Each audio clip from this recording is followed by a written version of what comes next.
I've never felt like I was enough. It's the same story you've probably heard from countless others before me.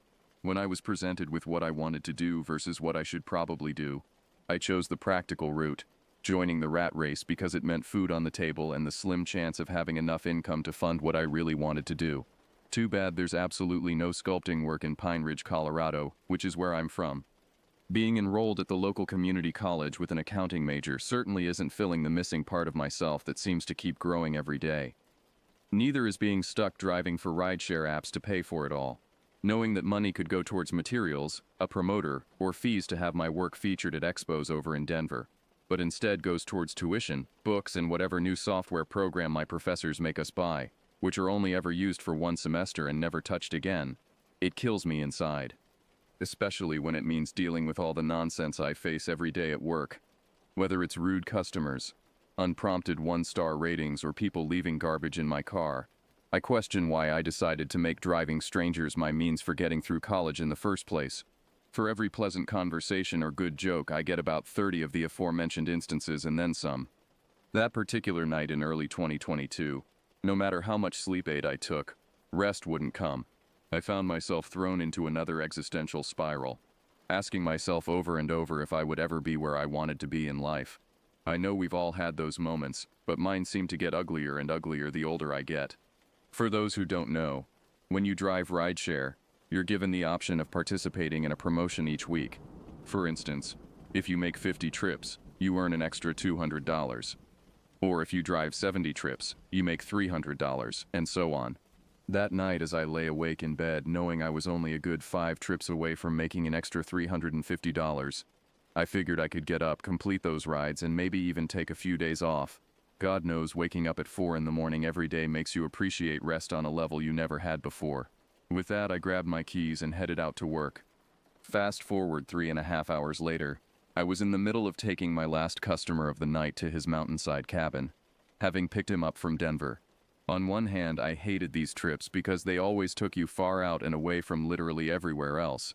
On the other hand, they were always a guaranteed hefty fare, plus usually there was a generous tip. If only I had half the money these cabin owners had. The trips were also great for turning your brain off and enjoying the drive, since you wouldn't be on the busy city streets. But tonight, that meant another existential crisis in the form of picturing everyone from high school being in better places than me, actually having moved on and out of Pine Ridge. Thank God the trip was almost over so I could try and blast some music to drown out my thoughts. I dropped off my customer, who generously gave me a $30 cash tip. Upon receiving it, I had to promise myself not to blow half of it on lottery tickets again. I said goodnight and put in the directions back home. The sleep aid may have kicked in later than it should have, and it may have been 3 in the morning, but at least I made my promotion and I had gas money in my pocket. I looked out the window at the full moon, then below at the city lights in the distance, and at the miles of woods that surrounded me. I thought to myself, if I had to be stuck in some backwoods town with a 4-digit population, at least it's one as gorgeous as this.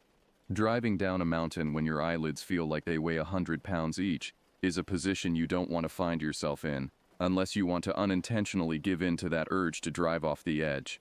But rolling down a window is always just the trick for me. I looked down for literally 1 second to find the window switch, and crash. I screamed from the sudden noise and the simultaneous thud. The impact sent a violent vibration through my entire body, from my hands gripping the steering wheel to my feet pressed against the pedals. I saw a large mass roll away from the front of my car at incredible speed, stopping in the middle of the road. The headlights illuminated what looked like a dark, motionless form sprawled across the yellow lines. I took a second to collect myself, my hands shaking uncontrollably as adrenaline flooded my system. The metallic taste of fear filled my mouth, and I could hear my heartbeat pounding in my ears like a drum.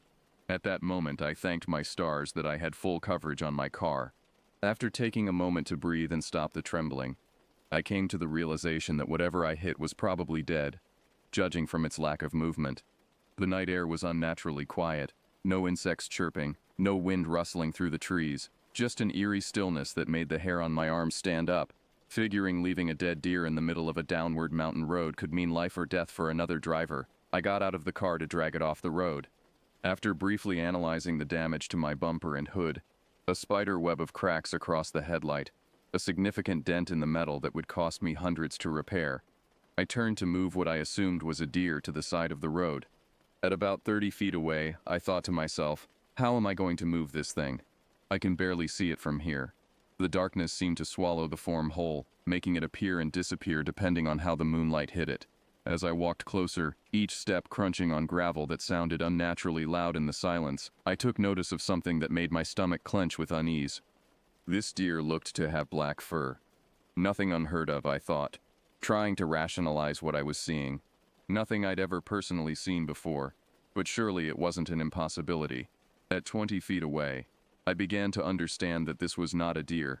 This animal was absolutely massive. Judging it from that distance, all splayed out on the ground as it was, it could easily clock in at 7 or 8 feet in length. The sheer size of it made my mouth go dry, and a cold sweat broke out across my forehead despite the cool mountain air. Is it a grizzly bear? I wondered to myself. A really dark-furred grizzly bear. That had to be what I hit. I'd never once heard of a grizzly bear encounter in Colorado, but stranger things had happened. 10 feet away, I could see scraggly, matted fur and pointed ears that jutted up at unnatural angles. This wasn't a bear either. The ears were too long, too sharp, more like those of a German shepherd but scaled up to an impossible size. The fur looked coarse and dirty, like it hadn't been groomed in months, with patches missing that revealed scarred, leathery skin underneath. So what the hell did I hit? But then I saw it move. The rib cage expanded slowly, deliberately, like something taking its first breath after holding it for an eternity. I stopped dead in my tracks, every muscle in my body tensing simultaneously. This creature got up as if waking from a long nap, showing no physical evidence of getting hit by a 2,000-pound vehicle at 30 miles per hour. It rose first to its haunches, then slowly, methodically, stood up on its hind legs and faced me. The movement was fluid yet wrong, like watching a person stand up, but with joints that bent in ways human joints shouldn't. I know I'm not crazy. The full moon was out on a cloudless night, casting everything in stark silver relief. This was not a case of me seeing things or my mind playing tricks on me. What stared me down was 8 feet tall, with blood-red eyes that seemed to glow with their own internal light. They weren't reflecting the moonlight, they were producing their own hellish illumination like 2 burning coals embedded in a skull. The teeth that protruded from its muzzle were easily 3 inches long, yellowed with age and stained with something dark that I didn't want to think about. Its claws, which it flexed as it regarded me, would put a grizzly bear's to shame. Black curved talons that looked capable of tearing through steel. My heart felt as if it stopped entirely, then began beating so hard I was certain the creature could hear it. We both just stood there, frozen in a moment that felt like it lasted hours. The air between us was thick with tension and something else.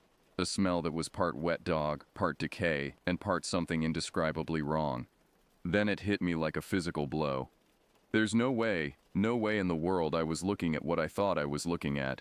If what I was thinking was true, I began to wonder how we'd been treating these things as mere legends all this time. I refused to believe that what I was looking at was actually there, standing before me in the flesh. But that didn't change the fact that it was. There were so many unnatural things about this creature that my mind struggled to process them all. From standing on paws like a wolf but wielding arms like a man, complete with opposable thumbs that it was currently using to flex those horrible claws. But above all else, the beast looked so demonic, so fundamentally wrong, that every instinct in my body screamed at me to run. The crazed look in its beady red eyes, and the way it snarled, with a twisted face contorted into an expression of such pure malice, made it seem like something someone would only encounter in the deepest pits of hell itself. Saliva dripped from its jaws in long viscous strands that caught the moonlight like spider silk. The creature's breathing was heavy and deliberate, each exhalation creating small clouds of vapor that dissipated slowly in the cold air. I instinctively uttered, "Oh God." The beast's ears perked up at the sound of my voice, and it tilted its head to one side like a curious dog. If dogs stood 8 feet tall and looked like they'd crawled out of humanity's worst nightmares, I foolishly wondered if perhaps, like with demonic entities, invoking God's name would be enough to ward off the creature. Just above a whisper, I said, "God help me." Again, I had visualized what would happen so easily.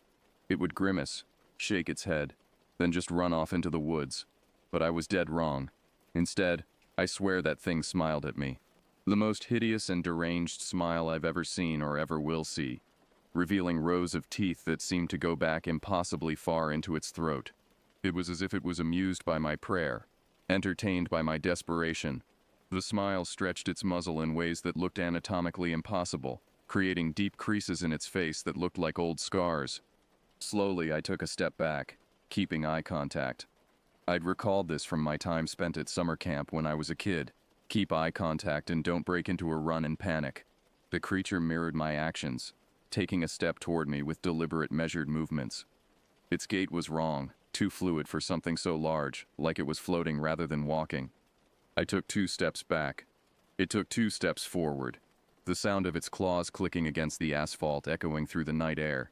Each step sent vibrations through the ground that I could feel through the soles of my shoes. Then I got an idea. I took a step to the side and 2 steps back. But the creature just took 2 steps forward, drool dripping from its fangs and hitting the pavement with audible splashes. The acidic smell of its saliva reached my nostrils, making me gag involuntarily. Then I gathered what little courage I had left and took 1 step forward. The creature didn't move.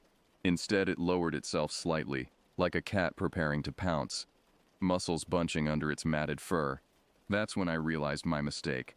I just triggered its predator instincts. Then I turned and sprinted toward the car, hearing massive footsteps sprinting behind me. What happened next only took maybe 3 seconds to transpire, but it felt as if an eternity passed.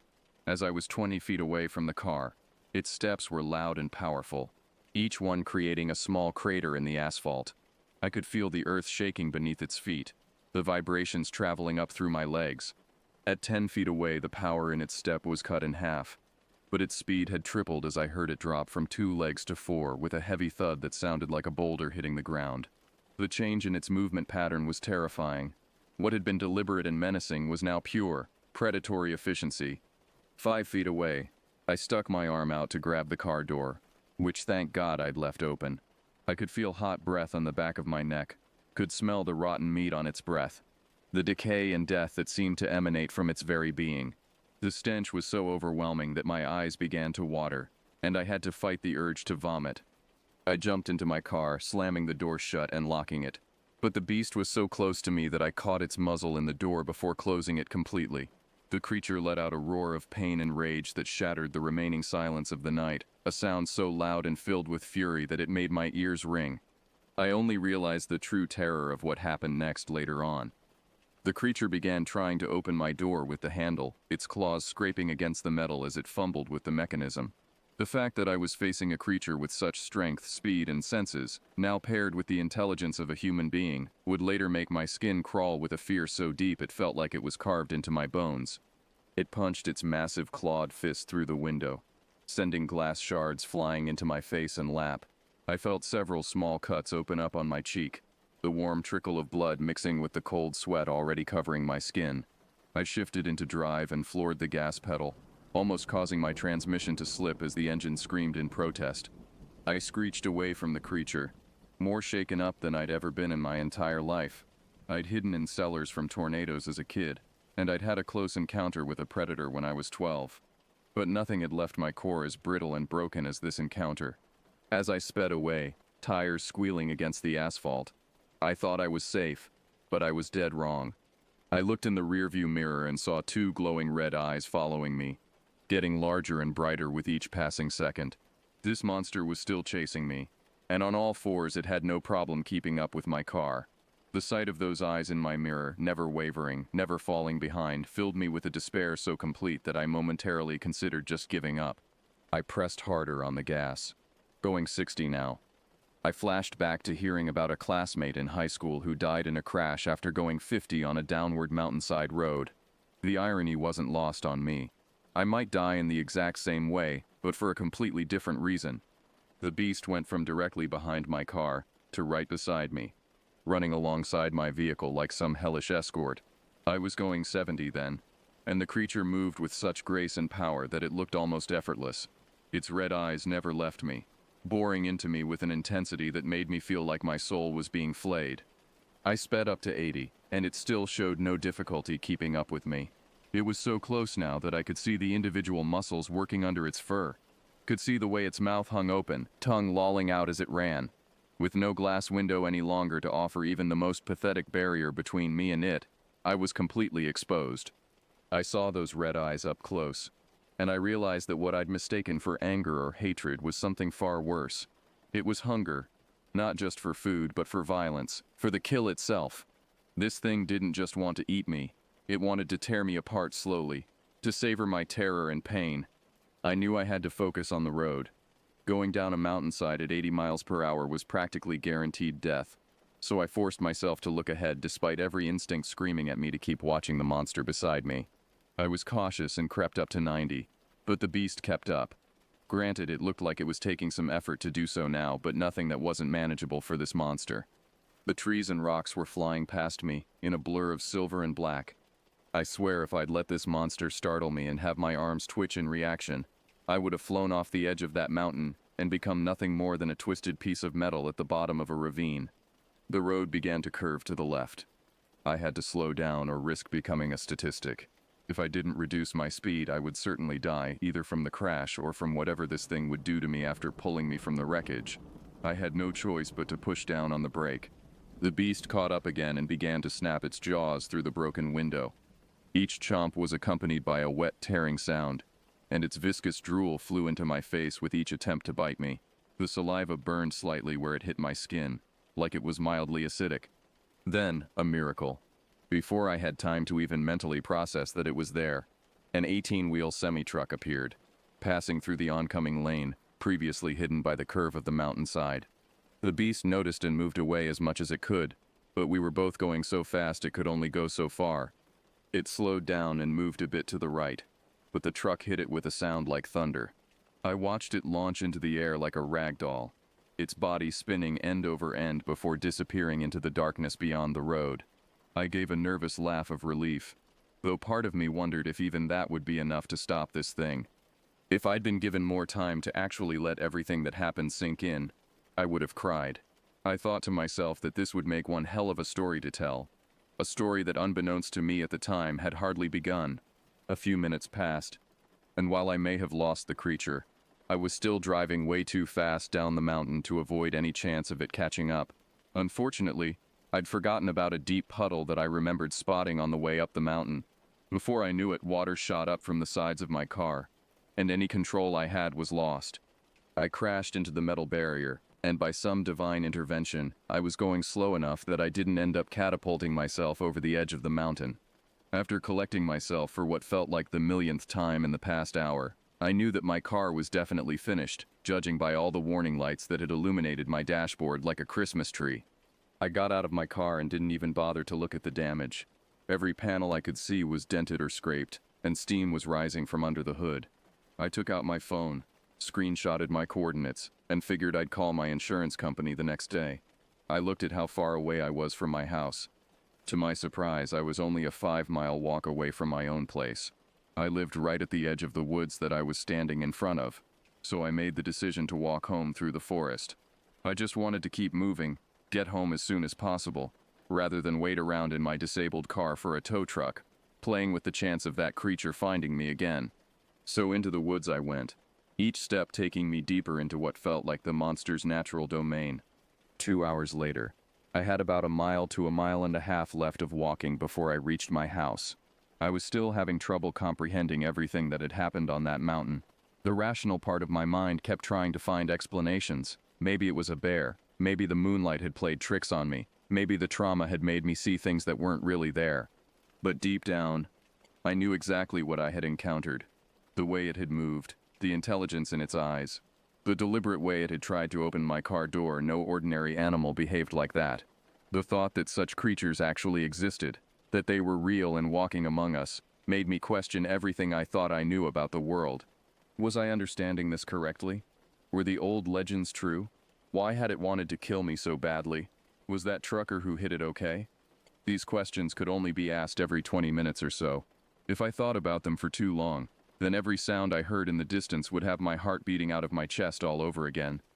I decided that what was over, and that I would focus my thoughts on literally anything else.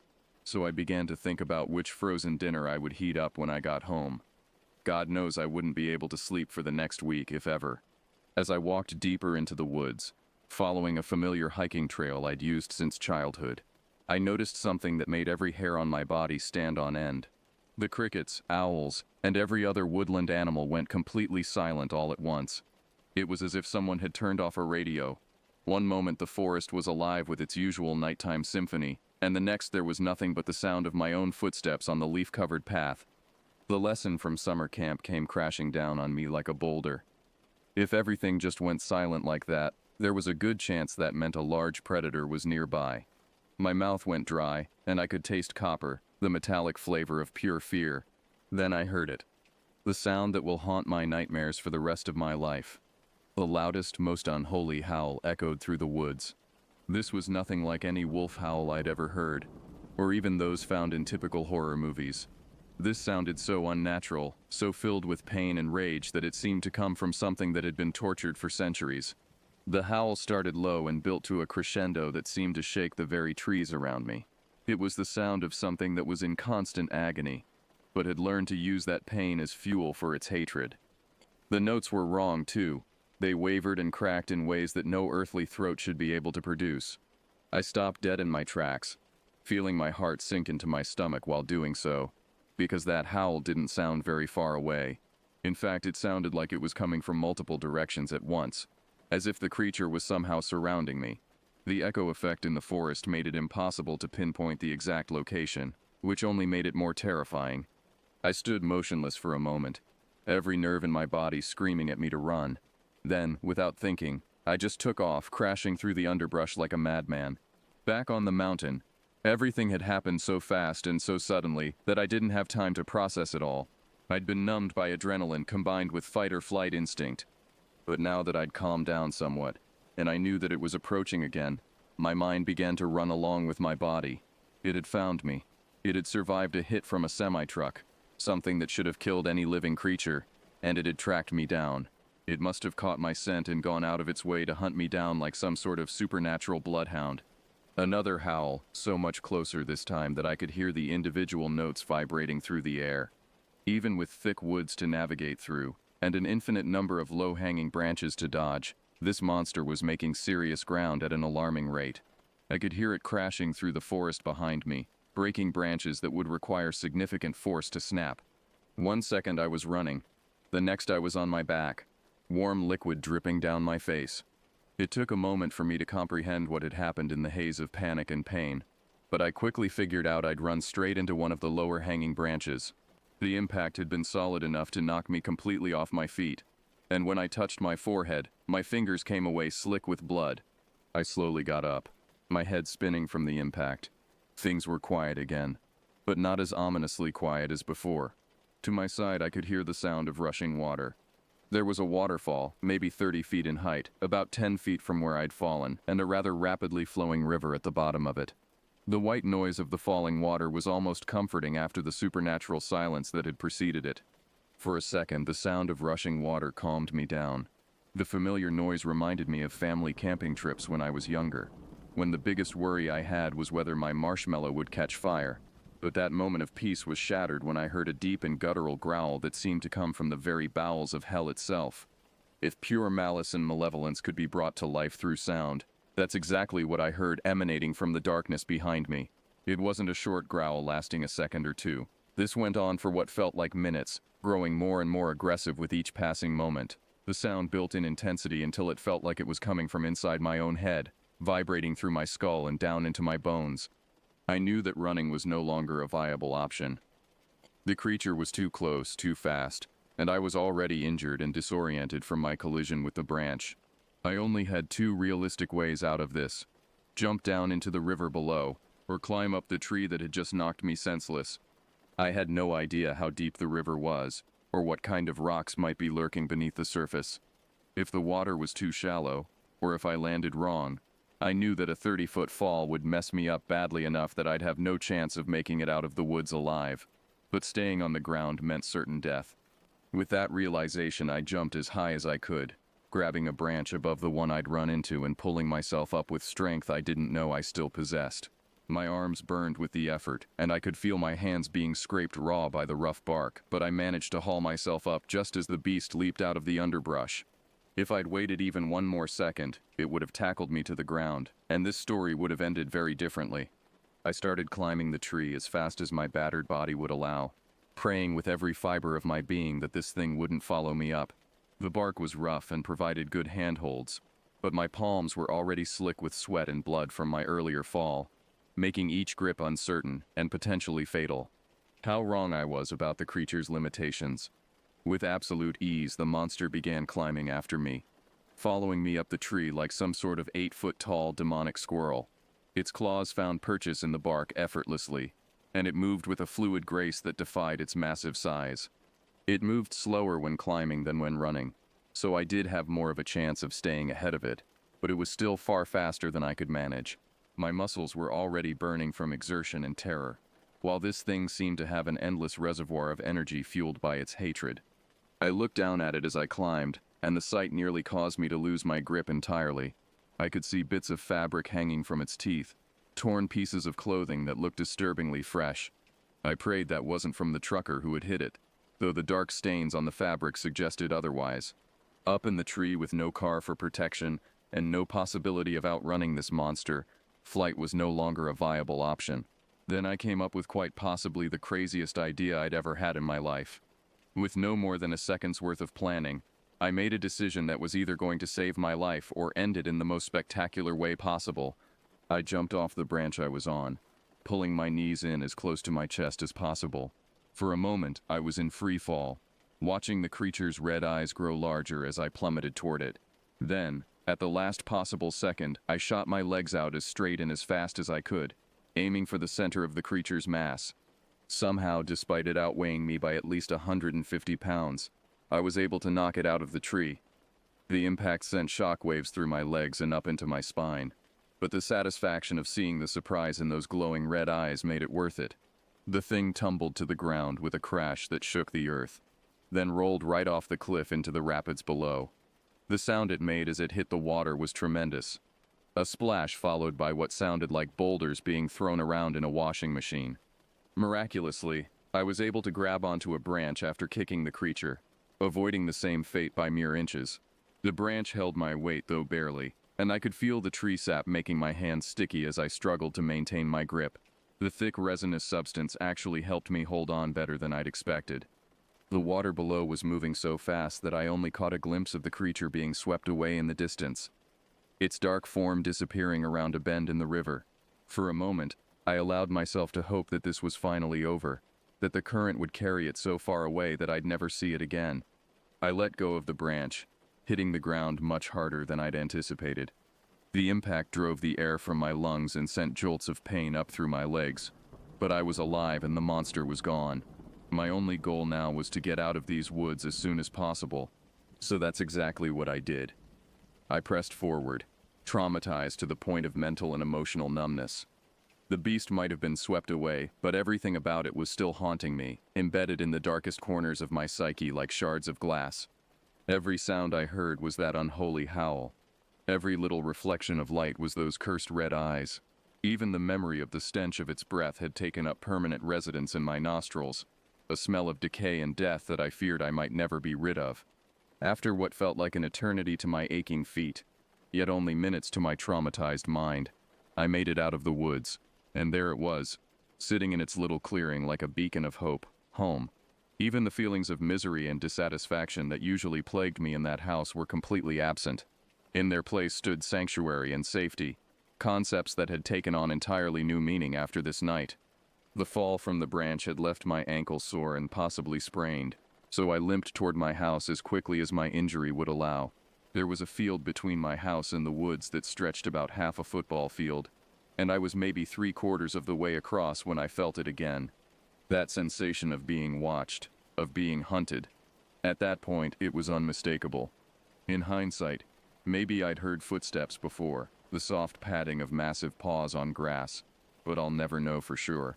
When I turned around, there it was, standing on its hind legs at the edge of the tree line like some sort of guardian demon. I could see how heavily it was breathing even from that distance. Could see its chest rising and falling with labored breaths. Water dripped from its matted fur, and there were fresh cuts and scrapes on its hide from its trip down the river. but it was very much alive and very much still focused on me. It was then that I knew, with absolute certainty, that this creature did not seek me out of hunger, but out of pure, undiluted hatred. Something about me had triggered a response in this monster that went beyond simple predator and prey. This was personal. Just as before, we both stood there motionless. Predator and prey locked in a moment of mutual recognition. This time it made the first move, dropping onto all fours and running as quickly as it could toward me across the open field. Its speed was even more terrifying in the open space. There were no trees to slow it down, no obstacles to impede its progress. I still believe that the adrenaline that exploded inside me at that moment was enough to suppress the injury I'd sustained to my ankle, and that was nothing short of divine intervention. I ran to my back door, ignoring the screaming pain in my leg. The beast was practically on top of me in seconds. Its footsteps so close I could feel the vibrations through the ground. I knew my door was locked, but I also knew where I kept the spare key. I ran up to the door and picked up the potted plant next to it. I know, not the smartest place to keep your spare key, but in a small town like Pine Ridge, there really wasn't much need for top-tier security. I knew I wouldn't have time to unlock the door properly, so I did something that may have turned out to be a mistake. It was either be torn to pieces right there on my doorstep, or take a stand, so I chose to fight back. I took the heavy ceramic pot and threw it straight at the monster's face. By then it was only 10 feet from me, so it was by no means a lucky shot.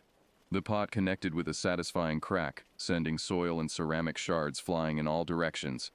The creature definitely wasn't expecting it. It whipped back after the impact, letting out a roar of surprise and pain. I used the precious seconds I had while it was stunned to fumble with the key and get inside my house. My hands were shaking so badly I could barely get the key in the lock, but somehow I managed it. I turned around, beginning to close the door behind me.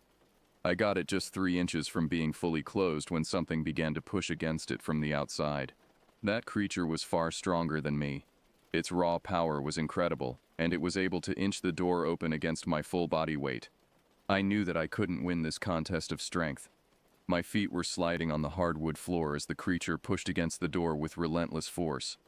I took the chain lock and, right in the nick of time, I was able to latch it onto the keeper, stopping the door from opening any farther. The beast, however, wasted no time adapting to this new obstacle. It used the entire mass of its body to ram against the door, the impact rattling the entire frame of my house. The first hit shook dust from the top of the door frame and knocked pictures off the nearby wall. The second one made the keeper on the wall loosen visibly, and I could see the screws starting to pull out of the wood.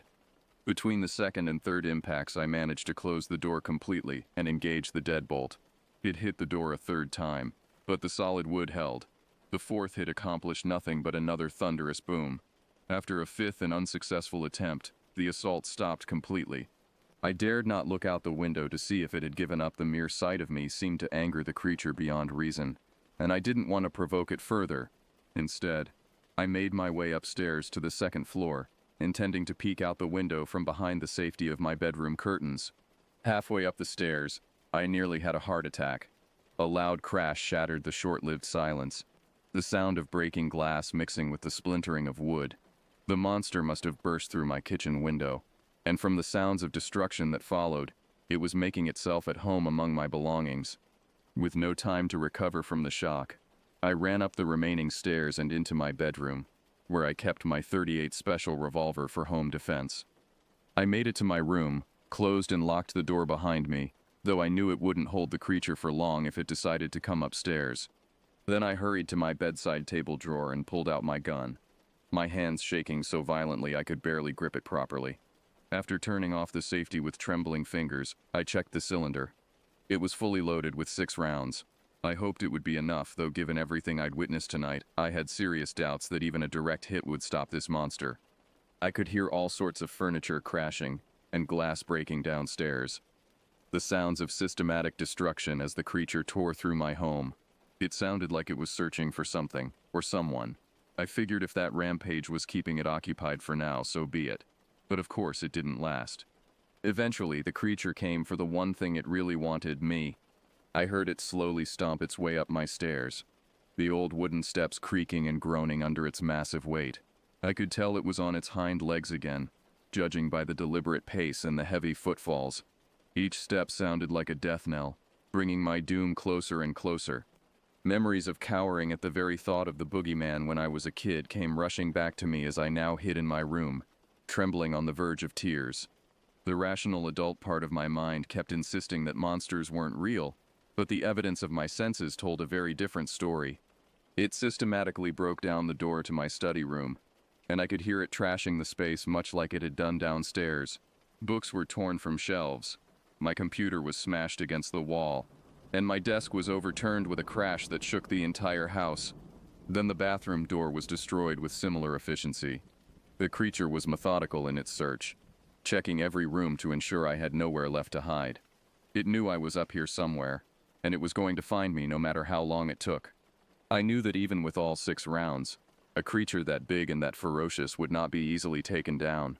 With the way it seemed to shrug off getting hit by a car, launched by a semi-truck, and falling down a cliff into rapid waters, 6 bullets would at best briefly slow it down.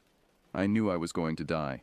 This thing was going to knock down every door until it found me, and if I was lucky, I'd get in 4, maybe 5 shots before it tore me apart with those horrible claws.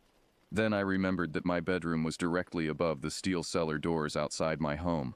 If I did what I had in mind, there truly would be no other option left. All I could do after that would be to pray that this beast had had enough for the night, and would simply go away. As it knocked down the door to my storage room with a crash that rattled my teeth, I tucked the revolver between my belt and waist and opened my bedroom window. The cool night air hit my face, offering a brief respite from the stuffiness of fear and terror that had filled my room. I stuck my feet out first and dropped myself to the ground below. The adrenaline from earlier had long since faded, and my already injured ankle protested violently as I hit the earth. I stumbled to my cellar doors, my entire body screaming in pain and exhaustion. I looked up just in time to see the beast sticking its massive head out my bedroom window, sniffing the air like a bloodhound. Its red eyes scanned the darkness below until they found me, and when they did, it let out a snarl that chilled me to my very core.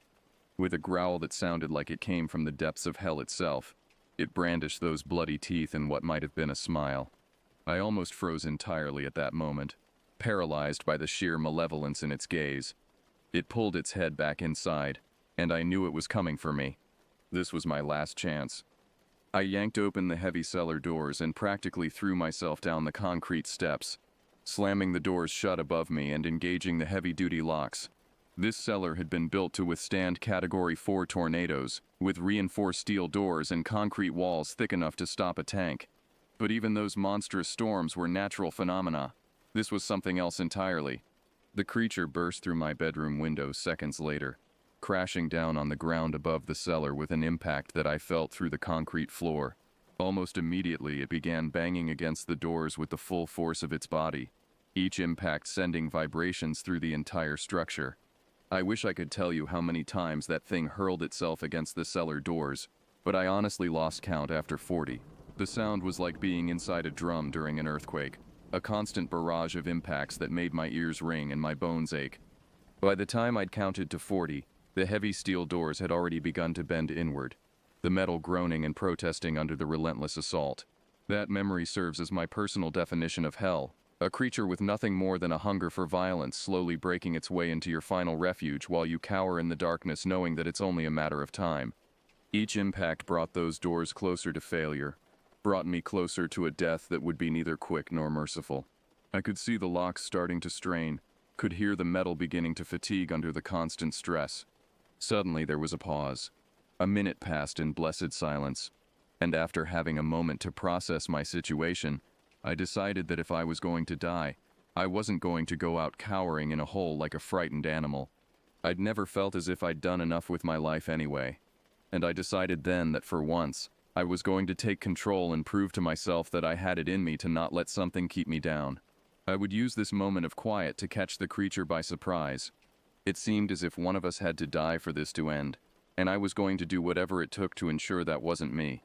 I burst open the cellar doors, raising my gun and ready to empty every round into that monster's hide. But the creature was gone. I frantically looked around, scanning every shadow and checking even back up at my broken bedroom window. It wasn't there any longer. Then I noticed something that filled me with more relief than I'd ever felt in my entire life. Dawn had broken. Sweet, blessed sunlight was starting to shine over the tops of the trees, overtaking the darkness of night, a sight I truly never thought I'd see again. I collapsed to the ground, crying with relief and exhaustion. I had survived. Whatever that thing was, wherever it had come from, I had lived through an encounter that should have killed me a dozen times over. That day, I took care of my car situation, filing both auto and homeowners insurance claims. I referred to the house incident as a break-in, knowing that the truth would never be believed. I checked myself into a hotel about a mile away from my house while repairs were underway. At the front desk, when the clerk asked if I had any preference for my room, I made sure to request something on the top floor. After assuring them that my ankle injury was minor and that I could handle the stairs, I made my way to my room. For the first time in years, I had no trouble falling asleep the moment my head hit the pillow. I woke up in the middle of the night and found myself drawn to the window. Despite the distance, I was almost certain that I saw a dark shape moving around my house. I tried to shrug it off, knowing there was no way to be certain what it was from that far away. But then I heard what could easily be mistaken for a train whistle echoing across the valley. But I knew in my gut what that sound really was. That same unholy howl that had haunted me through the woods. Almost as if to confirm my fears. As soon as the howl faded, the dark shape made its way back into the woods behind my house. That was enough for me to start looking at cheap out-of-state apartments. I moved to Arizona 3 weeks later, putting as much distance as possible between myself and Pine Ridge, Colorado. But sometimes, on nights when the moon is full and the wind is just right, I swear I can still hear that howl carried on the desert air. Some things I've learned don't respect boundaries like state lines. They follow you wherever you go.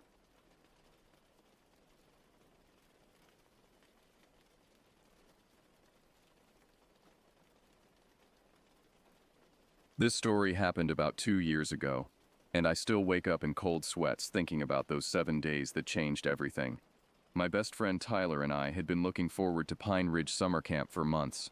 Our parents thought it would be good for us to spend a week in nature, away from video games and social media. If only they had known what kind of nature experience awaited us. The drive to Pine Ridge took nearly 3 hours through winding mountain roads.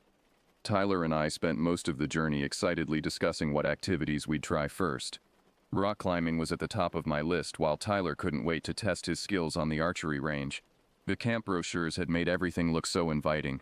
Crystal clear lakes, towering pine trees, and smiling counselors leading groups of happy campers. When we finally arrived, the camp looked exactly like the photographs.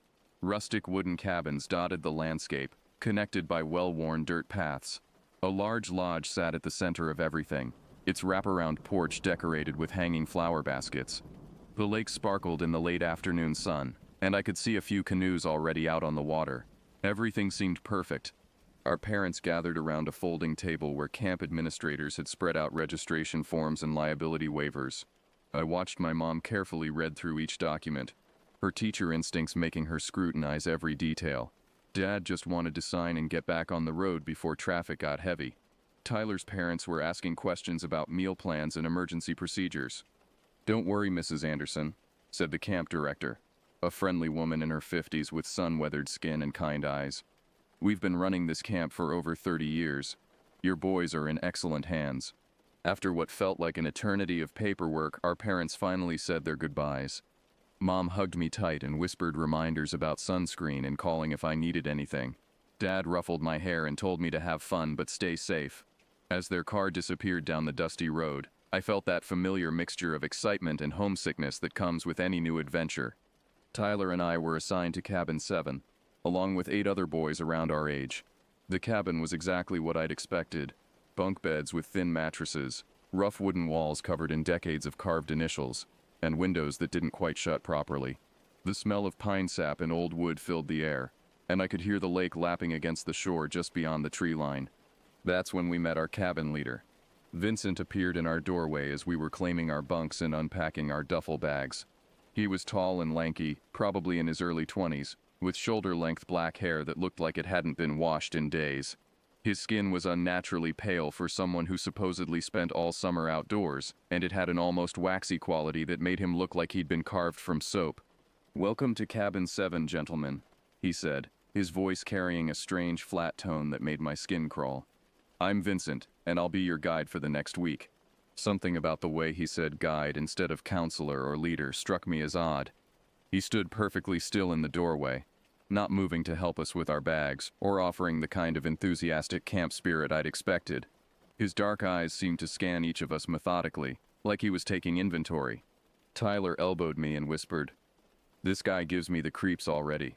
I nodded, unable to shake the uncomfortable feeling settling in my stomach. Vincent's clothes were ill-fitting and strange for a camp counselor.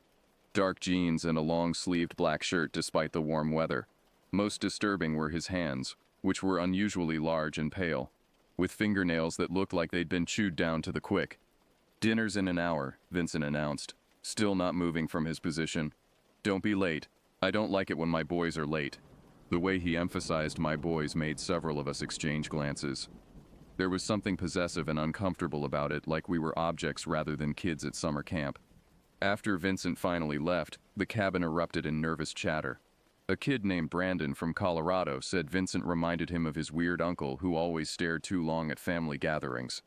Another boy, Connor, joked that Vincent looked like he'd rather be conducting seances than leading campfire songs.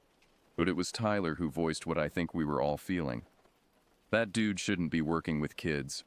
Despite our unease about Vincent, the rest of that first evening went smoothly. Dinner in the lodge was typical camp fare.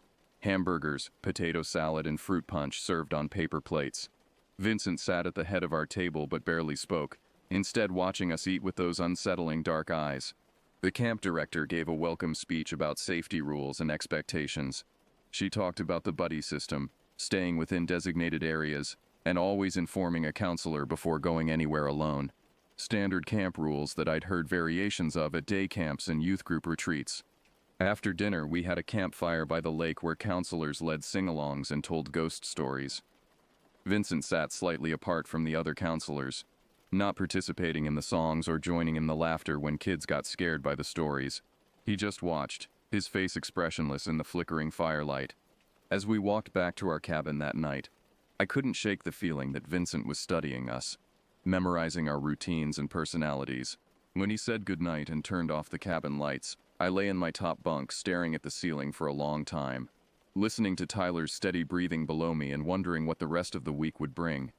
The next 2 days followed the typical summer camp routine, and I started to think maybe I'd been too quick to judge Vincent.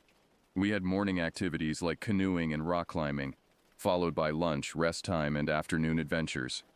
Tyler and I threw ourselves into everything, determined to make the most of our week away from home. It was during these activities that I first met Hannah and Madison, 2 girls from the neighboring cabin. Hannah was from a small town about an hour from where I lived, and she had this infectious laugh that made even the most mundane camp activities seem fun. Madison was quieter but incredibly smart, always asking thoughtful questions during nature walks and educational sessions. We quickly formed a tight group of 4, spending our free time exploring the areas of camp that were open to us. Hannah knew a lot about plants and wildlife from camping with her family, while Madison had an uncanny ability to spot hidden trails and interesting rock formations.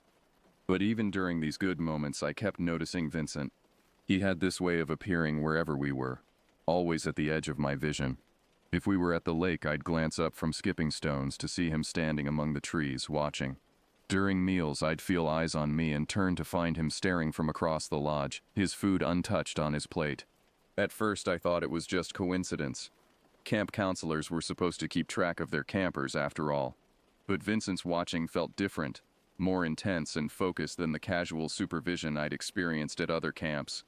Tyler noticed it too.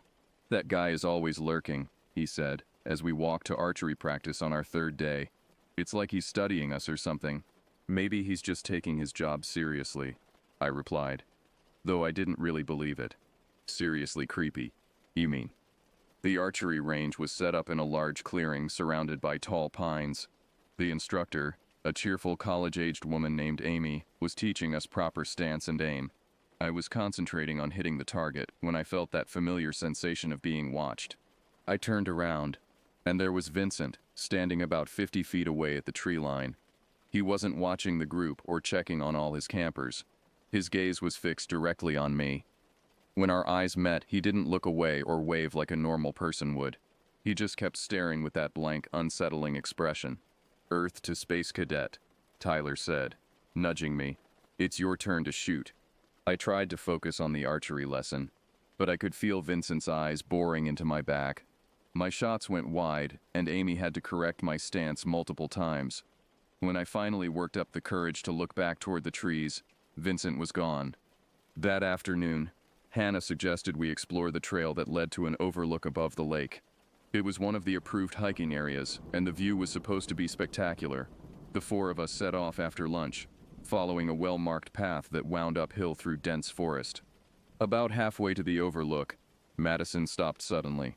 "Do you guys hear that?" she asked. We all stood still and listened. Behind us, maybe 100 yards down the trail, I could hear the soft crunch of footsteps on dried leaves. Someone was following us. "Probably just another group heading to the overlook," Tyler said, but he looked uncertain. We continued hiking, but the footsteps remained consistently behind us, never getting closer but never falling behind either. Whenever we stopped to rest or look at something interesting, the footsteps would stop too. When we started walking again, they would resume. Hannah was getting nervous. "This is really weird," she whispered. "Why don't they just pass us if they're going to the same place?" When we finally reached the overlook, we found it completely empty. The view was indeed beautiful. The entire lake stretched out below us, surrounded by rolling hills covered in forest. But I was too distracted to enjoy it. I kept looking back at the trail, expecting to see whoever had been following us emerge from the trees. No one ever appeared. We spent about 20 minutes at the overlook, taking pictures and enjoying the breeze. When we started back down the trail, I volunteered to bring up the rear, wanting to see if our mysterious follower would reveal themselves. About 10 minutes into our descent, I glanced back and saw a flash of black clothing disappearing behind a large oak tree. My heart started pounding. I stopped and pretended to tie my shoe, watching that tree carefully.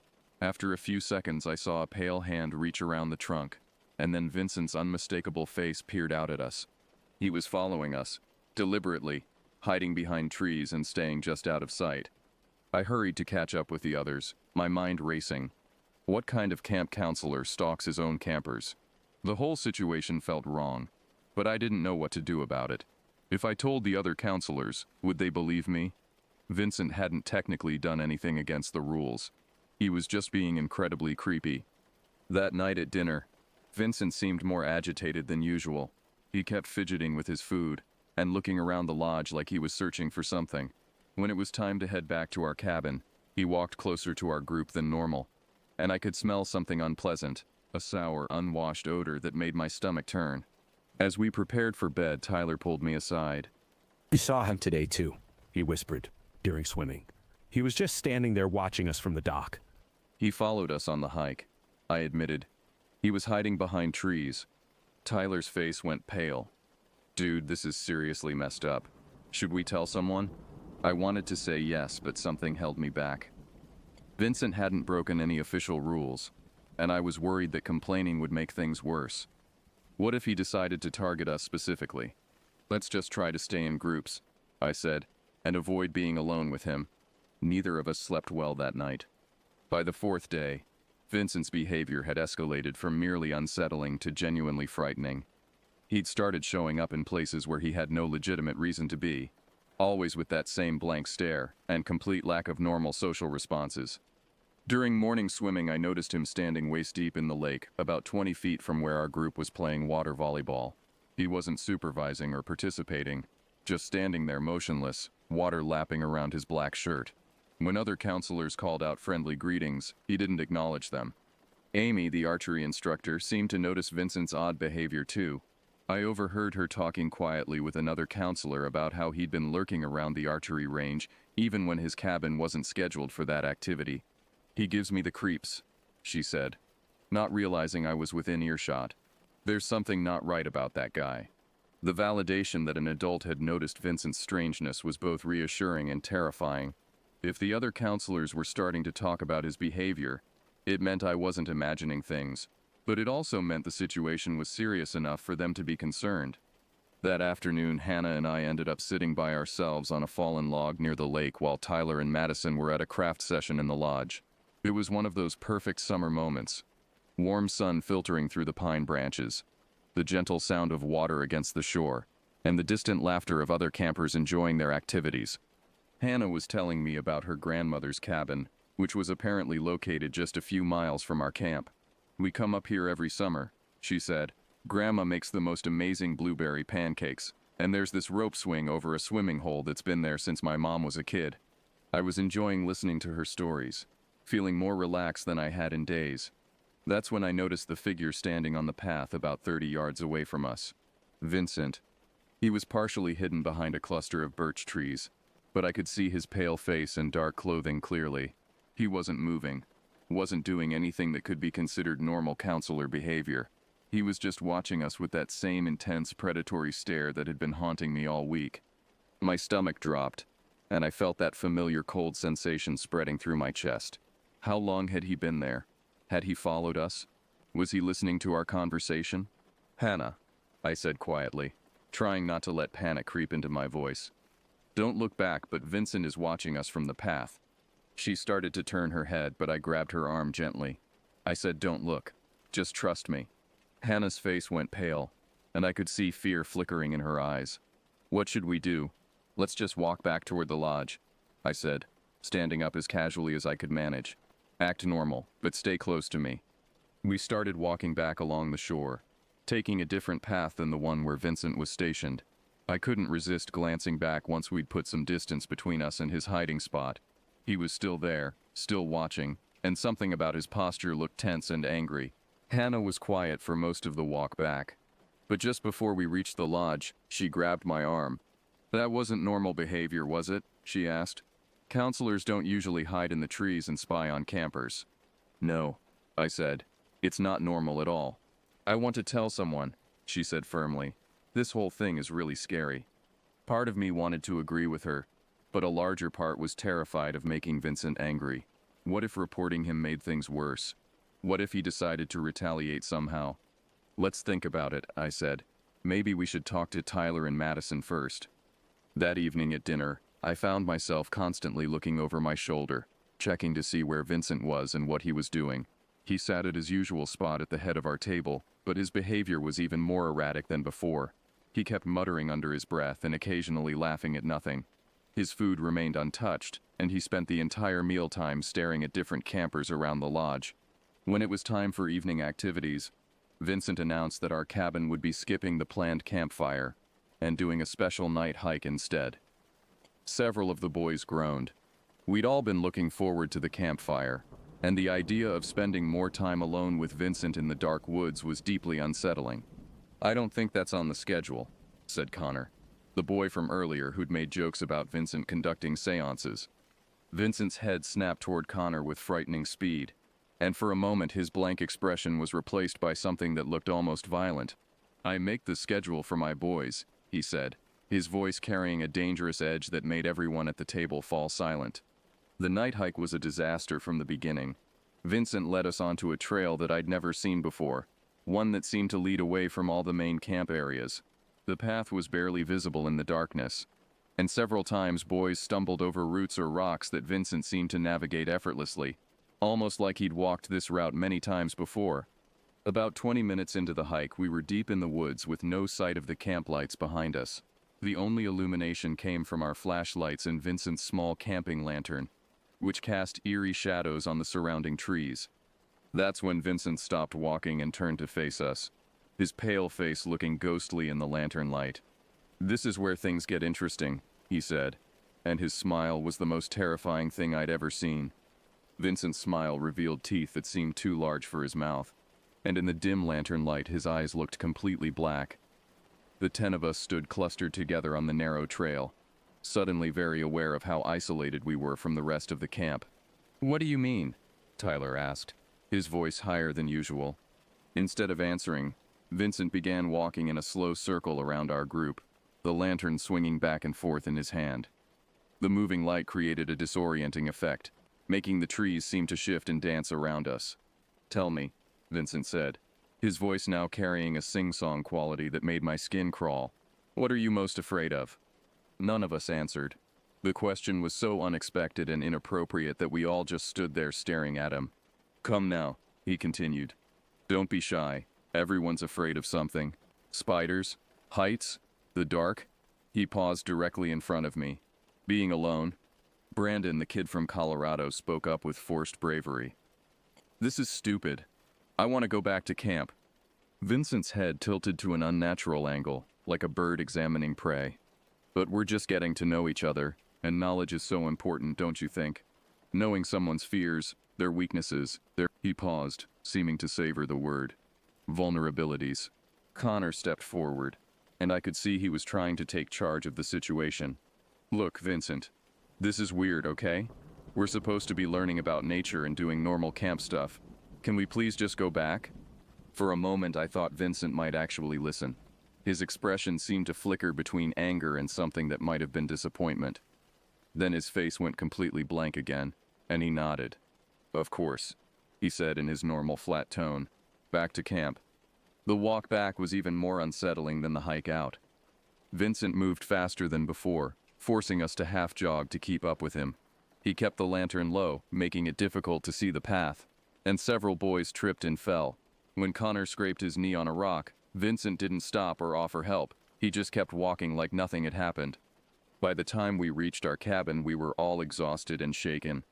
Vincent stood in the doorway as we filed inside, watching each of us with that same predatory intensity. When he finally spoke, his words sent chills down my spine. Sweet dreams, boys. I'll be watching over you. After he left and we'd changed into our pajamas, the cabin erupted in whispered conversations. Everyone was disturbed by what had happened on the trail, but no one knew what to do about it. We have to tell someone, insisted Jamie, one of the quieter boys who rarely spoke up. That wasn't normal counselor behavior. But what if he finds out we reported him? Asked Brandon. He already acts like he owns us. What if he gets angry? Tyler was sitting on the bottom bunk below me, and I could see him picking nervously at his fingernails. My dad always says to trust your gut, he said quietly, and my gut is telling me this guy is dangerous. I agreed, but I was also terrified of the consequences of speaking up. Vincent had made it clear that he considered us his boys, and there was something possessive and threatening about the way he'd been watching us all week. We eventually agreed to stick together and avoid being alone with Vincent as much as possible. If his behavior got any worse, we'd tell one of the other counselors. It seemed like a reasonable plan at the time. I should have insisted we report him immediately. That night, I had the most vivid and disturbing nightmare of my life. I dreamed that Vincent was standing at the foot of my bunk, just watching me sleep with those dead black eyes. In the dream, he was wearing my clothes, my favorite t-shirt and the swim trunks I'd brought from home. He opened his mouth to speak, but instead of words, dozens of spiders poured out and scattered across my blanket. I woke up gasping and drenched in sweat, my heart pounding so hard I was sure it would wake Tyler. The cabin was dark and quiet except for the normal sounds of boys sleeping, soft snoring, rustling blankets, the occasional mumbled word from someone caught in a dream. But as my eyes adjusted to the darkness, I realized something was wrong. Vincent was sitting in the chair by the door. He wasn't supposed to be there. Counselors didn't sleep in the cabins with campers. They had their own quarters in a separate building. But there he was, sitting perfectly still in the wooden chair, his pale face visible in the faint moonlight coming through the window. I lay frozen, afraid to move or make any sound that might alert him to the fact that I was awake. How long had he been there? Was he watching us sleep? The thought made my stomach turn with revulsion and fear. After what felt like hours but was probably only minutes, Vincent stood up and walked quietly to the door. I heard the soft click of the latch, and then he was gone. I didn't sleep for the rest of the night. The next morning I told Tyler what I'd seen, but he looked at me with concern rather than alarm. "Are you sure you weren't still dreaming?" he asked. "I mean, you did have that nightmare about spiders." I wanted to insist that I'd been wide awake, but doubt crept in. The whole experience had that surreal quality that made it hard to distinguish from a dream. Maybe my mind was playing tricks on me. Maybe the stress of dealing with Vincent's creepy behavior was making me paranoid. But at breakfast, I noticed that Vincent looked tired, like he hadn't slept well either. And when I mentioned to Brandon that I thought I'd seen Vincent in our cabin during the night, his face went white. "I thought I saw someone too," he whispered, "around 3 in the morning, but I convinced myself it was just shadows." That's when I knew I hadn't been dreaming. The knowledge that Vincent had been in our cabin watching us sleep made the rest of the day almost unbearable. Every time I looked at him, I felt sick to my stomach. The way he smiled at me during activities, the casual way he touched my shoulder when giving instructions.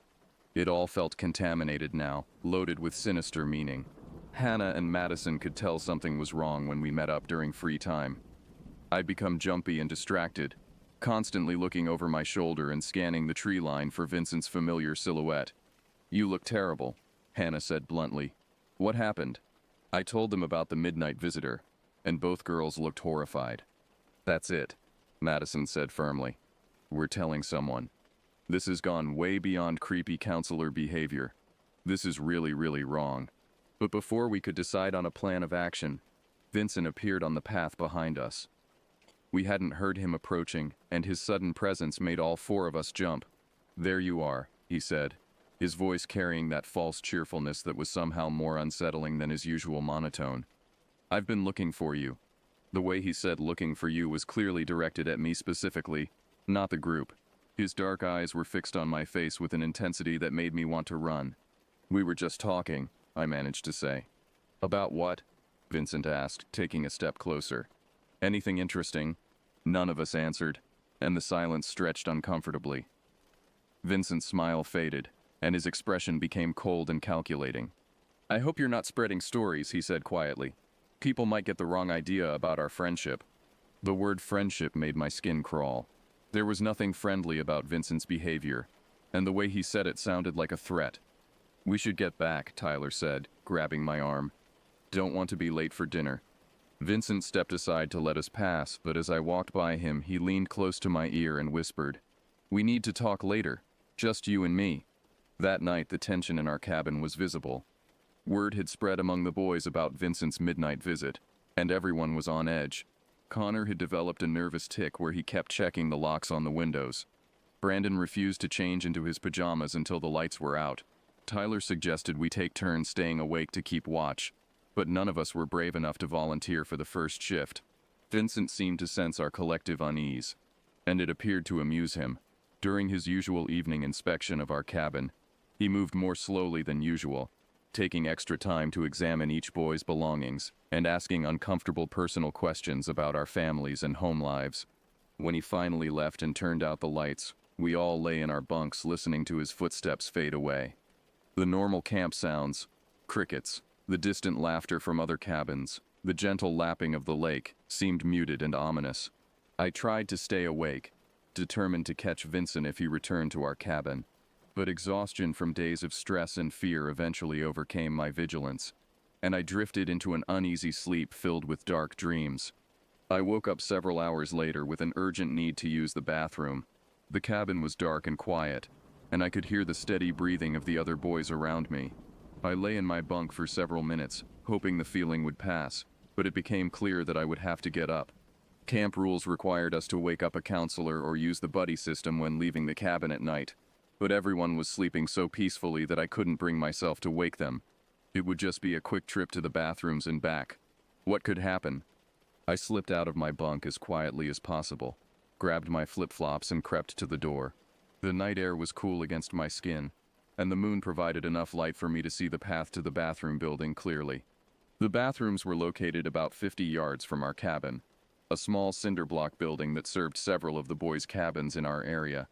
During the day, it was just another mundane camp facility, but at night it looked ominous and uninviting. I pushed open the heavy door and fumbled for the light switch. The fluorescent bulbs flickered to life, casting harsh shadows across the row of sinks and stall doors. The air smelled like industrial disinfectant and something else I couldn't identify, something sour and unpleasant. I chose a stall in the middle of the row and tried to finish my business as quickly as possible. The bathrooms felt wrong at night, too quiet and isolated. Every small sound seemed amplified. The drip of a leaky faucet, the buzz of the fluorescent lights, the settling of the old building. That's when I heard the main door open. Footsteps echoed across the tile floor, slow and deliberate. I assumed it was another camper from one of the nearby cabins, so I called out quietly, "Hello?" No response. The footsteps continued, moving down the row of stalls toward where I was. Through the gap at the bottom of the stall door, I could see a pair of legs approaching, dark pants and pale, bare feet. Vincent. My heart started pounding so hard, I was sure he could hear it. Why was he in the bathroom? Why wasn't he wearing shoes? The feet stopped directly outside my stall, and I could see them clearly now, unnaturally pale and thin, with long toes that seemed to curve like claws. I held my breath, hoping he would move away, but he just stood there, waiting. After what felt like an eternity, the feet finally moved away from my stall. I heard footsteps heading toward the exit, and I started to relax slightly. Maybe he was just checking on whoever was in the bathroom. Maybe this was normal counselor behavior that I was overreacting to. Then the lights went out. The bathroom plunged into complete darkness, and I heard the main door slam shut with a loud bang that echoed off the concrete walls. I was trapped in the stall, alone in the dark with Vincent. Footsteps started moving toward me again, but now they sounded different, softer, more careful, like someone trying to sneak up on prey. I could hear my own breathing coming in short, panicked gasps, and I tried desperately to calm down and think rationally. The footsteps stopped right outside my stall again. "Is anyone there?" I called out, my voice cracking with fear. Silence. Then slowly, I felt something brush against my leg. A hand, cold and clammy, with fingernails that felt sharp against my skin. I screamed. The sound of my own voice, high and terrified, seemed to break some kind of spell. I kicked at the stall door as hard as I could, and it swung open with a loud crash. I could see the faint outline of the exit door in the darkness, and I ran toward it as fast as my legs could carry me. Behind me, I heard footsteps running too, pursuing me through the darkness. I slammed into the exit door and fumbled frantically for the handle. It seemed to stick for a moment, and I was sure Vincent was going to catch me. But then it opened and I stumbled out into the moonlight. I turned back once as I ran toward our cabin, and what I saw will haunt me for the rest of my life. Vincent was standing in the doorway of the bathroom, silhouetted against the dark interior. But he wasn't wearing his usual black clothes. He was wearing my camp t-shirt and my pajama pants. My clothes, the ones I'd left in my trunk back at the cabin. I ran harder than I've ever run in my life, my flip-flops slapping against the dirt path and my heart hammering in my chest. Behind me, I could hear Vincent's footsteps pounding the ground, getting closer with each second. He was fast, faster than someone his size should have been able to move. The camp felt different at night, transformed from a friendly summer retreat into something dark and threatening. Familiar landmarks looked sinister in the moonlight, and shadows seemed to reach out from the trees like grasping fingers. The cheerful wooden signs pointing to different activity areas now looked like grave markers in a cemetery. I could hear Vincent breathing heavily behind me, a wet, raspy sound that made my skin crawl. How had he gotten my clothes? When had he taken them from my trunk? The thought of him going through my personal belongings, touching my things, maybe even wearing them before tonight, made me feel physically sick. As I rounded the corner near the archery range, I risked a glance back. Vincent was maybe 20 feet behind me, and in the moonlight I could see his face clearly. His expression was blank and focused, like a predator locked onto its prey. My camp shirt hung loose on his lanky frame, and my pajama pants were too short for his long legs. The sight spurred me to run even faster, adrenaline flooding my system and giving me strength I didn't know I had. But Vincent was gaining ground, his longer legs eating up the distance between us. I veered off the main path, hoping to lose him in the maze of smaller trails that connected different areas of the camp. Behind me, I heard him crash through a patch of bushes, apparently unwilling to let me out of his sight even for a second. The lodge came into view ahead of me, its windows glowing warmly in the darkness. I could see movement inside, and realized that some of the counselors were still awake, probably finishing up paperwork or preparing for the next day's activities. Safety. I just had to reach the lodge. But as I sprinted across the open area in front of the building, Vincent's hand suddenly grabbed the back of my shirt. I felt his fingers tangle in the fabric, trying to get a grip that would stop my forward momentum. "Got you," he whispered, his voice right next to my ear. I twisted violently to the side, the shirt tearing as I pulled away from his grasp. The sudden release sent me stumbling forward, but I managed to stay on my feet and keep running. Behind me, I heard Vincent curse, the first time I'd heard him express any real emotion. I burst through the main door of the lodge with such force that it slammed against the wall. 2 counselors, Amy from the archery range, and a guy named Steve who taught rock climbing, looked up from their paperwork with startled expressions. "Help me," I gasped, barely able to form words through my panicked breathing. Vincent. He was chasing me, wearing my clothes. Amy immediately stood up and moved toward me, her face full of concern. "Slow down," she said gently. "What happened? Where's Vincent now?" I turned to point toward the door, expecting to see him burst through at any moment. But the doorway was empty. The night outside looked peaceful and undisturbed, as if nothing had happened. "He was right behind me," I said, confusion mixing with my fear. "He was wearing my pajamas and my camp shirt. He grabbed me." Steve walked to the door and looked outside, scanning the area around the lodge. "I don't see anyone," he said, but his voice carried a note of concern rather than disbelief. Amy knelt down to my level, her eyes serious and focused. "Start from the beginning," she said. "Tell us exactly what happened." I poured out the whole story. Vincent's creepy behavior all week, him watching us from the trees, sitting in our cabin at night, and finally the terrifying encounter in the bathroom. Amy and Steve listened without interrupting, their expressions growing more troubled with each detail. When I finished, Amy and Steve exchanged a look that told me they believed what I was saying. "This is serious," Steve said quietly. "We need to call the director right now." Amy was already reaching for her phone. "And we need to check on the other boys in your cabin. If Vincent has been acting out, they might not be safe." The next hour passed in a blur of adult conversations, phone calls, and worried activity.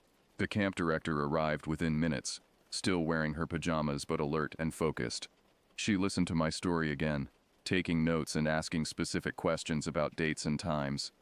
Other counselors were dispatched to check on all the cabins in our area. They found Tyler and the rest of my cabin mates safe but awake and frightened. Apparently, Vincent had returned to the cabin shortly after I'd left, and had been acting even more erratically than usual, pacing around the room and muttering to himself.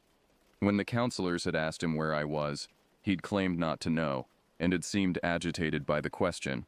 Connor later told me that Vincent had been wearing his regular clothes when the counselors found him, with no sign of my camp shirt or pajamas anywhere. A thorough search of Vincent's quarters revealed my missing clothes folded neatly in his dresser drawer, along with several other items that belonged to different campers. A baseball cap, a sweatshirt, some socks. It was like he'd been collecting trophies. The camp director made the decision to remove Vincent from his position immediately. Security officers from the local sheriff's department were called, and Vincent was escorted off the property that same night. I never saw him again, but I heard from Amy that he'd gone quietly, almost like he'd been expecting it. The camp director arranged for me to spend the remainder of the night in a spare room at the lodge, with Amy staying nearby in case I needed anything. She brought me hot chocolate and sat with me while I tried to process what had happened. "You did the right thing by telling us," she said. "I know it must have been scary, but you probably prevented something much worse from happening." I wanted to ask what she meant by much worse, but part of me didn't want to know. My imagination was already working overtime, creating scenarios that made my stomach churn. Amy explained that Vincent had been hired just 2 weeks before camp started, when their original counselor had to withdraw due to a family emergency. The rushed hiring process had apparently skipped some of the usual background checks and reference calls. "We're going to be implementing much stricter screening procedures," she assured me. "This should never have happened." I barely slept that night, despite feeling safer in the lodge than I had in days. Every small sound made me jump, and I kept expecting to see Vincent's pale face appearing at the window. Amy checked on me several times, and her presence was reassuring, but the fear had settled deep into my bones. My parents arrived early the next morning, having driven through the night after receiving the camp director's call. Mom looked pale and shaken, while Dad's jaw was set in that way that meant he was furious but trying to stay calm for my sake. The camp director met with them privately first, explaining the situation and the steps they were taking to address it. When they finally came to see me, Mom wrapped me in the tightest hug of my life. "We're so sorry," she whispered into my hair. "We should have known. We should have protected you." "It's not your fault," I said, and I meant it. None of us could have predicted Vincent's behavior based on a few minutes of interaction during registration. Dad was quieter, but I could see the guilt and anger warring in his expression. Later, I overheard him on the phone with what sounded like a lawyer, discussing possible legal action against the camp. Tyler came to say goodbye before I left, and I could see that he was struggling with his own guilt about the situation. "I should have insisted we tell someone sooner," he said. When you said he was watching us, I should have taken it more seriously. We were just kids, I replied. We didn't know what to do. Hannah and Madison also came to see me off, both looking shaken but relieved that I was okay. Hannah hugged me and made me promise to stay in touch, while Madison pressed a folded piece of paper into my hand with her phone number written on it. Call me if you need to talk, she said, about anything. The drive home was long and quiet. My parents asked a few gentle questions about my experience, but mostly they just let me process everything at my own pace. I stared out the window at the passing landscape, trying to reconcile the beautiful mountain scenery with the nightmare I'd just lived through. About a week after I got home, Tyler called with an update from camp. Vincent had never returned to the campground, and no one seemed to know where he'd gone. The local police had opened an investigation, but with no physical evidence of assault and Vincent's sudden disappearance, there wasn't much they could do. The camp had brought in counselors from other facilities to finish out the session, and Tyler said the remaining days had been much more normal, but he also admitted that the experience had been ruined for him. I keep thinking about what might have happened if you hadn't gotten away, he said. What if he'd caught you in the bathroom? What if you hadn't been able to outrun him? Those were the same questions that kept me awake at night. Months later, I learned from Amy, who had stayed in touch with my family, that Vincent's background check had finally been completed. He had no criminal record, but there had been complaints at his previous job, a summer day camp in another state, about inappropriate behavior around children. Nothing that had risen to the level of criminal charges, but enough to make them decide not to invite him back. If Pine Ridge Camp had done their due diligence, they would have discovered this information before hiring him. I never went to overnight camp again. The thought of being away from home, vulnerable and dependent on adults I didn't know well, was too terrifying. Even day camps made me nervous for several years afterward. But perhaps the most lasting impact was how the experience changed my relationship with trust and authority. I learned that adults aren't always safe, that people in positions of responsibility can abuse their power, and that sometimes you have to advocate for yourself even when you're scared. I also learned to trust my instincts. When something feels wrong, it usually is. When someone's behavior makes you uncomfortable, you don't have to rationalize it away or give them the benefit of the doubt. Your safety is more important than being polite. It's been 2 years since that week at Pine Ridge Camp, and I still occasionally have nightmares about Vincent. Sometimes I dream that he's still out there somewhere, wearing someone else's clothes and watching other children with those dead predatory eyes. The camp director sent us a letter 6 months later, explaining that they'd implemented comprehensive background check procedures and additional training for all staff members. She expressed her regret about what had happened, and emphasized their commitment to ensuring the safety of all campers. But for me, the damage was already done. The illusion of safety that every child deserves to have had been shattered, replaced by the knowledge that monsters sometimes wear ordinary faces and carry clipboards and whistles. If you ever find yourself in a situation where an adult's behavior makes you uncomfortable, please trust that feeling. Tell someone you trust, even if you're worried about getting in trouble or making a mistake. Your instincts exist to protect you, and they're usually right. Most camp counselors are good people who genuinely care about kids and want to create positive experiences. But Vincent taught me that most isn't the same as all, and that vigilance is the price of safety. I hope sharing my story might help someone else recognize the warning signs and speak up before things go as far as they did for me. No child should have to experience what I went through that summer, and no parent should have to receive the phone call mine did at 3 in the morning. Trust your instincts. Stay safe. And remember that you always have the right to say no when something doesn't feel right, regardless of who's asking and what authority they claim to have over you. Some summers are meant to be forgotten. This was one of them.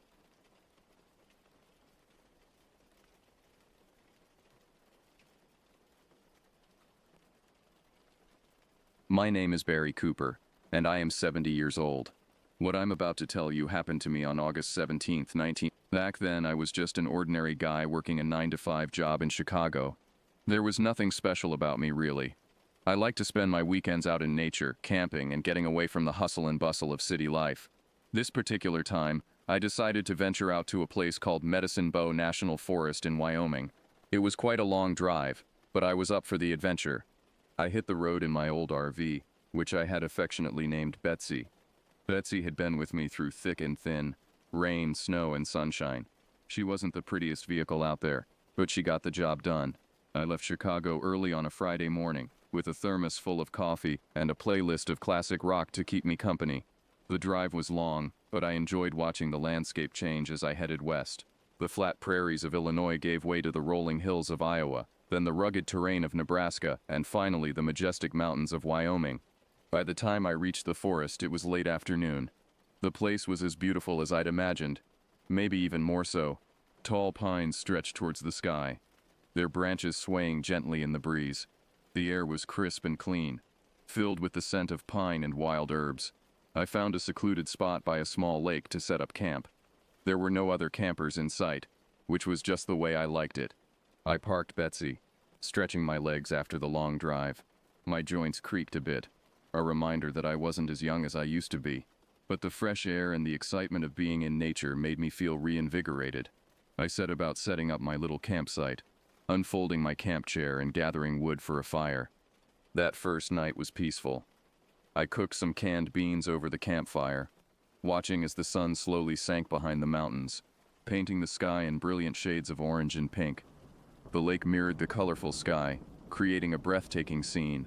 As darkness fell, the stars came out in full force.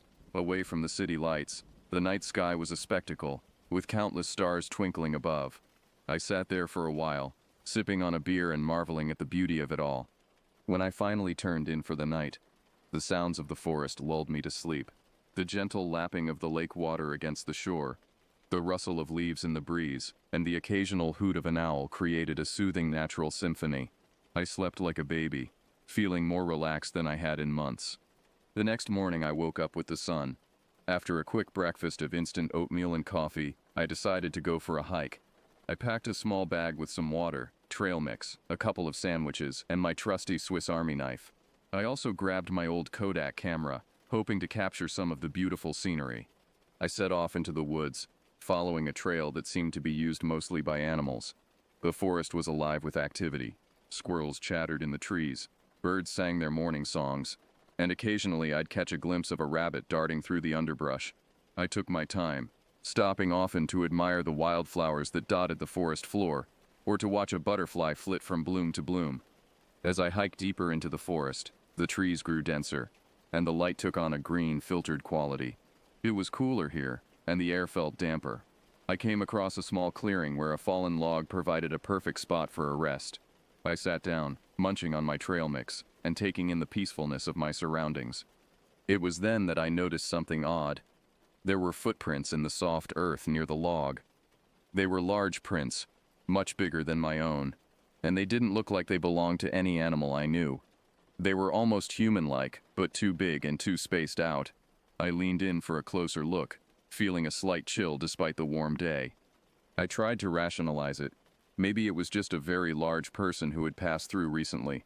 Or perhaps it was some kind of optical illusion caused by rain or wind. But deep down, something felt off about those prints. They seemed unnatural. I shook off the uneasy feeling and continued my hike.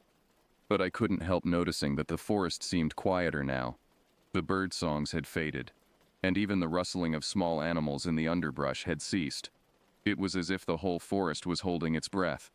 As the sun started to dip lower in the sky, casting long shadows through the trees, I realized I should head back to camp. I turned around, following the same path I had taken earlier. But something felt different. The friendly, welcoming forest of the morning now seemed oppressive and watchful. Every shadow seemed to hide something, and every rustle of leaves made me jump. I picked up my pace, eager to get back to the safety of Betsy before dark. The growing darkness played tricks on my eyes. More than once, I thought I saw movement out of the corner of my eye, only to turn and find nothing there. When I finally reached my campsite, I noticed something was off. My campfire, which I had completely extinguished before leaving, looked like it had been tampered with. The ashes were scattered, and there were sticks arranged in a strange pattern around it. It wasn't anything I recognized, certainly not something I had done. I felt a chill run down my spine. Had someone been here while I was gone? Or was it just some local kids playing a prank? I tried to shake off the unease and went about making dinner. But I couldn't help glancing around as I cooked, half expecting to see someone watching me from the trees. As night fell, the forest came alive with sounds. But they weren't the peaceful noises of the previous evening. These sounds were different, deeper, more ominous. The hoot of an owl sounded more like a warning than a greeting. The rustle in the bushes seemed too heavy to be a small animal. That night, sleep didn't come easy. Every little noise outside seemed amplified in the stillness of the night.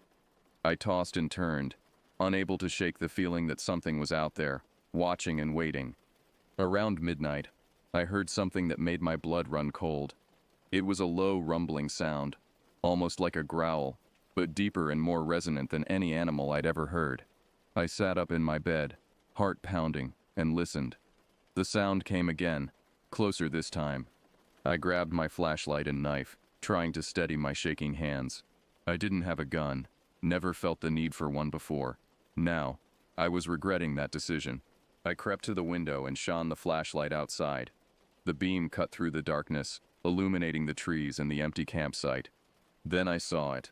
A figure standing at the edge of the clearing, just beyond the reach of my flashlight.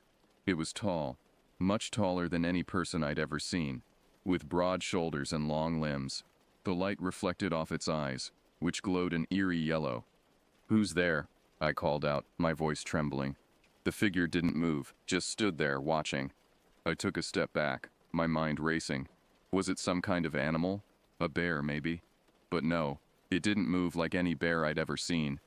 I decided to stay inside and lock the doors, hoping it would go away. I spent the rest of the night sitting in the driver's seat, clutching my knife and listening to the sounds outside. The growling continued intermittently, sometimes closer, sometimes farther away. It was as if whatever was out there was circling my RV, testing for weaknesses. Eventually the growling stopped, and I must have dozed off from sheer exhaustion. When I woke up, the sun was already high in the sky. I cautiously stepped outside, looking for any sign of the creature. There were more footprints around the camp, larger and more defined than the ones I'd seen on the trail. They circled the RV, just as I'd imagined during the night. I knew I couldn't stay there any longer. Whatever was out there, it wasn't natural, and it wasn't friendly. I started packing up my things, my hands shaking as I tried to work quickly. As I was securing everything in the RV, I heard a noise behind me. I spun around, heart in my throat, half expecting to see the creature from the night before. Instead, I saw a man walking towards me. He was dressed in old, tattered clothes, his face weathered and lined. He had a rifle slung over his shoulder. "Morning," he said, his voice gruff. "You look like you've seen a ghost." "Something like that," I replied, trying to keep my voice steady. "Who are you?" "Name's Hank," he said. "I live in a cabin a few miles from here. Saw your RV and thought I'd come check it out." "Not many folks come this way." I nodded, grateful for the company of another human being. "Raymond," I introduced myself. "I had a strange night." Hank raised an eyebrow. "Strange? How?" I told him about the footprints and the growling, about the figure I'd seen in the dark. He listened, his expression growing more serious with each word. "You're lucky you're still in one piece," he said when I finished. "There's something out here, something not quite natural. Folks around here call it the Wendigo." "The Wendigo," I repeated, the name sending a shiver through me. "What is it?" "Some kind of creature. Half man, half beast," Hank explained. "It's been around these parts for generations. Most people don't believe in it, but I've seen things, heard things." He trailed off, looking into the distance. "Best thing you can do is get out of here and don't come back." I didn't need any more convincing. I thanked Hank and finished packing up. As I drove away, I couldn't shake the feeling that I was being watched. The trees seemed to close in around me, and the shadows grew longer. It was a relief when I finally hit the main road and left the forest behind. Back in Chicago, life went on as usual, but I couldn't forget what had happened. I told a few friends, but they just laughed it off, saying I must have imagined it. Maybe they were right, but deep down, I knew what I'd seen was real. I never went back to Medicine Bow. The memory of that night still haunts me.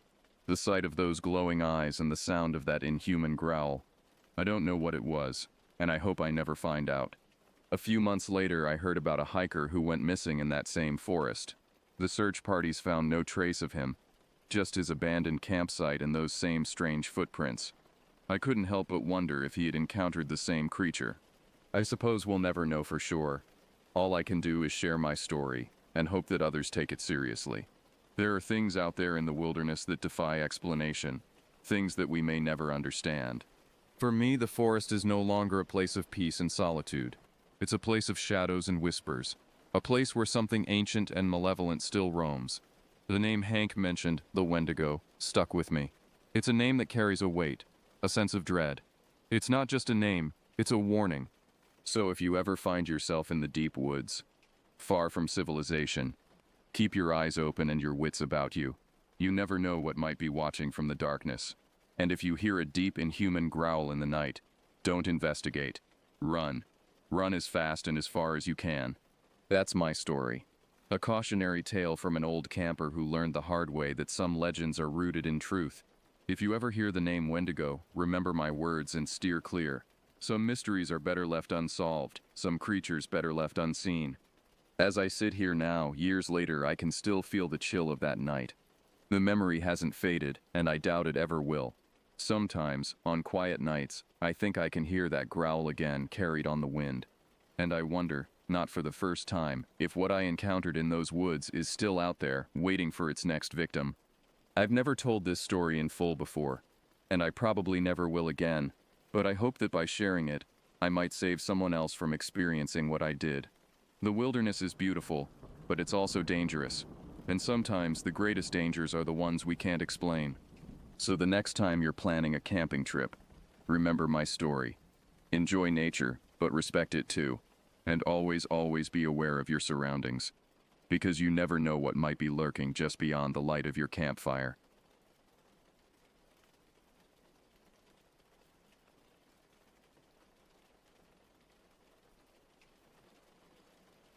My name is Joseph Wilson, and I'm 70 years old now.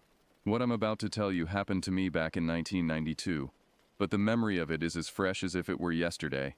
I was 38 then, a college dropout turned mechanic, working long hours in a small garage in Flagstaff, Arizona. My life was simple, some might say mundane. I fixed cars during the day, drank cheap beer with my buddies in the evening, and occasionally hit up a local bar on weekends. It wasn't glamorous, but it was my life, and I was content with it. The only real excitement I had was my annual trip to a cabin in the woods with my best friend Lars Klein. We called it our man retreat. No phones, no civilization. Just two guys, nature, and a couple of six-packs. It was our way of escaping the daily grind, of reconnecting with something primal and real. That year, Lars and I had planned our trip for the last week of August. It was always a good time to go. The summer heat was starting to wane, but winter's chill hadn't yet set in. Perfect weather for being outdoors. I remember the day we left like it was yesterday. It was a Friday, and I'd closed up the garage early. Lars picked me up in my beat-up '78 Chevy pickup. We'd been using that truck for our trips for years. It wasn't pretty, but it was reliable, and it could handle the rough dirt roads leading to our destination. "Ready for another wild adventure, Vern?" Lars asked as I tossed my duffel bag into the truck bed. He always called me Vern, a nickname that stuck from our high school days. "You bet," I replied, climbing into the passenger seat. "Let's get this show on the road." Lars grinned and gunned the engine. As we pulled away from my little apartment, I felt the familiar excitement building in my chest. For the next week we'd be free from all the pressures and monotony of our everyday lives. We headed northeast out of Flagstaff, the San Francisco peaks receding in the rearview mirror. Our destination was a remote cabin near the Mogollon Rim that Lars's uncle owned. It was a modest place, more like a glorified shack, but it had character, and most importantly it was isolated. The drive took about 3 hours, the last hour of which was on increasingly rough and narrow dirt roads. Lars navigated them expertly, having made this trip so many times before. As we bounced along, the forest grew denser around us, towering ponderosa pines blocking out much of the late afternoon sun. "This is where we can truly unplug," Lars said, echoing a sentiment he expressed every year. "No cell phones, no TV, no bosses or customers, just us and the great outdoors." I nodded in agreement, already feeling the tension of the past few months melting away. There was something about being out here, surrounded by nature, that put everything else into perspective. We arrived at the cabin late in the afternoon, the sun already starting to dip behind the pines. The cabin stood in a small clearing, a simple wooden structure that had weathered countless seasons. Its dark wood blended with the surrounding forest, as if it had grown naturally from the ground. As usual, the first thing we did after unloading our gear was crack open a couple of beers. It was tradition, our way of officially starting the retreat. To another year of survival, Lars toasted, raising his can. And to a week of peace and quiet, I added, clinking my can against his. We stood on the small porch, sipping our beers and surveying our kingdom for the next week. The cabin was basic. One big room with a couple of cots, a small kitchen area, and an ancient wood stove. The outhouse was about 50 yards away, down a little path that always gave me the creeps, especially at night. "Hey Vern, you remember to bring the fishing rods?" Lars called from inside the cabin where he was unpacking. "Yeah, they're in the truck with the rest of the stuff," I shouted back. "We'll get them in the morning." We spent that first evening sitting on the porch, watching the stars come out, talking about nothing and everything. Lars and I had been friends since high school. He was the outgoing one, always full of energy and ideas, while I was more of a laid-back kind of guy. Opposites attract, I guess. As the night wore on, the forest around us came alive with sounds. The hoot of an owl, the rustle of small animals in the underbrush. It was a symphony of nature, so different from the constant hum of traffic and humanity back in Flagstaff. "You know," Lars said, his voice soft in the darkness, "sometimes I think about just staying out here, leaving everything behind and living off the land." I chuckled. "You'd last about a week before you started missing your TV and microwave." He laughed too, but there was a wistful note in it. "Yeah, you're probably right. But still, there's something about this place, isn't there? Something, I don't know, pure maybe." I knew what he meant. Out here, stripped of all the trappings of modern life, you could feel a connection to something older, something that ran deep in our bones. It was exhilarating, and a little scary at the same time. As we headed to our cots that night, I felt a sense of contentment wash over me. This was exactly what I needed, a break from the world, a chance to recharge. Little did I know that this trip would turn out to be anything but relaxing. The next morning dawned bright and clear. I woke to the smell of coffee brewing. Lars was always the early riser between us. I stumbled out of my cot, stretched, and made my way to the small kitchen area where Lars was busy frying up some bacon. "Morning, sunshine." He grinned, handing me a steaming mug of coffee. "Sleep well?" I grunted in response, taking a grateful sip of the strong brew. "Like a log. You?" "Same," he replied, turning back to the stove. "I was thinking we could hike down to the lake today, do some fishing. What do you think?" It sounded perfect to me. After a hearty breakfast of bacon, eggs, and toast, we packed some sandwiches and beers into our backpacks, grabbed the fishing rods from the truck, and set off. The hike to the lake was about 3 miles, mostly downhill. It was one of those perfect mornings, clear blue sky, birds singing, the smell of pine in the air. We hiked through the woods, talking and laughing, catching up on all the little things we'd missed in each other's lives over the past year. The lake, when we reached it, was a sight to behold. Crystal clear water surrounded by trees, their reflections creating a mirror image on the calm surface. We found a good spot on the shore, baited our hooks and cast our lines. Fishing for us was less about actually catching anything and more about the act itself. The peace of sitting by the water, the gentle rhythm of casting and reeling. We spent most of the day there, catching nothing but enjoying every minute of it. As the sun began to set, painting the sky in brilliant oranges and pinks, we packed up and started the hike back to the cabin. The return journey was mostly uphill, and we were both feeling the strain by the time we were about halfway there. That's when it happened. Lars, who was a few steps ahead of me, suddenly stopped dead in his tracks. "Did you hear that?" he asked, turning his head towards the dense forest to our right. I paused, straining my ears. "Hear what?" I thought I heard something, like a branch snapping. I listened intently but could hear nothing out of the ordinary. "Probably just a deer or something," I said, trying to sound nonchalant. But there was something in Lars's voice, a note of unease that sent a shiver down my spine. Lars shrugged, and we continued walking. But I could tell he was a little spooked. To be honest, so was I. There was something unsettling about the silence that had fallen over the woods. It was like the forest was holding its breath, waiting for something to happen. We made it back to the cabin just as it was getting dark. The familiar sight of the weathered wooden structure should have been comforting, but somehow in the gathering gloom, it looked more ominous than welcoming. We built a fire in the old wood stove, cooked up some canned beans and hot dogs, and tried to shake off the weird feeling from the hike. But it lingered like a shadow at the edge of our minds, tainting our usual easy camaraderie with an undercurrent of tension. That night, I had trouble sleeping. Every time I started to drift off, I'd jerk awake, sure I'd heard something, a rustling outside, a faint tapping sound. I told myself it was just my imagination working overtime, fueled by the strange atmosphere of the day. But I couldn't shake the feeling that something was out there, watching us. When morning finally came, I was exhausted. Lars didn't look much better. There were dark circles under his eyes, and he was quieter than usual. We decided to stay close to the cabin that day, chopping wood and doing some minor maintenance that Lars's uncle had asked us to take care of. Around midday, Lars went to use the outhouse. I stayed behind to clean up the tools we'd been using.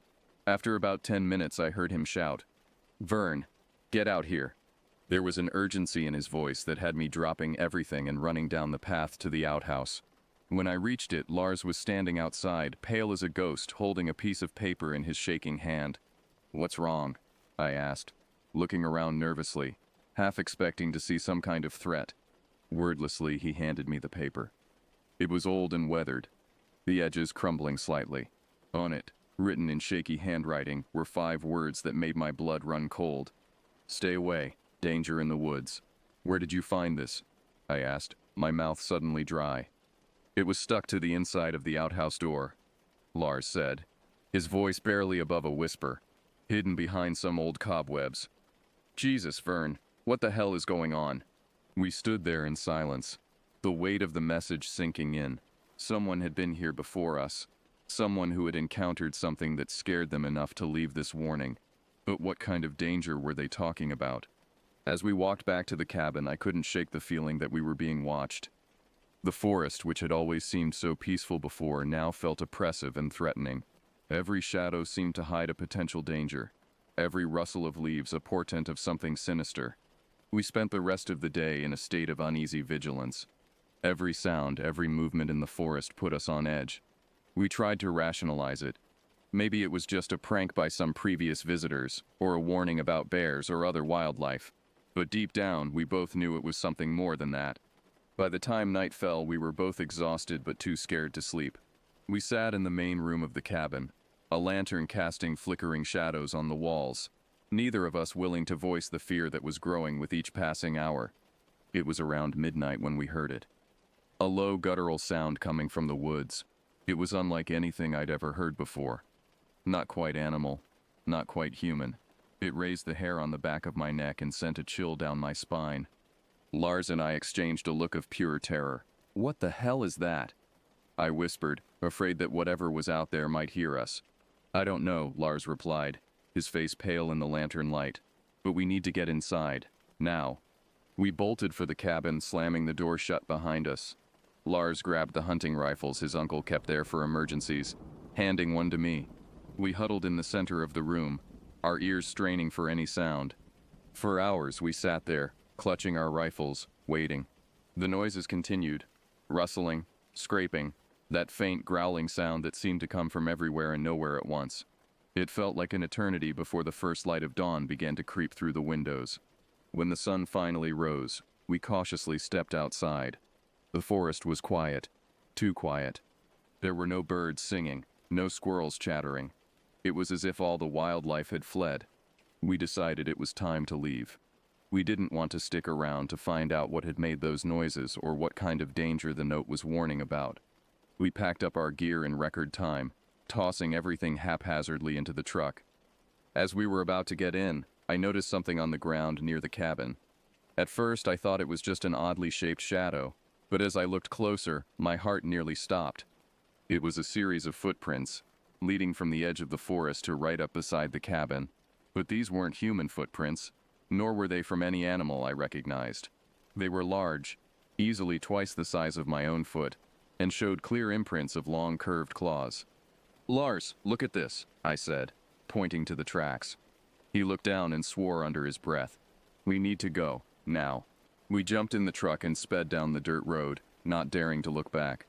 The drive back to Flagstaff was silent, both of us lost in our thoughts, trying to make sense of what had happened. When we finally reached town, We stopped at a diner for breakfast. Sitting there, sipping coffee, surrounded by the comforting sounds of normal life, it all seemed like a bad dream. You think it was some kind of animal? I asked, breaking the silence. Lars shook his head slowly. Maybe, but I've never seen tracks like that before. And that sound, that wasn't any animal I've ever heard. Should we tell someone? The police? And say what? We heard noises in the woods and found some weird tracks? They'd think we were nuts or on drugs. He was right, of course. Without more evidence, no one would believe us. We agreed to keep it to ourselves, chalking it up to an unsettling experience that we'd rather forget. But I never did forget. Lars and I drifted apart over the years, life taking us in different directions. But every now and then, I'd hear a strange noise at night, or see something out of the corner of my eye, and I'd remember those clawed footprints and the warning note. It wasn't until recently, as an old man looking back on his life, that I decided to share this story. Maybe it's just my way of trying to make sense of it all these years later. Or maybe it's a warning to anyone who decides to venture too deep into the woods. Either way, what happened to us out there was real, and it's something I'll never forget. Sometimes, late at night, I find myself wondering, what if we had stayed? What if we had tried to uncover the truth behind the warning and the creature that left those tracks? But then I remember the terror of that night, the alien sound of that growl, and I'm grateful that we left when we did. Because deep down, I know that some mysteries are better left unsolved, some dangers better left unchallenged. And somewhere out there, in the deep woods of Arizona, something is waiting, something that doesn't want to be found. So if you ever find yourself in a remote cabin, surrounded by ancient trees and the sounds of the wild, remember my story. And if you hear something unusual in the night, something that raises the hair on the back of your neck and fills you with an inexplicable dread, don't investigate. Don't try to be a hero. Just run, and don't look back. Because some things in this world are beyond our understanding, and some places are not meant for us to tread. As for me, I'll spend the rest of my days here in Flagstaff, surrounded by the comforts and safety of civilization. But a part of me will always be in those woods, forever looking over my shoulder, forever wondering about the danger that lurks in the shadows. And sometimes, in my dreams, I still hear that growl. The years following our experience at the cabin were difficult. Lars and I tried to go back to our normal lives, but something had changed. It was as if a veil had been lifted, revealing a world far more mysterious and dangerous than we had ever imagined. For months after the incident, I couldn't sleep without a light on. Every creak of my apartment building, every rustle outside my window, sent my heart racing. I'd wake up in cold sweats, the echo of that inhuman growl ringing in my ears. Lars didn't fare much better. He threw himself into his work, pulling longer and longer hours at his construction job. When we did meet up for a beer, which became increasingly rare, I could see the haunted look in his eyes. We never spoke about what happened at the cabin, but it hung between us like an invisible barrier. About a year after our trip, Lars called me late one night. His voice was slurred, and I could tell he'd been drinking. "Vern," he said, his words running together. "I can't take it anymore. I keep seeing things, man. Shadows moving where they shouldn't. And that sound, I can still hear it." I tried to calm him down, told him it was just his imagination playing tricks on him. But even as the words left my mouth, I knew they were a lie, because I had been seeing things too. Just glimpses, really. A flash of movement in my peripheral vision. A dark shape darting between trees when I drove past the forest. Once I could have sworn I saw a set of glowing eyes staring at me from a dark alley. But every time I turned to look directly, there was nothing there. Lars and I made a pact that night. We agreed to never go camping again, to stay away from the forests and the wild places. We told ourselves it was for the best, that we were just being sensible. But deep down, we both knew the truth. We were scared. Life went on, as it tends to do. I continued working at the garage, eventually saving up enough to buy the place when the old owner retired. Lars got married, had a couple of kids. We drifted apart, our friendship a casualty of the unspoken terror we both carried. But I never forgot. How could I? Every time I heard about a hiker going missing in the woods, or a camper found dead under mysterious circumstances, my mind would race back to that night, to those tracks in the dirt, to that bone-chilling growl. I tried to research similar incidents, spending countless nights hunched over my computer, scouring news archives and paranormal forums. I found stories, sure, tales of creatures in the woods, of sounds that couldn't be explained, but nothing concrete, nothing that could prove what we had experienced was real. As the years passed, I began to doubt myself. Maybe it had been just an animal, something ordinary that our fear-addled minds had turned into something monstrous. Maybe the note had been a prank, the tracks a misidentification. I almost managed to convince myself. Almost. It was nearly 30 years after our experience when I saw Lars again. I was closing up the garage for the night when a battered pickup truck pulled into the lot.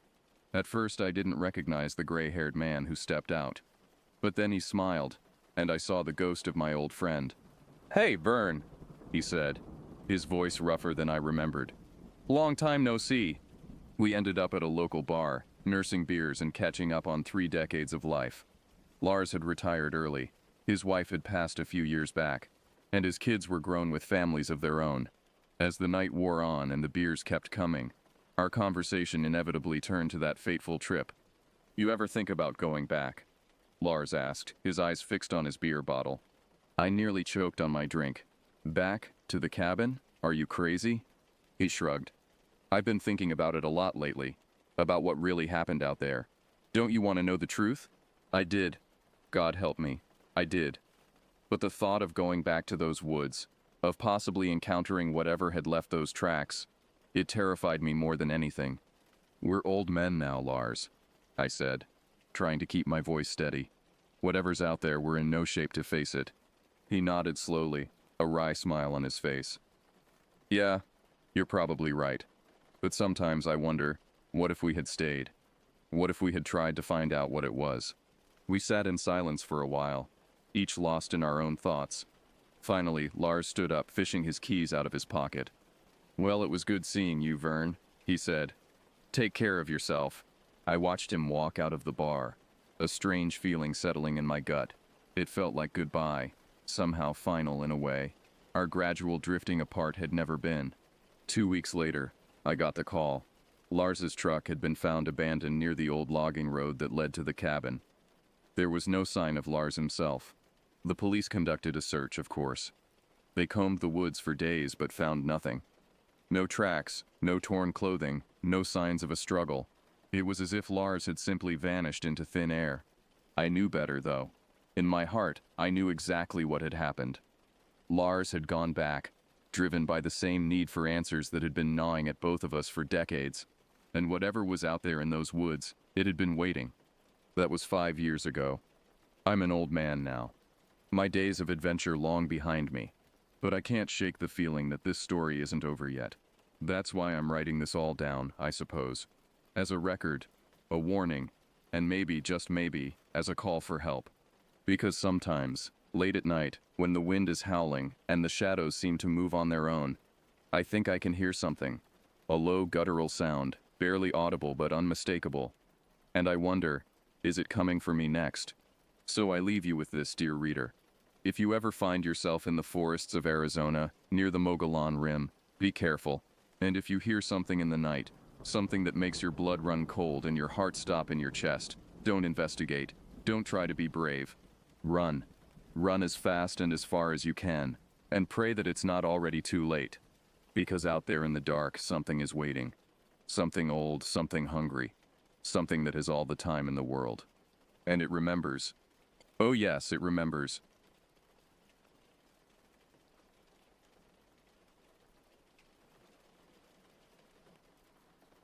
I was 11 when Kay handed me the porcelain doll, wrapped in tissue paper that crinkled like dead leaves.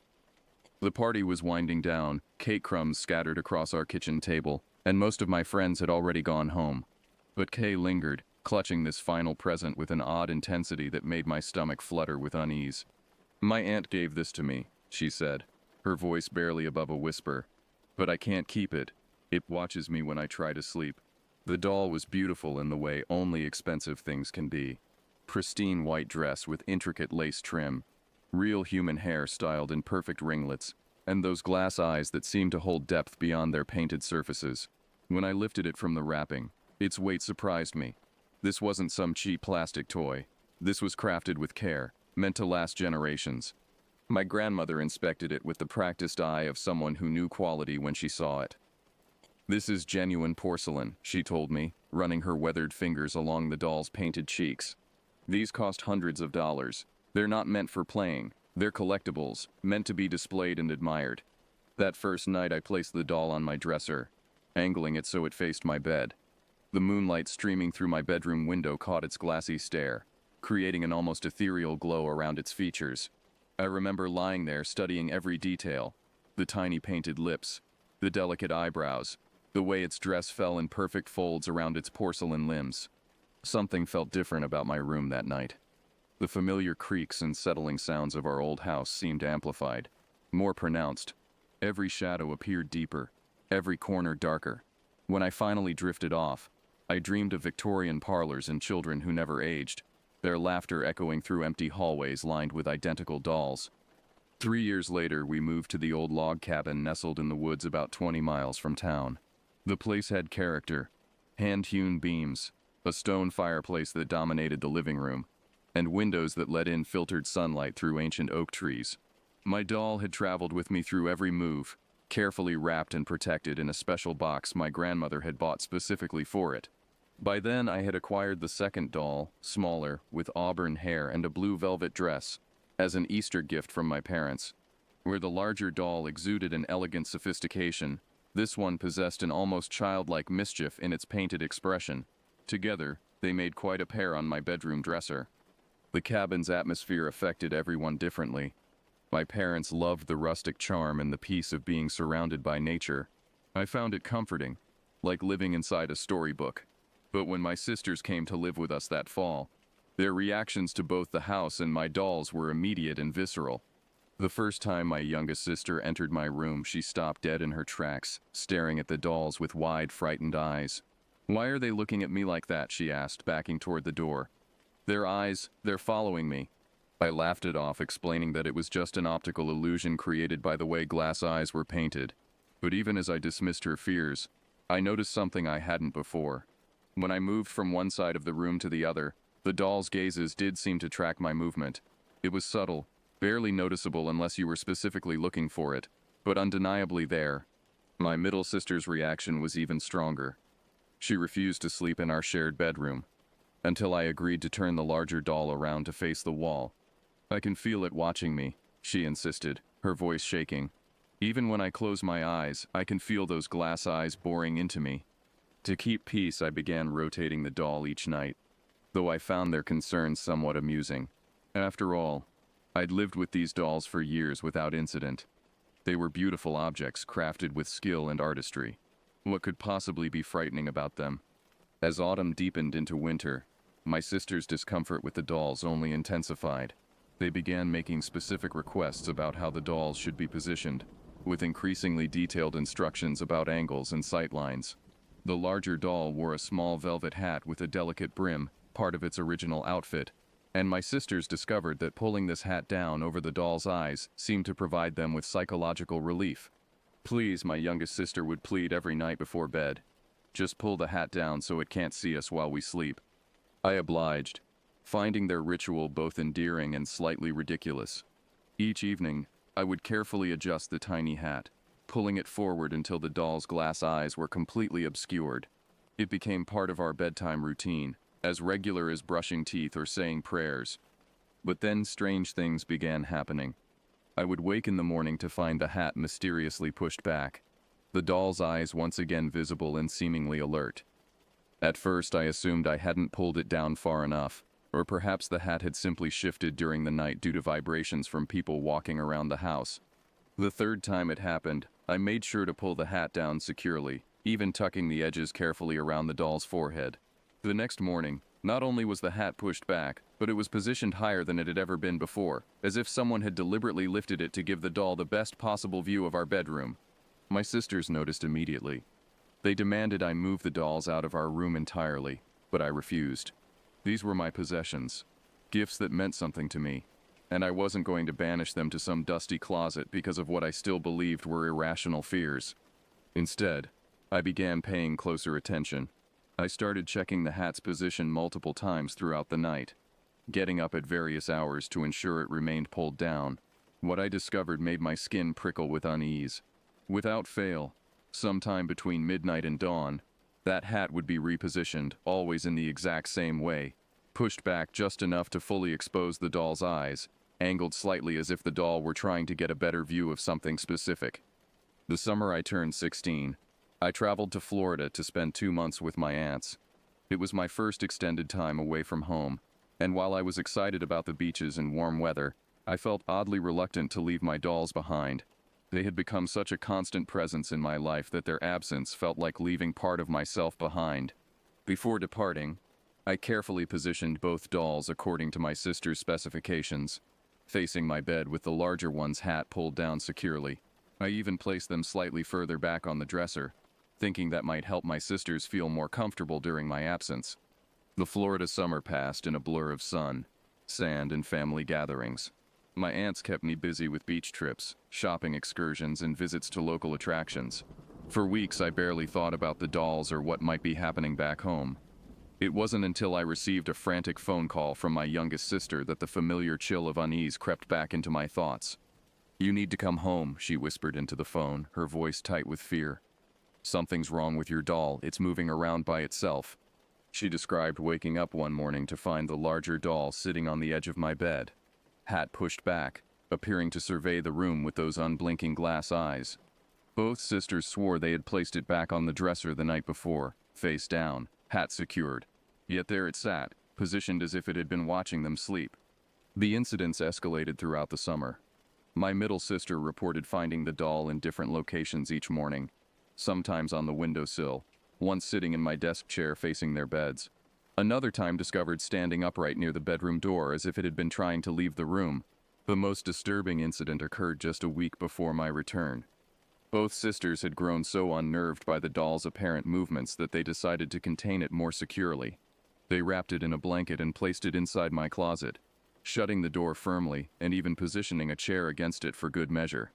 The next morning they found the closet door standing open, the chair moved aside, and the doll sitting on my bed, unwrapped and positioned exactly as they had first found it. Hat back, eyes exposed, facing their beds with an expression that seemed almost triumphant. When I returned from Florida, tan and relaxed, I found both sisters pale and jumpy, reluctant to spend time in our bedroom during daylight hours, and absolutely refusing to sleep there after dark. They had moved into the living room, creating makeshift beds on the couch and floor, claiming they felt safer in the open space near our parents' room. 2 years later, after we had moved into our new house on the other side of town, I left for college. The new house was modern, bright, and cheerful, everything the old cabin hadn't been. I had hoped this change of environment might put an end to the strange occurrences surrounding my dolls, but distance seemed only to amplify their mysterious behavior. I had arranged my dolls on a wooden bookshelf near my bedroom door, positioned where they could overlook the entire room. The shelf also held several wooden boxes containing my jewelry and other small treasures, creating a small display area that pleased me greatly. It was during my second semester that my grandmother began reporting the sounds. She described them as rhythmic knocking, like someone rapping their knuckles against wood with deliberate, measured beats. The sounds always came from my room, always during the early morning hours when the house was otherwise completely quiet. "It's probably your mini fridge," she reasoned when she first mentioned it to me over the phone. "Those old units can make all sorts of strange noises when the compressor kicks in." But when I asked her to describe the sound more specifically, her explanation didn't match anything a refrigerator might produce. These weren't the mechanical hums, clicks, or rattles typical of appliances. These were deliberate, purposeful sounds. 3 sharp raps, followed by a pause, then 3 more raps, repeating in an endless cycle that sometimes lasted for hours. The pattern never varied. Rap, rap, rap. Silence. Rap, rap, rap. Silence. It was too regular to be random, too purposeful to be mechanical. My grandmother timed the intervals and discovered they occurred exactly every 30 seconds, with precision that would have been impossible for any natural settling or expansion of the house's materials. On the 3rd morning of these disturbances, my grandmother decided to investigate. She crept down the hallway toward my room, following the sound to its source. As she approached my door, the knocking grew louder, more insistent. She could pinpoint its origin to the exact area where I kept my dolls and wooden boxes. But the moment she turned the doorknob, the sounds ceased completely. She entered the room, examined the mini fridge, checked all the wooden surfaces for signs of shifting or movement, but found nothing out of place. The dolls sat exactly where I had left them, their glass eyes reflecting the morning sunlight streaming through my windows. Yet as soon as she returned to her bedroom and closed the door, the knocking resumed with the same methodical persistence. This happened every time she approached my room over the next several weeks. The sounds would continue right up until the moment she touched my doorknob, then stop so abruptly it left her ears ringing in the sudden silence. When I returned home for spring break, my grandmother insisted I investigate the mysterious sounds myself. I spent one entire afternoon examining every inch of my room, checking for loose boards, examining the mini-fridge's internal mechanisms, even testing the stability of the wooden bookshelf. Everything appeared normal. Yet my grandmother's accounts were so detailed and consistent that I couldn't dismiss them as imagination. It was during this visit that my parents' friend Heather learned about the dolls and their alleged supernatural activities.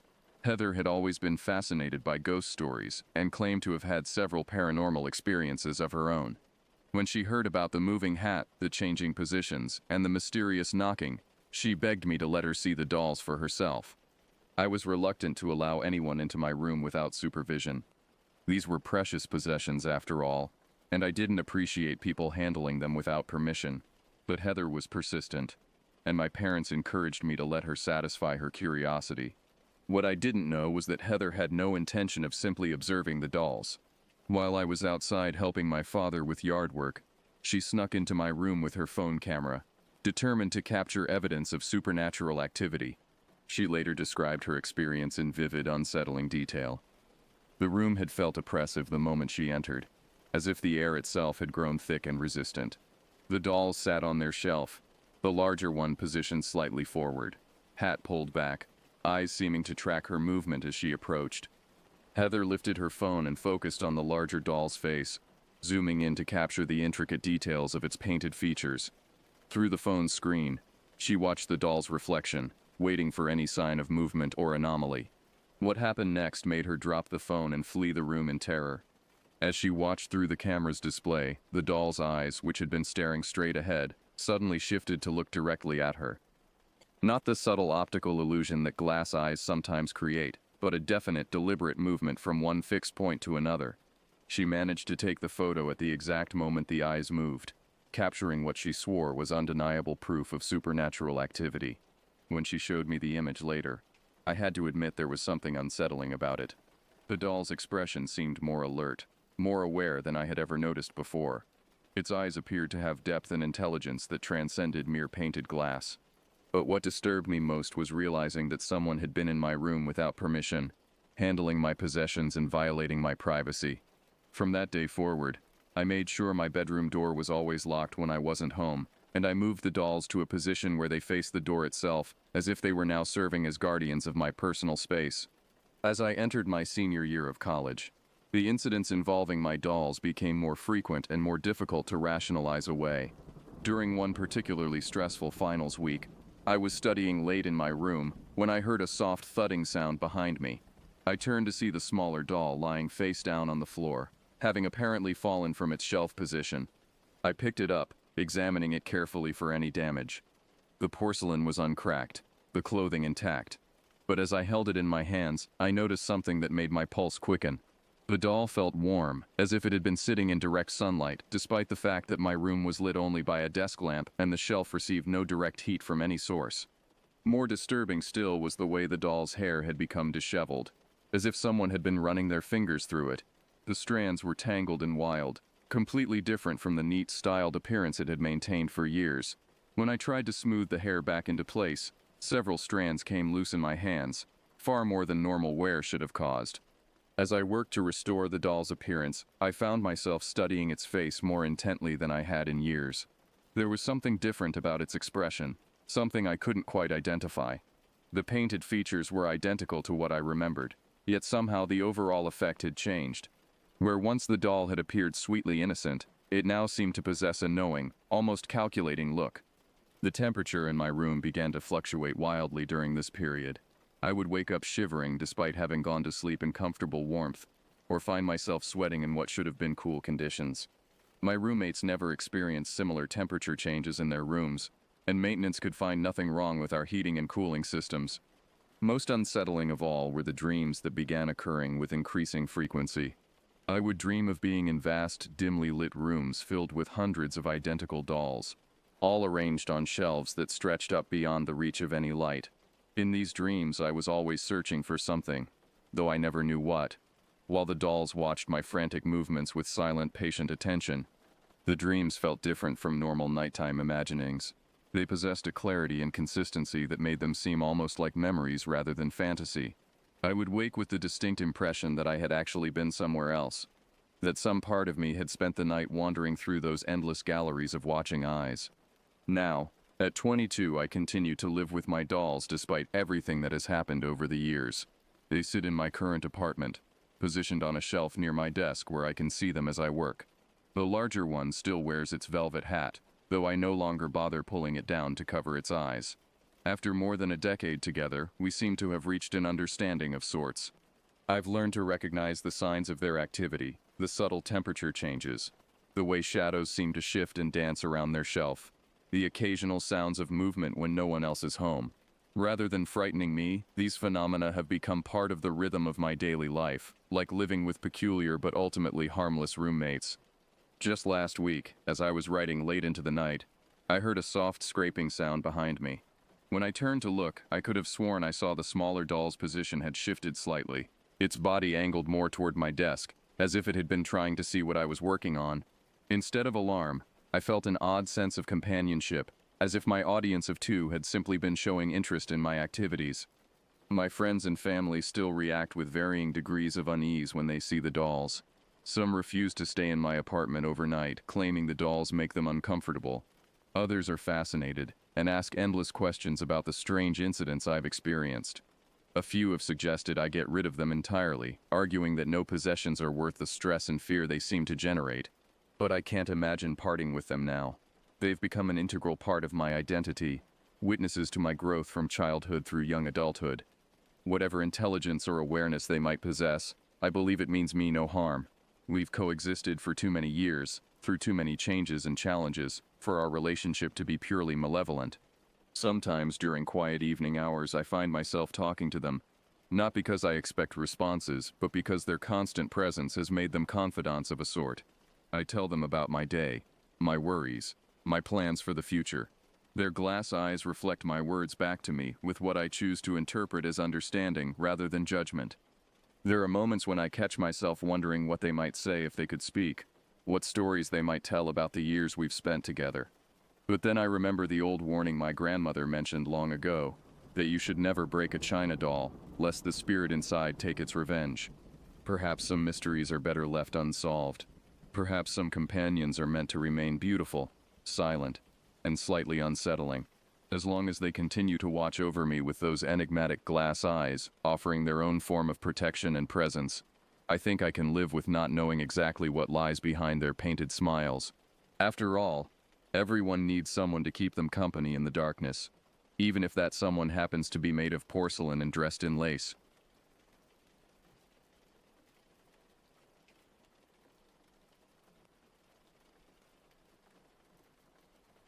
I used to think my parents' place was the epitome of ordinary. A cookie-cutter neighborhood at the base of some foothills, complete with a neat fence and a paved driveway. The kind of place where the biggest excitement was a neighbor's dog getting loose, or someone's sprinkler system malfunctioning. But everything shifted once I found that obscure path just off the canyon road. It's hidden behind a thin screen of trees, and the sign is either so faded or small that most people wouldn't notice it even if they were looking. The metal had rusted to the point where only fragments of letters remained visible. I stumbled across it thanks to a hunch and a friend's random tip about weird stuff happening up in those hills. On the day I decided to explore it with my buddy from the Lost Creek expeditions, that was the afternoon everything changed. We parked near the bend in the road and got out. The moment our feet touched the gravel, an oppressive weight seemed to settle over us. The chill in the air smelled like wet earth and leaf rot, which made sense because the entire slope was drenched in melting snow. But there was something else underneath, a sour organic smell that reminded me of meat left too long in the sun. The moment we stepped onto the gravel, 2 sharp cracks echoed through the trunks. My friend froze, his face draining of color as he glanced at me with a "did you do that" expression. I shook my head, feeling my throat constrict. The sound was definitely coming from deeper in the trees. Although the idea of random branches snapping crossed my mind, I tried to laugh it off, but the sound came out hollow and forced. It was the first spark of suspicion that something, or someone, was aware we had arrived. The trail itself was a sloppy mess, coated with slush and fresh mud that seemed to grab at our boots with each step. Each footfall made an ugly squelching noise that shattered any semblance of silence, announcing our presence to whatever might be listening. The canopy overhead was so thick that most of the day's light got swallowed before it touched the ground. It was like entering a tunnel of shadows where the air itself seemed to thicken with each step forward. We picked our way along carefully, occasionally slipping on the treacherous surface. The temperature seemed to drop with every yard we climbed, and I noticed my breath was becoming visible in small puffs. We only made it a few hundred feet when another pair of cracks rang out, sharper than the ones by the car.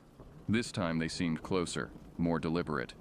My friend threw me a nervous smile that didn't reach his eyes, and I tried to shrug like it was normal. On the inside, my heart was hammering against my ribs.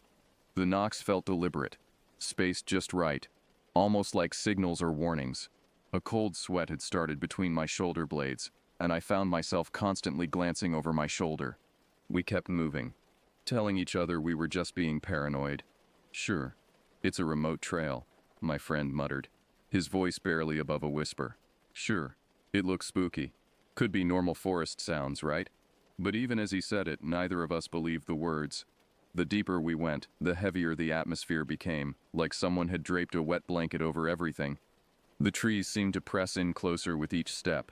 Ancient pines with bark scarred by decades of weather loomed overhead, their branches intertwining to form a nearly impenetrable ceiling. Some of the trunks were so wide that 3 people holding hands couldn't encircle them. Their roots jutted from the earth at odd angles, creating natural barriers that forced us to navigate carefully around them. My friend pointed out how odd it was that we hadn't seen a single squirrel, bird, or even a random chipmunk. The absence of wildlife was unnatural, almost sterile. Usually mountain trails buzz with activity, rustling in the underbrush, bird calls, the scurry of small creatures. Here, nothing moved except us. Even the wind seemed reluctant to disturb the branches above. By this point, I was seriously wondering if we'd wandered into a section of woods that didn't appreciate visitors. The thought made me feel foolish, but I couldn't shake the sensation of being unwelcome. My skin crawled with the persistent feeling that unseen eyes were tracking our every movement. Eventually, we reached a point where the path leveled off, and we found a small clearing. It was probably the only spot along that stretch of trail where daylight actually made it through the branches. The sudden brightness was almost jarring after the perpetual twilight of the forest floor. In the center of the clearing, a ring of stones suggested someone had made campfires here before, though the ashes looked years old. My friend wanted to stop for a snack, so we hunkered down on an old fallen log that had been stripped bare by weather and time. The wood was soft with rot in places, and I could feel moisture seeping through my jeans. We were only half focused on the granola bars in our hands. My ears kept straining to catch even the faintest noise, but the silence was so complete it felt like being inside a vacuum. That's when a third set of knocks rattled the air from somewhere up the slope. This time they came in a pattern. 3 quick raps, a pause, then 2 more. I remember locking eyes with my friend, seeing my own terror reflected in his pale face. At that moment, there was no more kidding around. We both knew we weren't imagining it, and whatever was making those sounds was intelligent enough to vary the rhythm. Despite the growing tension, we decided to wrap up the snack break and head back. Neither of us openly admitted being uneasy, but the unspoken agreement hung between us like a shared secret. The walk down felt much faster than the hike up, though not fast enough. Every few steps, one of us would pause and listen, convinced we'd heard something moving in the trees beside us. The mud seemed even more treacherous on the descent. My friend slipped twice, windmilling his arms to keep from falling. The second time, he grabbed my shoulder to steady himself, and I could feel his hand shaking through my jacket. When we finally made it to the car, a weird sense of relief washed over me, so hard I actually paused to catch my breath before getting inside. As we drove away, my friend and I swapped a few hushed theories. Maybe a woodpecker, he suggested, but his voice lacked conviction. Maybe trees shifting in the wind, but neither of us believed it. Woodpeckers don't knock in patterns, and there hadn't been enough wind to move anything larger than a leaf. A knot of dread seemed lodged in my gut, insisting something else was going on. The feeling stayed with me for days. I'd be sitting in the living room at my folks' place, looking out at the ridges, and I'd feel this pull to go back. It was like an itch I couldn't scratch, a question that demanded an answer. Every time I closed my eyes, I could hear those deliberate knocks echoing in my memory. I tried to research the area online, searching for any mention of the trail or unusual activity in the region. Most of what I found were standard hiking websites and tourism pages. But buried deep in a local forum, I discovered a thread about strange occurrences in the canyon area. The posts were sparse and cryptic, with people mentioning unexplained sounds and feeling watched. One user claimed to have found structures that shouldn't be there, but provided no details. The forum posts only intensified my curiosity. I found myself planning a return trip, despite every rational part of my brain screaming that it was a terrible idea. Something about that place had gotten under my skin, and I knew I wouldn't find peace until I understood what was happening up there. I ended up returning to that trail on my own not long after. The compulsion to go back was stronger than my fear, though barely. I told myself I needed to know if the experience was real or just some shared delusion brought on by the spooky atmosphere. At least that's what I told myself. This time I came prepared. I brought a better flashlight, extra batteries, and my phone fully charged. I also packed more water and food than necessary, just in case I decided to stay longer or got lost. The rational part of my mind kept insisting this was all a waste of time, but my gut told me otherwise. Every trip was the same. Slick ground, murky light, an uncanny hush that seemed to swallow even my footsteps. But there were new details I hadn't noticed before.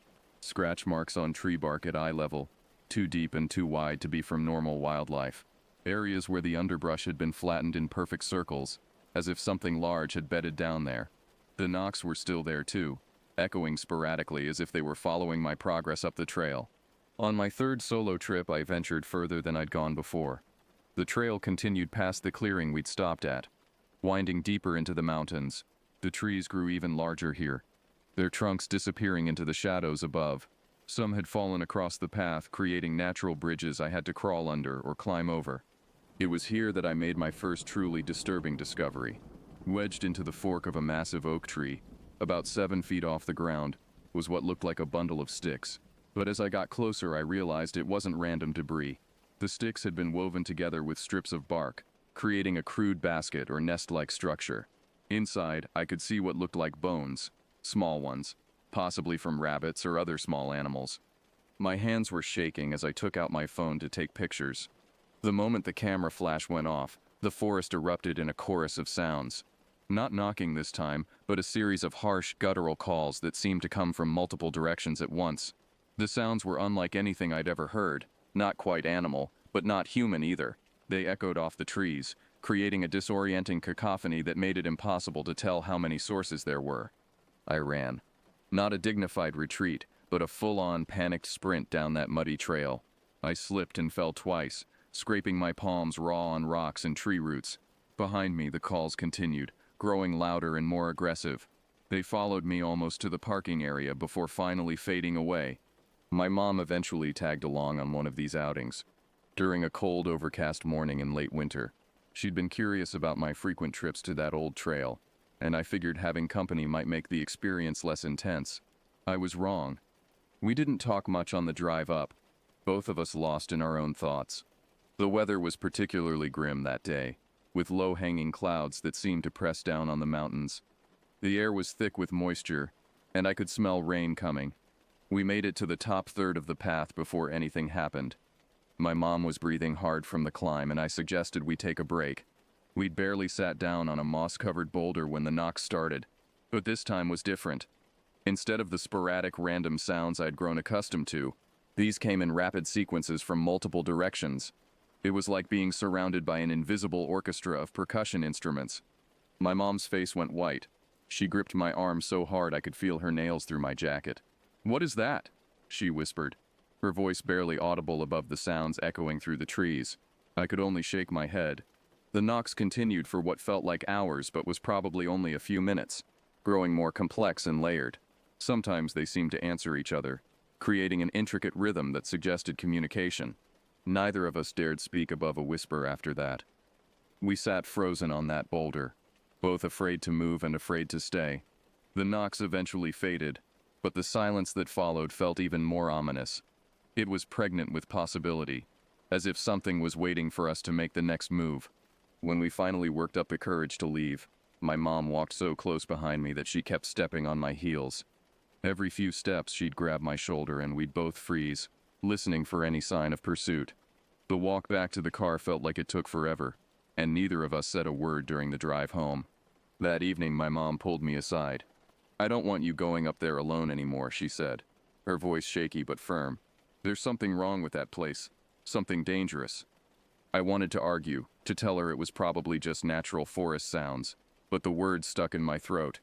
Deep down I knew she was right, but I couldn't stay away.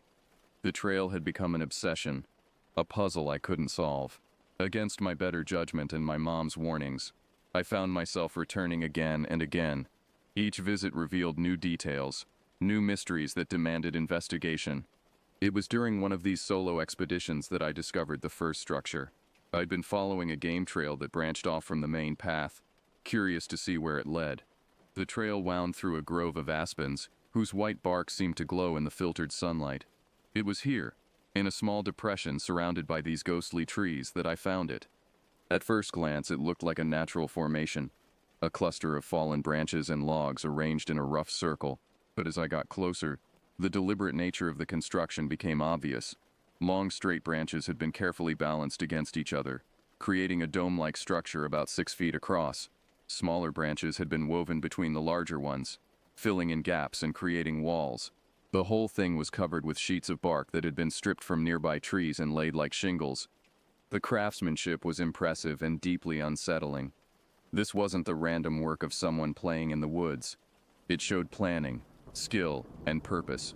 More disturbing was its location, hidden away from the main trail, in a spot where casual hikers would never stumble across it. I circled the structure slowly, my camera ready but my finger hesitant over the shutter button. The last time I'd taken pictures up here, I'd triggered that terrifying chorus of calls.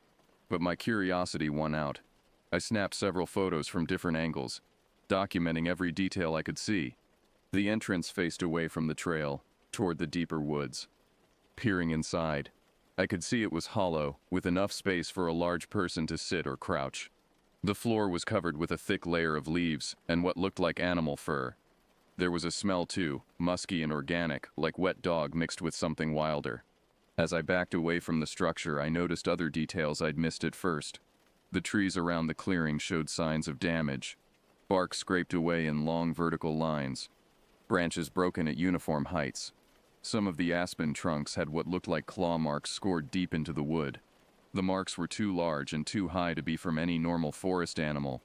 I spent nearly an hour documenting everything I could see, taking photos and mental notes. But the whole time, I felt like I was being watched. The sensation was so strong it made my skin crawl. Every few minutes I'd spin around, convinced I'd catch sight of whatever was observing me. But the forest remained empty and silent. The discovery of the structure marked a turning point. What had started as curiosity about strange sounds had evolved into something much more serious. I was no longer just a hiker who'd stumbled onto something unusual. I was an investigator, and apparently I was getting too close to something that preferred to remain hidden. My next visit to the trail proved that point in the most terrifying way possible. I'd decided to return to the structure, hoping to find more clues about who or what had built it. The hike up was routine. The same muddy path, the same oppressive silence, the same feeling of being watched from the shadows. But when I reached the grove of aspens, the structure was gone. Not destroyed or collapsed, but completely absent, as if it had never existed. The branches and bark that had formed its walls were scattered around the clearing in seemingly random patterns. The carefully woven construction had been dismantled with the same precision it had been built. In its place, arranged in the exact center of where the structure had stood, was a deer skull. It sat upright on a bed of fresh pine needles, bleached white by weather and time. The empty eye sockets seemed to stare directly at me, and something about their hollow gaze made my stomach lurch. But the skull wasn't the worst part. Surrounding it in a perfect circle were photographs. My photographs. The pictures I'd taken of the structure, printed out and stuck to wooden stakes driven into the ground. Each image had been systematically destroyed, torn and shredded until they were barely recognizable.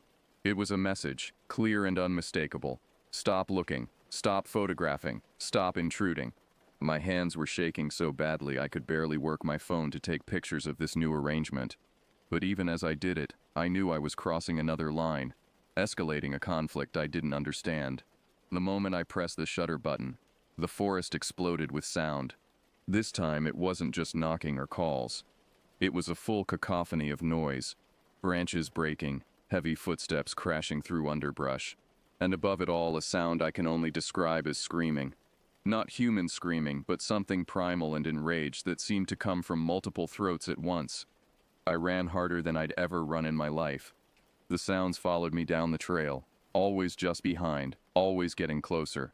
Branches whipped at my face and thorns tore at my clothes, but I didn't slow down. It wasn't until I reached the parking area that the sounds finally stopped, cutting off abruptly like someone had thrown a switch. That should have been the end of it. Any rational person would have taken the hint and stayed away. But rationality had long since abandoned me. The trail had become more than an obsession. It was a compulsion I couldn't resist, even knowing the danger it represented. I returned one last time, 3 weeks after the incident with the destroyed photographs. I told myself I was just going to walk the lower section of the trail, nowhere near the groves or the clearings where I'd had my most disturbing encounters. I just wanted to prove to myself that I could still access the place without triggering whatever force guarded it. I made it about halfway up the trail before I realized how wrong I'd been.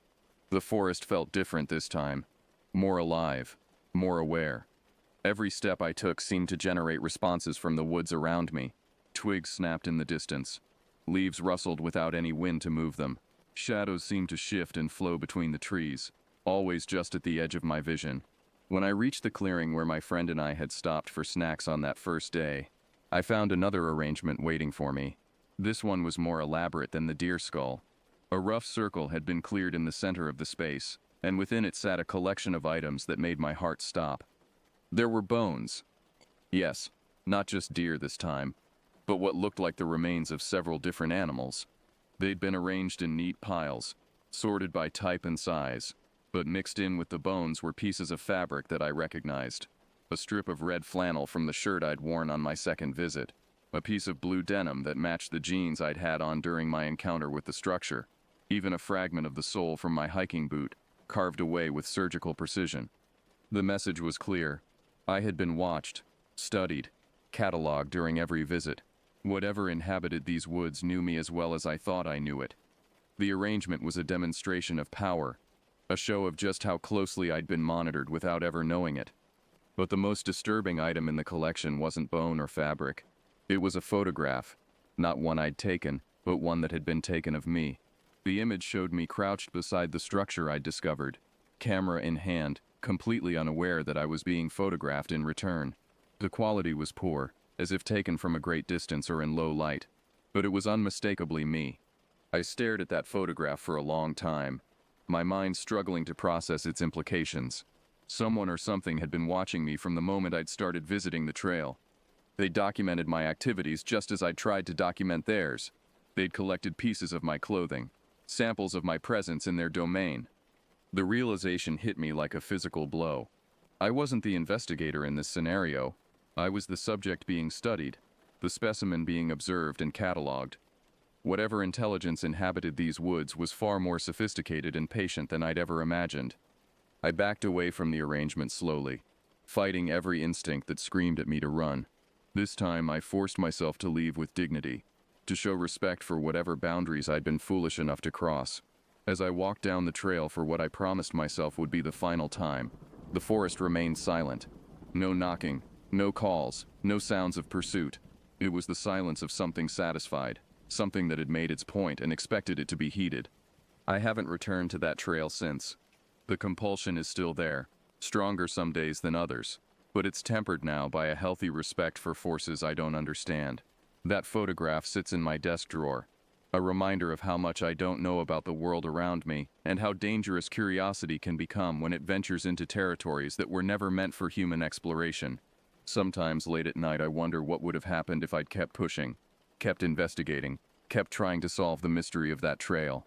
But then I remember the arrangement in the clearing, the careful documentation of my presence, and the intelligence behind it all. Some mysteries are meant to remain unsolved, and some territories are meant to remain unexplored. The trail is still there, hidden behind its screen of trees, marked by its faded sign. Others will find it eventually, drawn by the same curiosity that pulled me in. I hope they're smarter than I was. I hope they recognize the warnings before they venture too deep. Because once you've seen what I've seen, once you know what's watching from those shadows, you carry that knowledge with you forever. And sometimes in the quiet moments before sleep, I can still hear those deliberate knocks echoing through the darkness, reminding me that some things are better left undisturbed.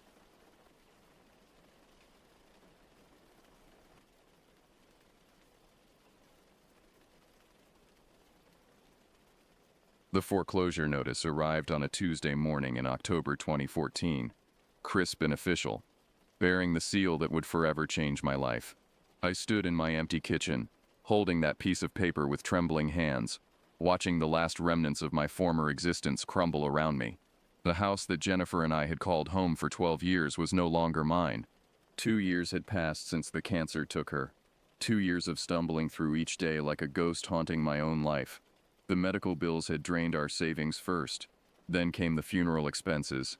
And finally the depression that cost me my job at the insurance firm.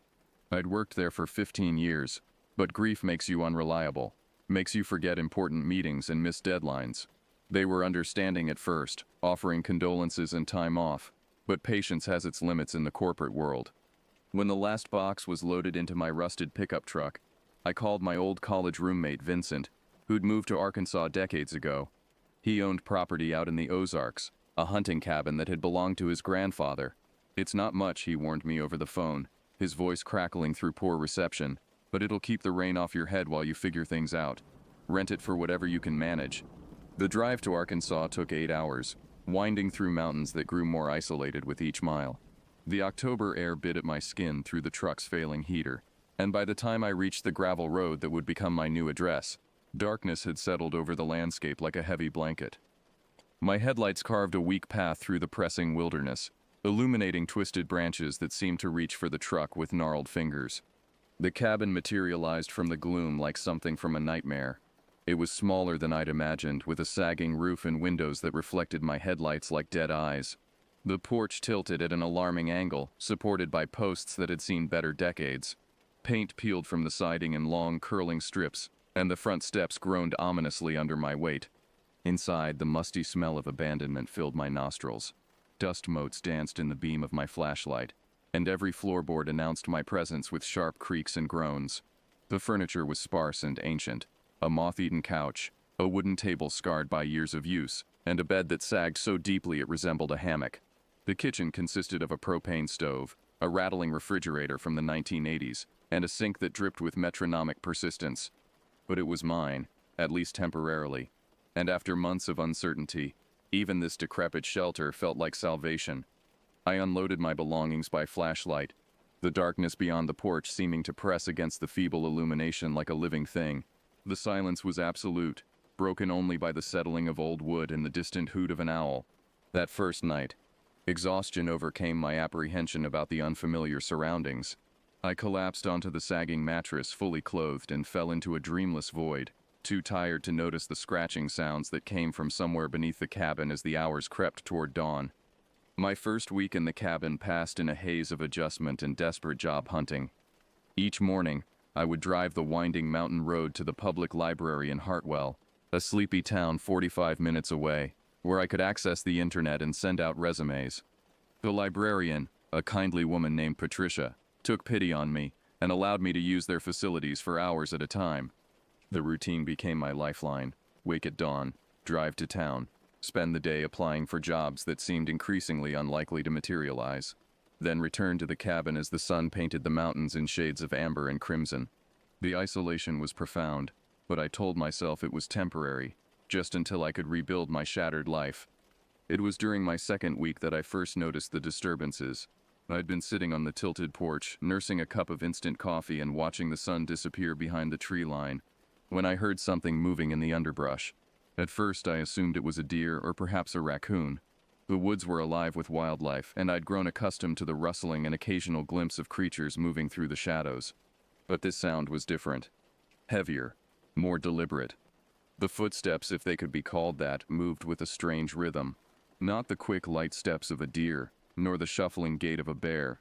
These steps seemed almost measured, like something was carefully placing each foot, testing the ground before committing its weight. The sound circled the cabin at a distance, staying just beyond the reach of my vision in the gathering dusk. I called out, "Hello? Is someone there?" My voice sounded thin and uncertain in the vast wilderness. The footsteps stopped immediately, and for a long moment the forest held an unnatural quiet. Then I heard something else, a sound that made the hair on my arms stand upright. It was a snuffling, wet noise, like an animal with a blocked nasal passage trying to breathe. But there was something almost human about it, an intelligence that seemed to be processing my presence. When I grabbed my flashlight and swept its beam across the tree line, I saw nothing but twisted bark and autumn leaves. The snuffling stopped as soon as the light hit the area, leaving me staring into empty darkness. I stood there for several minutes, straining my ears, but heard only the normal sounds of night: crickets, the distant call of a screech owl, and the whisper of wind through dying leaves. Back inside, I tried to rationalize what I'd experienced. The mountains were home to black bears, and it wasn't uncommon for them to investigate human habitations, especially in the fall when they were preparing for winter. The explanation satisfied my rational mind, but something deeper, more primitive, remained unsettled. The next morning brought the first physical evidence that my nocturnal visitor was real. As I stepped onto the porch with my morning coffee, I nearly dropped the mug. There, pressed deep into the muddy earth beside the steps, was a print unlike anything I'd ever seen.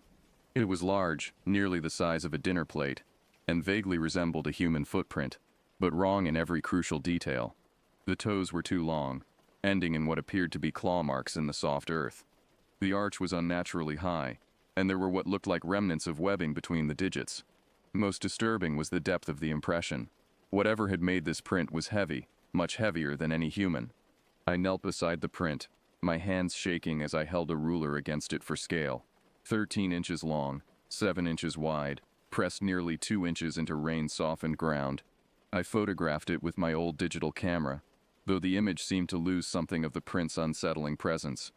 As the morning progressed, I found more prints leading around the cabin in a rough circle. They approached the structure from multiple angles, as if their maker had been studying the building, learning its layout. Under the kitchen window, the prints came within feet of the foundation. Beneath my bedroom window, they stopped directly against the wall. The implications chilled me more than the October air. Something had spent time examining my temporary home, and from the depth and placement of the tracks it had done so while standing upright, like a human might. But no human foot had ever made those marks. The prints haunted my thoughts throughout the following days. I found myself checking and rechecking the doors and windows, making sure they were secure before settling in for the night. The cabin's isolation, which had initially felt peaceful, now seemed ominous. The nearest neighbors were the Garrison family, farmers who lived about half a mile up the mountain road, but they might as well have been on another continent when darkness fell. Sleep became elusive.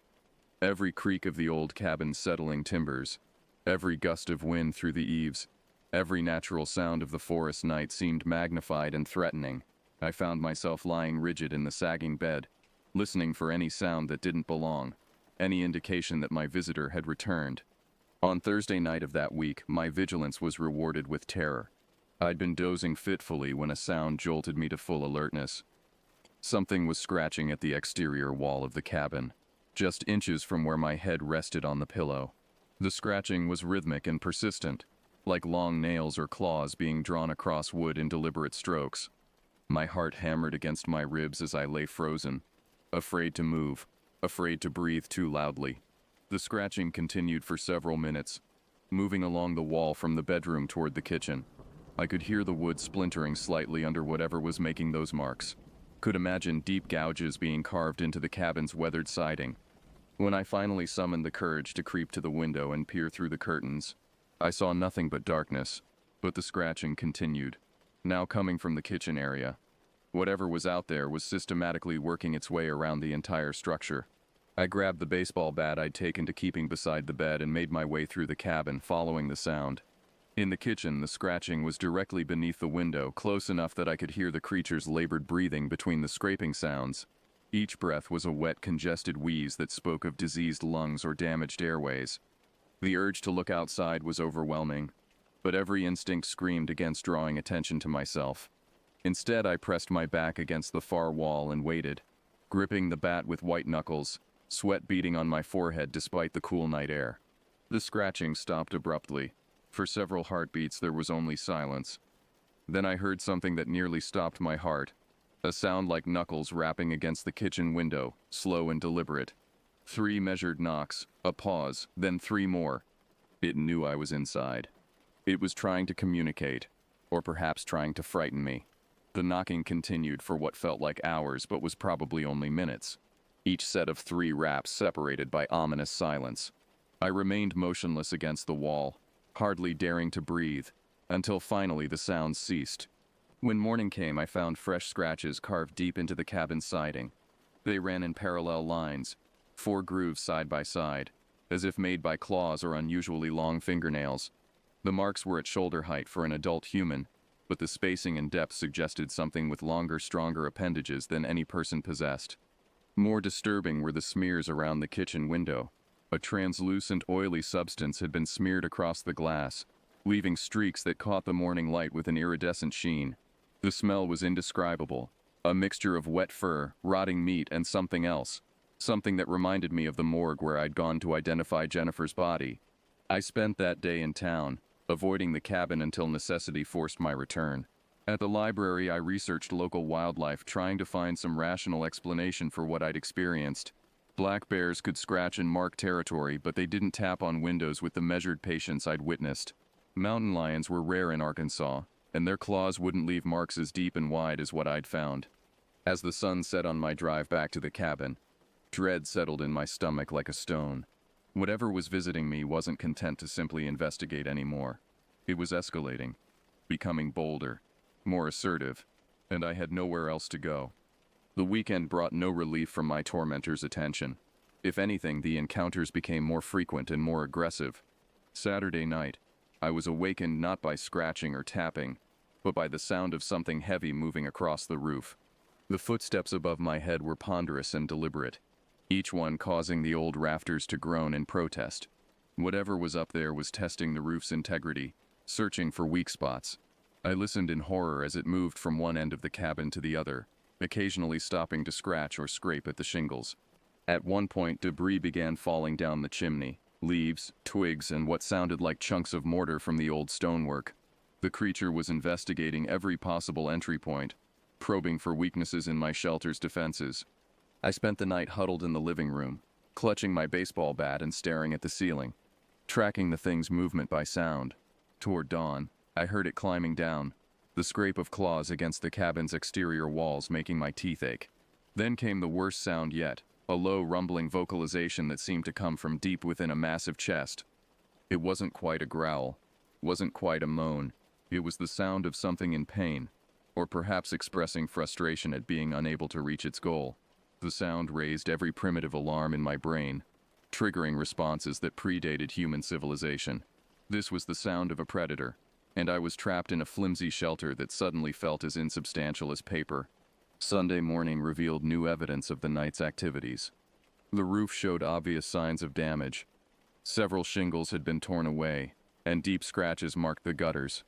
More prints surrounded the cabin, but these were different from the first ones I'd found. They seemed larger, deeper, and in several places they showed drag marks, as if whatever made them had been using its claws for purchase while climbing. But it was the discovery near the back door that truly shook me. Scattered across the small porch were the remnants of some unfortunate animal.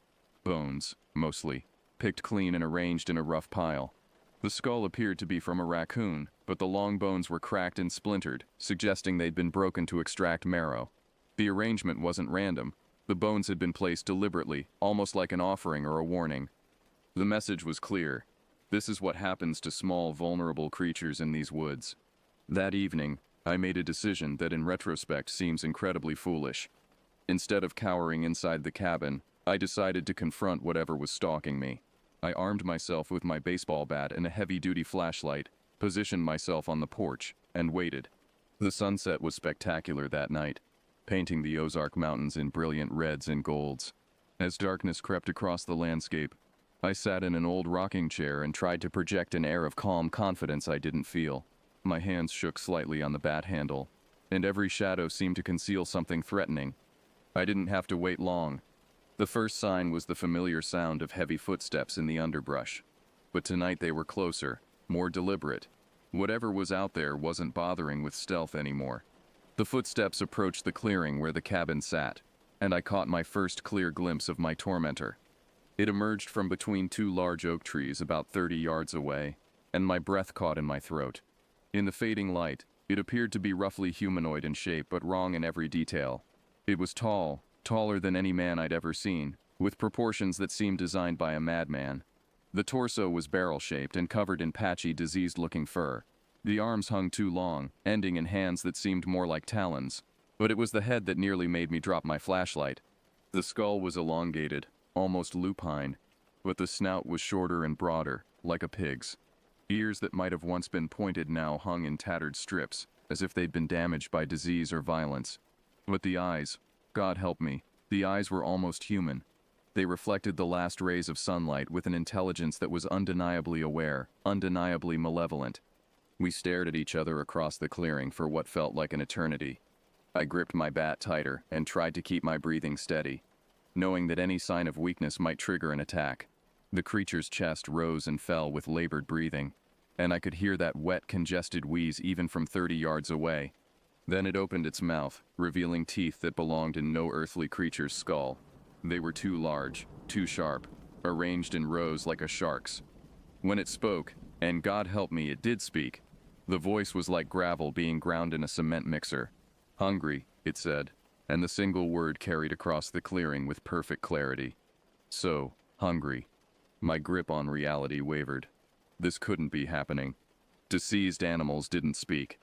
They didn't arrange bones in deliberate patterns or test the structural integrity of human dwellings. But the evidence of my senses couldn't be denied.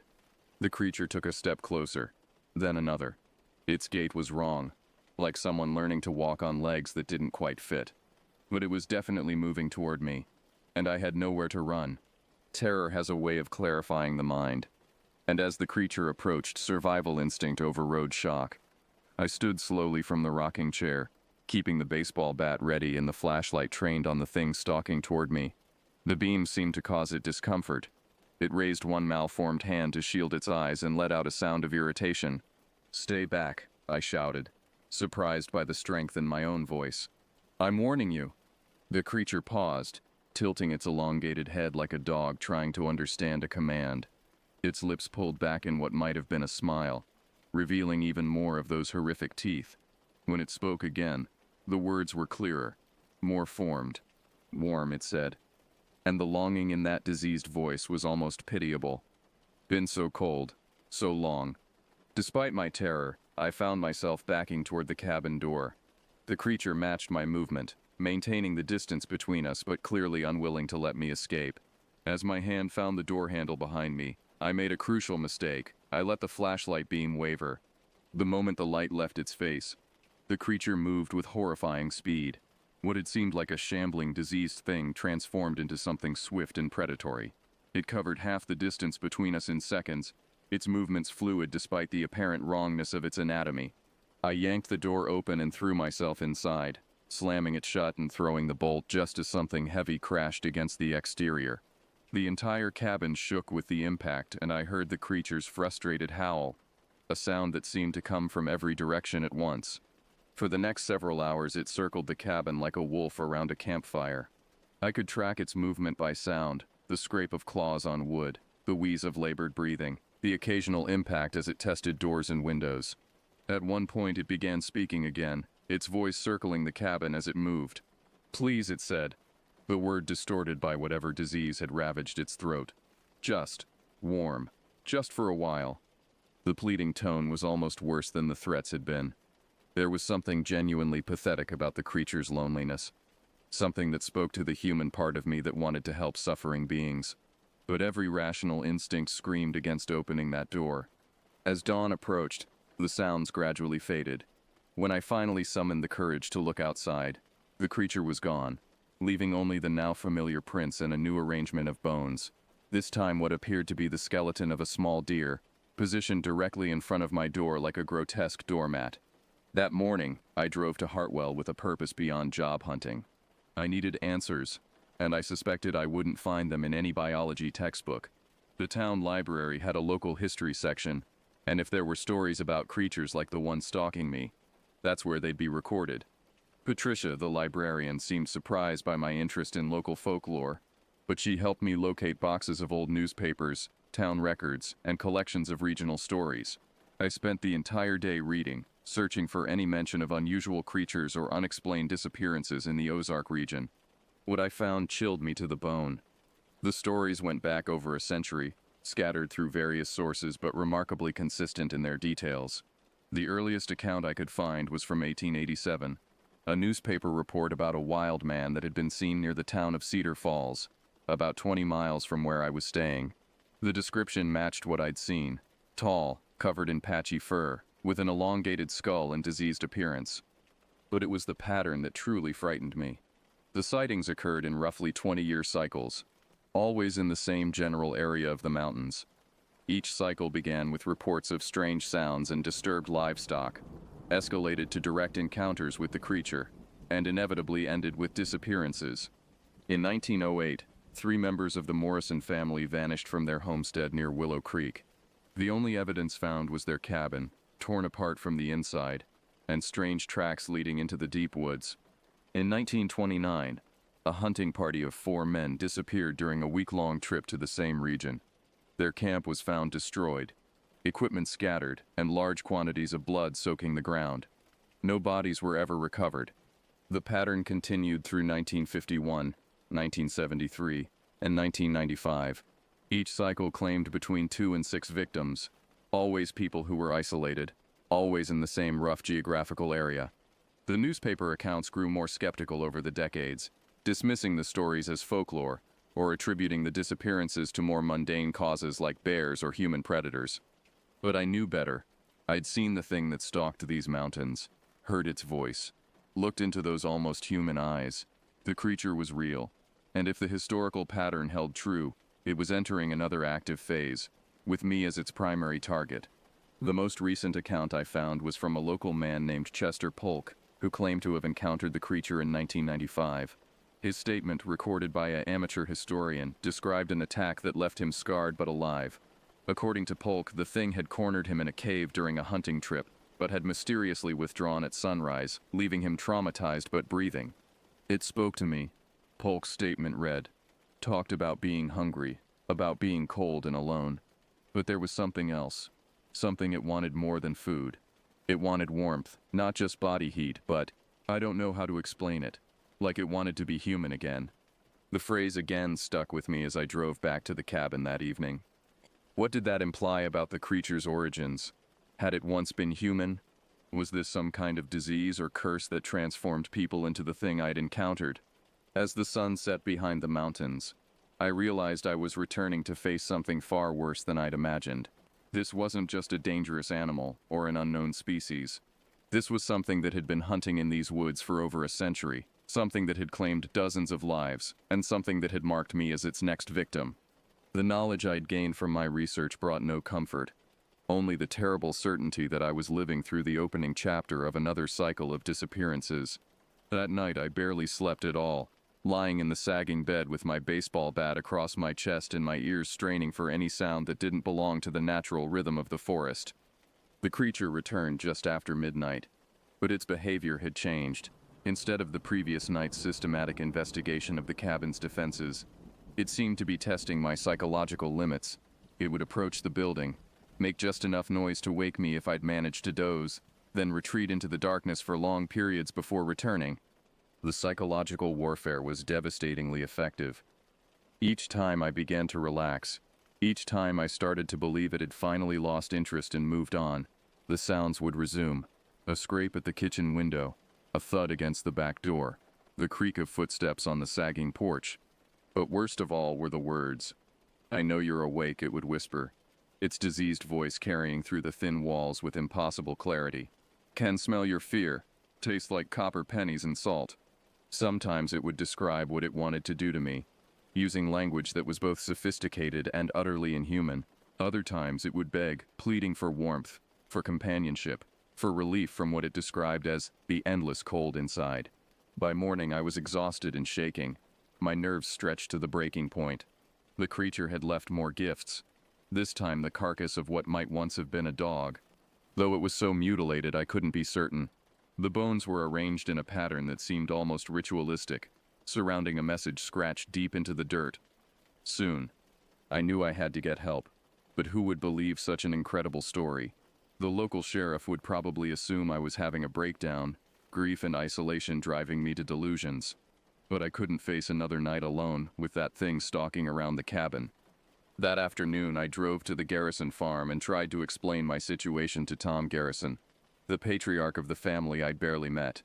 He listened with the patience of a man accustomed to dealing with troubled neighbors, but I could see the skepticism in his weathered face. "We've heard stories about that area," he admitted when I finished my account. "My grandfather used to say there were things in those deep woods that were better left alone. But I always figured it was just old-timer talk, you know?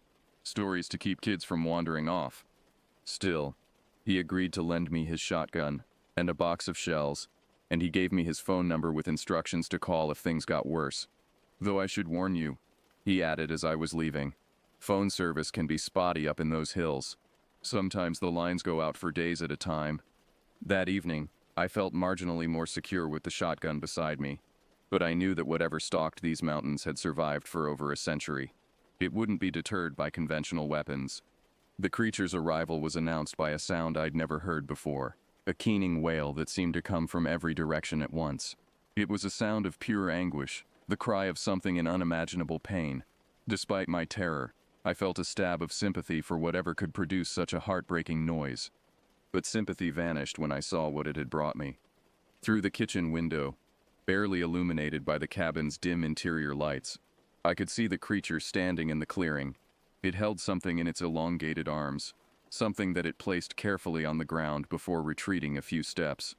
When I finally worked up the courage to investigate with my flashlight, I discovered a child's jacket, small pink with cartoon characters on the front. The fabric was torn and stained with something dark, and it carried a smell that made my stomach churn. The message was clear. This thing didn't just hunt adults. Children were also prey. "Do you like my present?" the creature called from the darkness, its voice carrying a sick parody of childish pride, founded in the old places, the deep caves where the echo never stops. There are so many presents down there, so many friends who wanted to stay warm. I gripped the shotgun tighter, knowing that whatever lived in those mountains had been collecting trophies for decades. The pink jacket wasn't just a threat. It was evidence of unspeakable crimes. "What do you want from me?" I shouted into the darkness, my voice cracking with fear and rage. The creature's laugh was like glass breaking in a blender. "Want to be warm again," it replied. "Want to remember what it feels like to be inside. Safe inside, warm skin, warm thoughts. Been cold so long, so very long." The implication hit me like a physical blow. The thing didn't just want to kill me. It wanted to somehow take my place, to inhabit my body or my life. The phrase from Chester Polk's account echoed in my mind, like it wanted to be human again. That night was the longest of my life. The creature didn't just circle the cabin or test its defenses. It began a systematic assault on my sanity, describing in vivid detail what it claimed to remember from its previous victims. It spoke of their last moments, their fears, their desperate attempts to escape or bargain for their lives. Most disturbing were the times when its voice seemed to change, becoming softer, more human. During these episodes, it would speak as if it were one of its victims, begging for help, pleading for someone to find them, to bring them home. The performance was so convincing that more than once I found myself moving toward the door before reason reasserted itself. "Please," it said in what sounded like a child's voice, the words muffled as if spoken through tears. "I want my mommy. It's so dark down here, and it smells bad. Please come find me." I pressed my hands over my ears, but the voice seemed to come from inside my head. "I'm scared," the thing continued, now sounding like an elderly woman. "Harold, is that you? I've been waiting so long. Please don't leave me here in the dark." The psychological torture continued until dawn, each voice carefully crafted to tug at my sympathy, to convince me to open the door and venture outside. By the time the sun finally rose, I was sobbing uncontrollably. my grip on reality hanging by the thinnest of threads. When I looked outside that morning, the pink jacket was gone. In its place was a photograph, old and water-stained but clearly showing a little girl with pigtails and a bright smile. On the back, in fading ink, someone had written Amy Sullivan, age 7. I recognized the name from my research the previous day. Amy Sullivan had disappeared in 1995, the same year Chester Polk claimed to have encountered the creature. She'd been playing in her backyard when she vanished, leaving behind only footprints that led into the woods and were never seen again. The thing that stalked me wasn't just a predator. It was a collector of lives, of identities, of human experiences, and it had decided that I would be its next acquisition. By my 3rd week in the cabin, I was barely functional.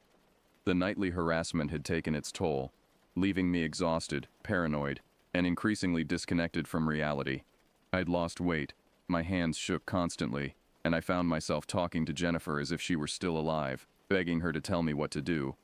The creature seemed to sense my weakening mental state and grew bolder. During the day, when I'd previously felt safe, I began catching glimpses of it moving through the trees around the cabin. It no longer bothered to hide, standing in plain sight and watching me with those almost human eyes that held far too much intelligence. I'd tried calling Tom Garrison several times, but as he'd warned, the phone service was unreliable. When I did manage to get a connection, I could hear the doubt in his voice as I described the escalating situation. He promised to check on me when he could, but harvest season kept him busy from dawn to dusk. On Tuesday of that 3rd week, I made a decision that probably saved my life. I would document everything. If the creature finally succeeded in taking me, at least there would be a record of what had happened. I spent the day writing down every detail I could remember, describing the creature's appearance, its behavior, and its increasingly sophisticated psychological tactics. As I wrote, certain patterns became clear. The creature was most active during the new moon, when the darkness was absolute. It seemed to be weakened by bright light, avoiding my flashlight beam and retreating at sunrise. Most importantly, it appeared to be bound to a specific territory. All the historical disappearances had occurred within a 5-mile radius of my current location. That information gave me an idea, desperate and dangerous though it was. That evening, as the sun set on what I sensed would be our final confrontation, I prepared for war. I gathered every light source I could find, flashlights, battery-powered lanterns, even candles and matches. I loaded the shotgun with double-aught buckshot and placed additional shells within easy reach. Then I did something that went against every survival instinct. I opened the cabin door and stepped onto the porch. "I know you're out there," I called into the gathering darkness. "I'm tired of playing games. If you want me, come and take me." The response was immediate. The creature's keening wail rose from multiple directions at once, as if it were surrounding me with its voice. But this time I didn't retreat. I stood my ground on the tilted porch and waited. It emerged from the tree line like something from humanity's darkest nightmares. But in the glow of my assembled lights, I could see it more clearly than ever before. The patchy fur was actually human hair, grown long and wild, clumped with filth and blood. The elongated skull wasn't natural. It had been stretched and distorted by some unimaginable process, the bones malformed and grotesque. But it was the realization about its clothing that nearly broke my mind. The creature wore the tattered remains of what had once been human garments.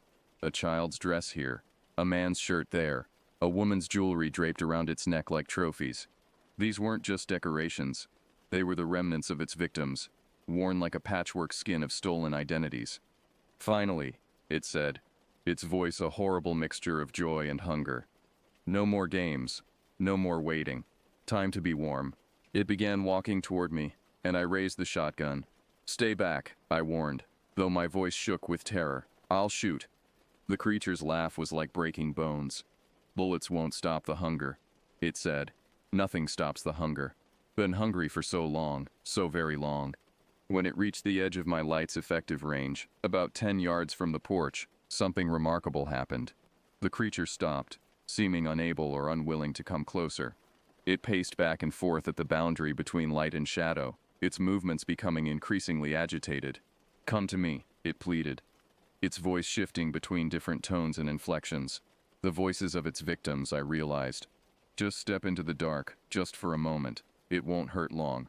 But I held my position, keeping the lights between us. For nearly an hour we faced each other across that luminous barrier, Predator and prey locked in a battle of wills. The creature tried every psychological weapon in its arsenal: threats, pleas, impersonations of loved ones, promises of relief from pain. Then, as the night deepened and my flashlight batteries began to weaken, the creature made its final gambit. It began to change, its shape shifting in the dim light like something from a fever dream. For a moment it looked like Jennifer, my dead wife, reaching out to me with tears streaming down her face. "Please," it said in her voice, perfect in every detail.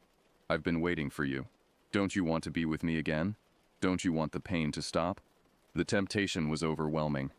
After 2 years of grief, of struggling to survive without her, the promise of reunion was almost irresistible. I took a step forward, then another, drawn by that beloved voice calling my name. But as I reached the edge of the light, I saw the truth. The creature's eyes remained the same, alien, hungry, utterly inhuman. This wasn't Jennifer. This was the thing that had murdered children, that had terrorized these mountains for over a century, that wore the remnants of its victims like a grotesque costume. I raised the shotgun and pulled the trigger. The blast lit up the clearing like lightning, and the creature's shriek of pain and rage was deafening. But incredibly, it wasn't down. The shotgun blast had torn through its left shoulder, spinning it around and sending it staggering, but it was far from finished. "Now you've made me angry," it snarled, its voice dropping to a register that seemed to vibrate in my bones. "No more games. No more pretending to be nice." It charged, moving with that horrific speed I'd witnessed before. I fired again, this shot catching it in the chest, but momentum carried it forward. We collided on the porch steps, the creature's weight and fury carrying us both to the ground. Up close, the stench was overwhelming. Rotting meat, diseased flesh, and underneath it all, the sweet, sick smell of decay. Its claws raked across my chest, tearing through my shirt and drawing blood. But as we grappled, I noticed something crucial. The creature's movements were becoming sluggish, its breathing more labored than usual. The shotgun blasts had done more damage than I'd initially realized. Dark fluid leaked from its wounds, steaming in the cool night air. Whatever this thing was, it could be hurt, could be killed. With desperate strength, I managed to break free and scramble back toward the cabin. The creature tried to follow, but its movements were becoming increasingly unsteady. It made it to the porch before collapsing, its breathing shallow and rapid. "Cold," it whispered. And for the first time its voice carried no threat, only a vast and terrible sadness. So cold, always cold. I stood over it, the shotgun trained on its head, waiting for some final trick or last desperate attack. But the creature was dying, its stolen century of terror finally coming to an end. "What are you?" I asked, though I wasn't sure if it could still understand. Its eyes focused on me with great effort. "Was human," it wheezed. "Long time ago. So long. Disease changed me, made me hungry, so hungry for warmth, for life." The explanation hit me like a revelation. This wasn't some supernatural monster or unknown species. It was a human being, transformed by some hideous disease into a predator that could only survive by consuming others. The cycles of disappearances, the 20-year intervals, they marked the creature's periods of weakness, times when it needed to feed to sustain its unnatural existence. "The others," I said, "the people you killed, they didn't deserve to die. Needed their warmth," it replied, its voice fading. "Needed to remember what it felt like to be alive." With those words, the creature's eyes went blank, and the thing that had terrorized the Ozark Mountains for over a century finally died. Its body began to decompose almost immediately, as if it had been held together by will alone. Within minutes, only bones remained, ancient and brittle, crumbling to dust in the cool mountain air. I didn't stay to see the sunrise. With the creature's remains dissolving into the mountain soil, I threw my belongings into my truck and drove away from that cursed place as fast as the winding roads would allow. I didn't stop until I reached Little Rock, and even then I kept driving until I reached Memphis, putting as much distance as possible between myself and the Ozark Mountains. The physical wounds healed quickly. The creature's claws had left only shallow scratches across my chest, but the psychological scars took much longer to fade. For months I jumped at every unexpected sound, checked and rechecked locks on doors and windows, and found myself unable to sleep in complete darkness. I never returned to Arkansas, never spoke to Vincent about what had happened in his cabin. What could I have said? That his family's hunting retreat sat on the territory of a diseased human-turned-predator. That for over a century, something inhuman had been using the surrounding caves as a charnel house for stolen lives. Instead, I called him from Memphis and told him I'd found work. That I was grateful for his help but wouldn't be needing the cabin anymore. He seemed relieved, though he didn't say why. Later, I wondered if his family had always known something was wrong with that area. If the low rent had been less about friendship and more about finding someone desperate enough to serve as an unknowing guardian. I settled in Tennessee, found steady work, and slowly began to rebuild my life. The grief for Jennifer never fully disappeared, but the terror of those 3 weeks had somehow put it in perspective. I was alive, I was human, and I had survived an encounter that had claimed dozens of others over the decades. But I never forgot the creature's final words about remembering what it felt like to be alive. In a twisted way, those 3 weeks of horror had reminded me of the same thing. Facing imminent death had stripped away the depression and apathy that had consumed me since Jennifer's passing. Terror, it turned out, was a more effective cure for despair than any therapy or medication. Years later, I did some follow-up research on the Ozark disappearances. The pattern that had terrified me, the 20-year cycles of vanishing people, had been broken. No new disappearances were reported in the area after 2014. The caves where the creature had claimed to keep its presence were eventually explored by spelunkers and found to contain the remains of dozens of people spanning over a century. The authorities attributed the deaths to a serial killer who had operated in the region for decades before finally dying or moving on. They never found a suspect, never identified the specific perpetrator. The case was filed away as a cold file, another unsolved mystery in law enforcement archives. I knew better. I knew that the thing responsible had died on a tilted porch in the Arkansas mountains, brought down not by superior firepower or clever tactics, but by the simple fact that even unnatural life has its limits. The creature had sustained itself for over 100 years by consuming others, but eventually the disease that had transformed it had consumed the host as well. Sometimes, late at night, I think about the children whose voices the creature had mimicked, the families who never learned what happened to their loved ones. I think about Chester Polk, who had somehow survived an encounter in 1995, and wonder if his survival had been planned, if the creature had let him live to spread stories that would bring more curious victims to the mountains. But mostly I try not to think about it at all. I've built a new life, found some measure of peace, even managed to form new relationships. The cabin in the Ozarks feels like something from a nightmare, a chapter in someone else's story. Yet on nights when the moon is dark and the wind carries strange sounds, I find myself checking the locks one more time, making sure the lights are working, and listening for the sound of footsteps that don't quite match any earthly creature's gait. Because I learned something in those mountains that I'll never forget. There are things in the dark corners of our world that hunger for more than food. They hunger for the warmth of human life itself, and they will never stop searching for it. The thing that stalked me is dead, crumbled to dust in the Arkansas soil. But somewhere else, in some other isolated corner of our world, something similar might be stirring, growing hungry, beginning its own cycle of terror. I pray to God that when it does, it chooses someone stronger than I was, someone better prepared for the fight, because the next person might not be so lucky.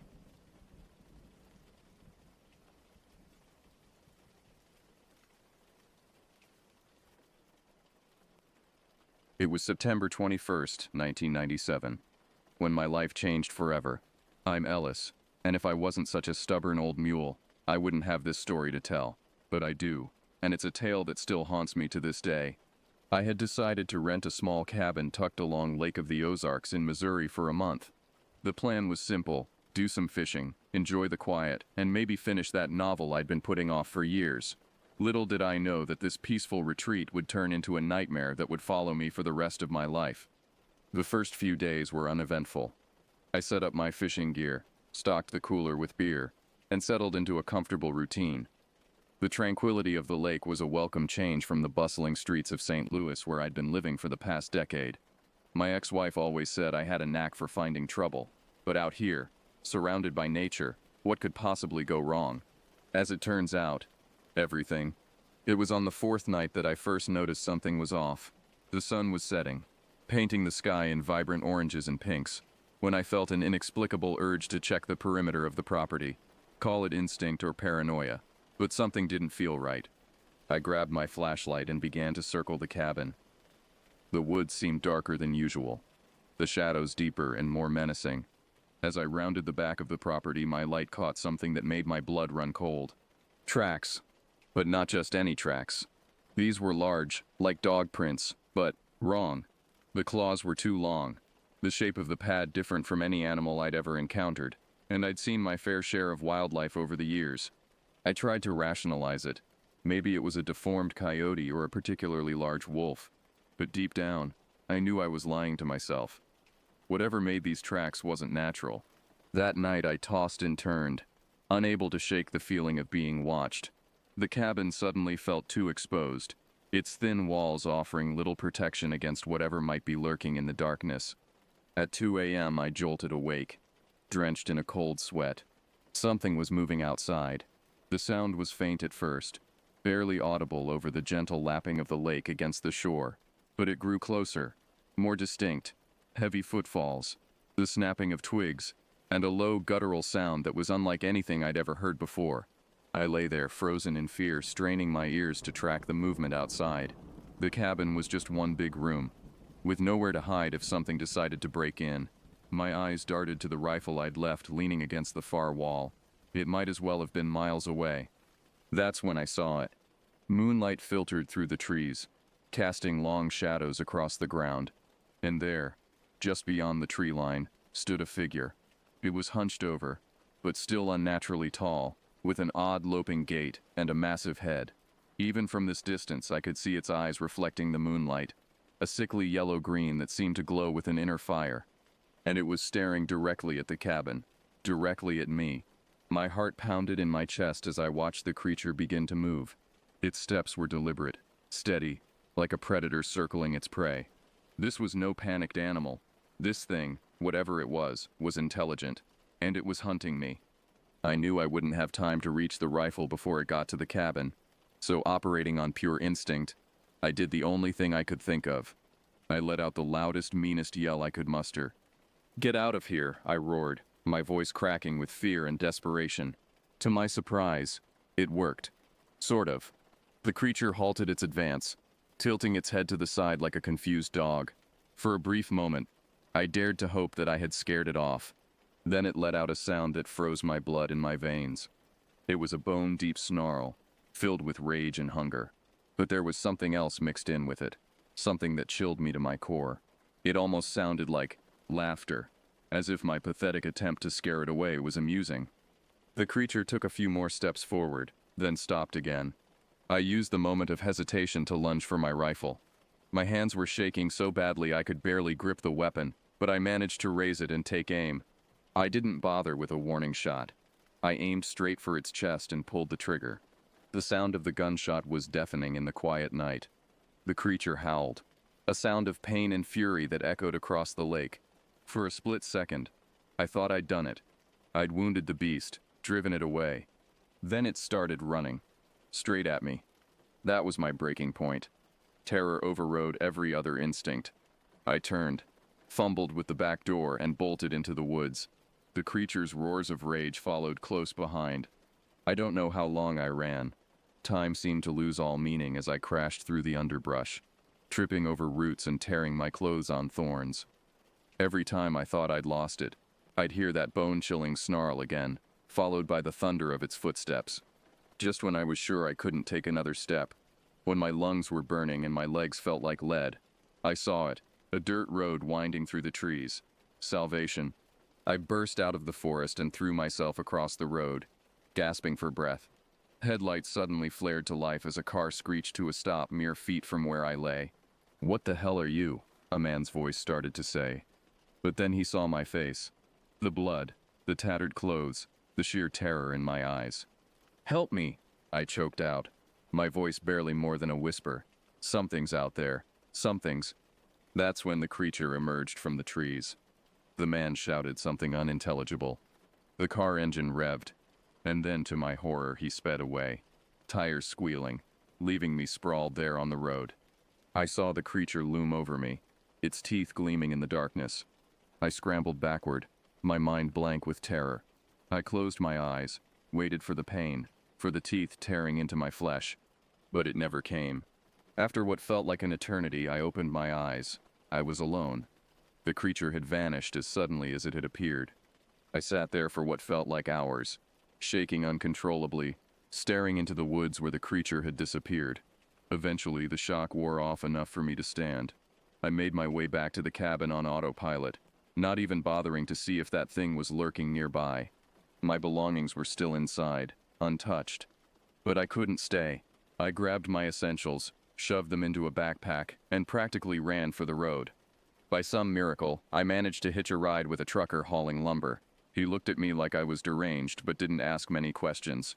He dropped me off at a gas station outside of Branson, the nearest town of any size. From there, I called a cab, made it to the bus station, and somehow ended up back in my dingy St. Louis apartment. The aftermath is a blur. I barely slept, barricaded myself inside, kept seeing those glowing eyes in the dark, hearing its snarls every time I closed my eyes. When I could bring myself to eat, I choked down protein bars and takeout, terrified to go to a grocery store with its wide-open spaces. I felt exposed, vulnerable, like at any moment, that thing could come crashing through my window. They found me like that. The police. Turns out the trucker had reported what happened. He thought at first he must have hit an animal, but then saw my abandoned cabin, bloodstains in the dirt, the torn clothing, signs of a struggle. The cops didn't believe my story, of course. Animal attack, they said. Maybe a feral hog gone rogue.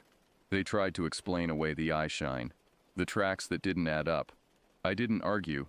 I just wanted them out of my apartment so I could be alone again. Funny. All those years I'd craved solitude, and now I didn't know how to handle it. The silence was oppressive, filled with imagined sounds and movements in the shadows. News of the incident got out. A small-town paper ran a story. Crazed fisherman claims monster attack. I became a figure of ridicule. It didn't help that I couldn't even bring myself to go back to the lake to identify the scene, if there even was anything left to identify. They searched, but didn't find anything conclusive. Just more confirmation for the official story. Case closed. Maybe they were right. Maybe I had blacked out, had some kind of psychotic break. Imagined the whole thing. The doctors certainly thought so. They prescribed pills, therapy, the whole 9 yards. I pretended to go along with it to get them off my back, but I never took the meds. Because deep down, I know what I saw. I know I'm not crazy. And I know that whatever was out there, it's still out there. I couldn't stay in St. Louis after that. Too many memories. Too many pitying looks from neighbors who'd seen the news reports. I packed up what little I had and moved to Kansas City. Urban sprawl, constant noise, crowds I used to hate. Now they're my security blanket. If that thing comes looking, it won't find me so easily in the city. I work a night job as a security guard in a downtown building. It's boring work, but it pays the rent. More importantly, it lets me be up and alert when the world is asleep. When those things, whatever they are, might be on the move. I keep the lights on, every single one. I've got a pair of binoculars by my desk, and I scan the parking lot every half hour. I've got a pistol too, tucked in a drawer against regulations. I haven't had to use it yet, but its presence is comforting. I don't write much anymore. The old stories, horror, westerns, the occasional romance, well, they seem childish now. My life became a horror story, one I didn't ask for and can't escape. Sometimes in the quiet hours of the night, I go back in my mind to that night at the cabin. I wonder what would have happened if I hadn't yelled, if it had gotten into the cabin. What if it had reached me there on the road?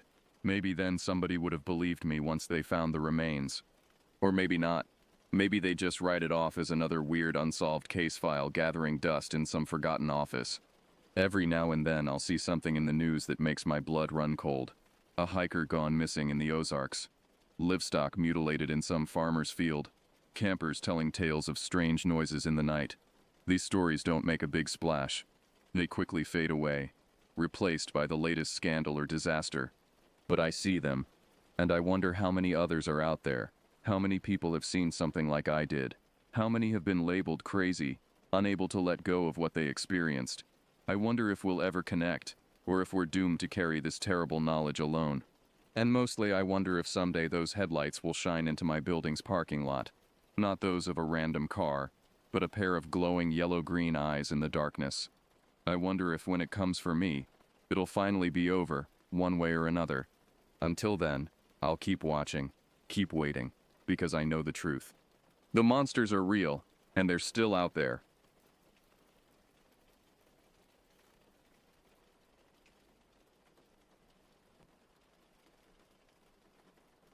The date was July 25th, 19... I remember it clearly because it was the day my life changed forever. My name's Henry, and I just finished a stint with the Coast Guard.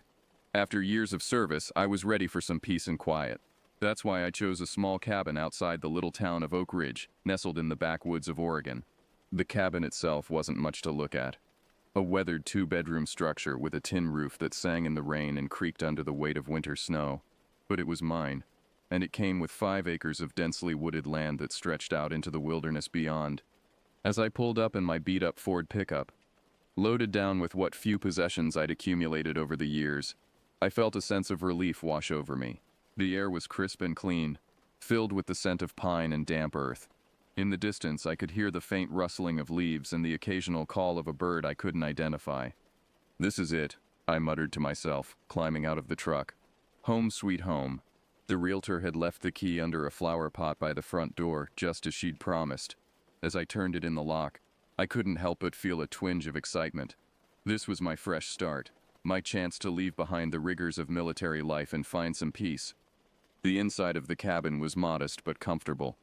A small living room with a stone fireplace, a kitchen with appliances that had seen better days but still worked, and 2 bedrooms, one of which I planned to use as a study. It wasn't much, but it was more than enough for a man who'd spent the better part of a decade bunking on Coast Guard cutters. That first night, as I lay in bed listening to the unfamiliar sounds of the forest, I felt truly at ease for the first time in years. The solitude that some might find oppressive was a balm to my soul. Little did I know that this peace was merely the calm before a storm that would shatter my world and challenge everything I thought I knew about reality. The next few weeks passed in a blur of unpacking, settling in, and getting to know the rhythms of life in the woods. I spent my days fixing up the cabin, chopping firewood, and exploring the surrounding forest. The solitude suited me just fine, even if it did get a tad lonely at times. It was about a month after I'd moved in that I noticed the first sign that something wasn't quite right. One morning, as I was heading out to the old woodshed to grab some kindling, I stumbled upon a gruesome sight that stopped me dead in my tracks. There, just a few yards from the shed, lay the mangled carcass of a rabbit. Now, I'd seen plenty of animal kills before. It was part and parcel of living in the woods. But this was different. The rabbit hadn't just been killed. It had been torn apart with a savagery that sent a chill down my spine. I crouched down to get a closer look, my stomach churning at the sight. The wounds didn't look like any coyote kill I'd ever seen. There were claw marks, sure, but they were bigger, deeper than anything I'd encountered in these parts before. "Must be a mountain lion passing through," I muttered to myself, trying to rationalize what I was seeing. But even as the words left my mouth, I knew something didn't add up. Mountain lion sightings were rare in this area, and they certainly didn't leave behind half a carcass like this. Whatever had done this wasn't hungry. It was killing for the sake of it. I buried the remains of the rabbit, unable to shake the feeling of unease that had settled over me. That night, as I sat by the fireplace, my mind kept wandering back to the gruesome scene. For the first time since I'd moved in, the creaks and groans of the cabin and the rustling of the wind through the trees took on a more sinister tone.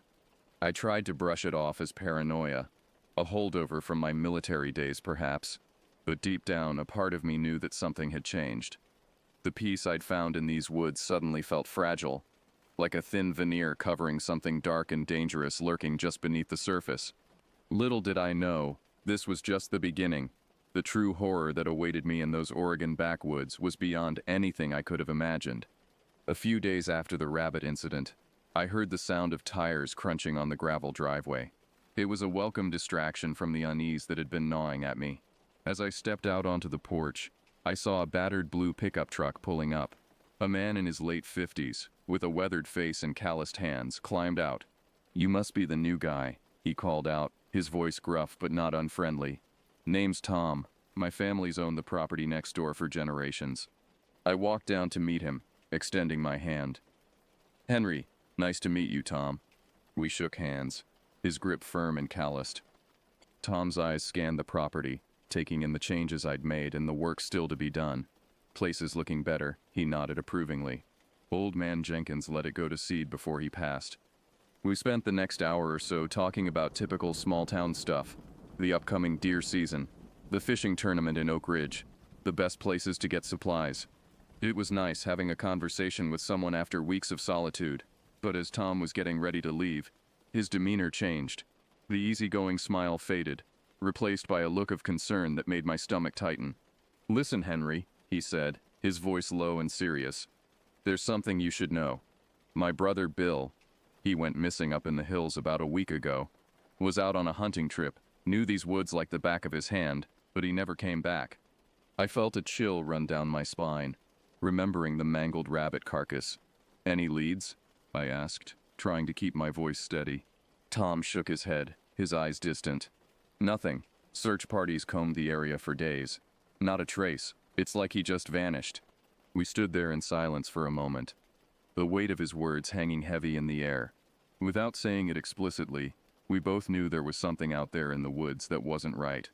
"Just be careful, all right?" Tom said finally, climbing back into his truck. "These woods, they can be dangerous if you don't know what you're doing." As I watched Tom's truck disappear down the dirt road, I couldn't shake the feeling that his warning went beyond the usual dangers of the wilderness. There was something else out there, something that had taken his brother and left that rabbit torn to shreds. That night, I double-checked all the locks on the doors and windows. For the first time since moving in, I kept my Coast Guard-issued sidearm on the nightstand as I tried to sleep. The darkness outside seemed to press against the windows, and every sound from the forest took on a new, menacing quality. I lay awake for hours, my mind racing. What had happened to Tom's brother? Was it connected to what I'd seen? And most importantly, what else was out there in those woods, waiting in the shadows? The days that followed Tom's visit were filled with a tension I couldn't shake. I found myself constantly on edge, jumping at every unexpected sound. The peace I'd found in the solitude of the forest had been replaced by a gnawing anxiety that something was out there, watching and waiting. I started keeping my rifle loaded and close at hand, a habit I'd left behind with my Coast Guard days. Every morning I'd make a circuit of the property, checking the woodshed and the outlying areas for any signs of disturbance. More often than not, I'd find nothing. But sometimes, it was about a week after Tom's visit that I found the next sign. Another dead animal, this time a raccoon, torn apart in the same brutal fashion as the rabbit. The sight of it made my stomach churn, but what really set my nerves on edge were the tracks I found nearby. They were big, far too big for any animal native to these woods, and the shape was all wrong, vaguely humanoid, but distorted, with what looked like massive claws digging into the soft earth. I tried to tell myself it was just a bear, maybe one that was sick or injured, acting out of character, but deep down, I knew I was lying to myself. That night, as I sat by the fireplace cleaning my rifle, I heard a sound that made my blood run cold. It was a howl, but unlike anything I'd ever heard before. It started low, almost subsonic, before rising to a pitch that set my teeth on edge. It wasn't a wolf, or a coyote, or any other animal I could identify. It was something else entirely. The howl echoed through the woods, seeming to come from everywhere and nowhere at once. I sat there frozen, my hands shaking as I clutched my rifle. For a moment, I seriously considered packing up and leaving, heading back to civilization and never looking back. But something kept me there. Maybe it was stubbornness, or a misplaced sense of duty, or maybe, deep down, a part of me needed to know what was out there, to confront the unknown that was slowly closing in around me. As the days wore on, the signs became more frequent, more brazen. More dead animals, always torn apart with the same savage fury. Tracks that seemed to circle the cabin, coming closer each time, and always that bone-chilling howl in the night, a sound that haunted my dreams and left me waking in a cold sweat. I found myself sleeping less and less, spending my nights sitting by the window, rifle in hand, scanning the tree line for any sign of movement. The forest that had once seemed so welcoming now felt like a prison, the trees closing in, hiding God knows what in their shadows. It was during one of these sleepless nights that I saw it for the first time. A flash of movement at the edge of the clearing, just barely visible in the pale moonlight. For a split second, I caught a glimpse of something tall, hunched over on powerful legs, with matted fur that seemed to absorb the light around it. Then it was gone. vanishing back into the shadows before I could even raise my rifle. But that brief glimpse was enough to confirm my worst fears. There was something out there, something that defied explanation, and it was getting bolder. I knew then that things were coming to a head. Whatever this creature was, whatever game it was playing, it was escalating, and I had a sickening feeling that I was nearing the end of its twisted game. The night it all came to a head started like any other in those tense, fear-filled weeks. I was sitting in my usual spot by the window, rifle across my lap, straining my eyes to penetrate the darkness beyond the glass. The moon was just a sliver in the sky, casting barely enough light to see the edge of the clearing. It was around 2 in the morning when I heard it, a scratching sound from the roof. So faint at first I thought I might be imagining it, but then it came again, louder this time, followed by a low guttural growl that made the hairs on the back of my neck stand up. My hands tightened on the rifle as I slowly stood up, every muscle in my body tense. The scratching continued, moving across the roof towards the back of the cabin. Whatever it was trying to find a way in. Suddenly there was a loud thump from the front porch, like something heavy landing on the wooden planks. The front door shuddered in its frame as something slammed against it. The barricade I'd hastily constructed held, but I knew it wouldn't last forever. Heart pounding, I backed away from the window, trying to keep all the possible entry points in view. The windows were next. I heard the splintering of wood from the back room as something tore at the boards I'd nailed over the glass. There was no time to think, only to act. I grabbed my go bag, a duffel filled with supplies I'd prepared for just such an emergency, and made a dash for the cellar door. This old place had a storm shelter, a relic from the previous owners that I'd never been more grateful for than at that moment. I barely got the heavy metal door shut behind me when I heard the sound of glass shattering upstairs. The creature was in the cabin. I huddled there in the musty, damp darkness of the cellar, my rifle clutched to my chest, listening to the sounds of destruction above. The screams were the worst part. Not mine. I was too terrified to make a sound, but high-pitched, desperate screams that I realized with a sickening jolt were coming from the rabbits in the yard. The creature was hunting, tearing through anything alive it could find. Then abruptly, silence fell. A silence somehow more terrifying than the chaos that had preceded it. Each passing minute was agony, as I strained my ears for any sound, any clue as to what was happening above. I don't know how long I stayed there, huddled in that dank cellar. It might have been an hour, it might have been 3. Time seemed to lose all meaning in the oppressive darkness.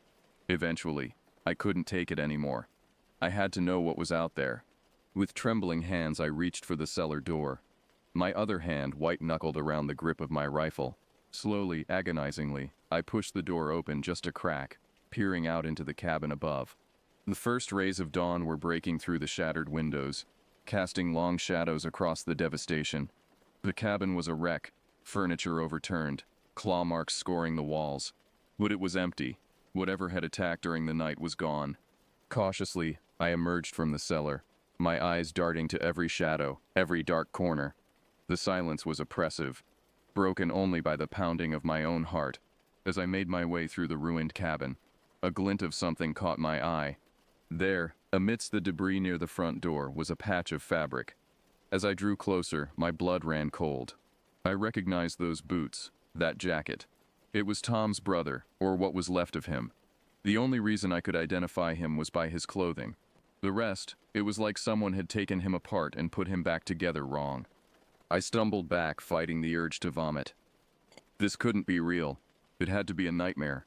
But the acrid smell of blood and the cool morning air on my skin told me this was all too real.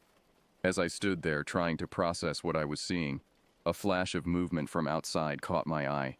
Slowly, dreading what I might see, I turned towards the old oak tree by the creek. And there it was. The creature, crouched in the lower branches, watching me. In the growing light of dawn, I could see it clearly for the first time. It was tall, easily 7 feet or more, with a body covered in dark, matted fur. But it wasn't the size that chilled me to the bone. It was the face. For a brief moment, as the sunlight caught a patch of its fur, I saw what looked like a human face tangled in the matted hair. A face contorted in rage and pain, with eyes that burned with an intelligence that was terrifyingly human. We stared at each other for what felt like an eternity. It knew I had seen it, knew its game was up. Slowly, deliberately, it turned and slunk back into the shadows of the forest, disappearing as if it had never been there at all. I stood there, rooted to the spot, my mind reeling from what I'd just witnessed. The silence of the morning was broken only by the sound of birds cautiously beginning their songs, as if testing whether it was safe to do so. When I finally found the strength to move, I stumbled outside and vomited where the grass met the trees. The reality of what had happened, of what I'd seen, came crashing down on me.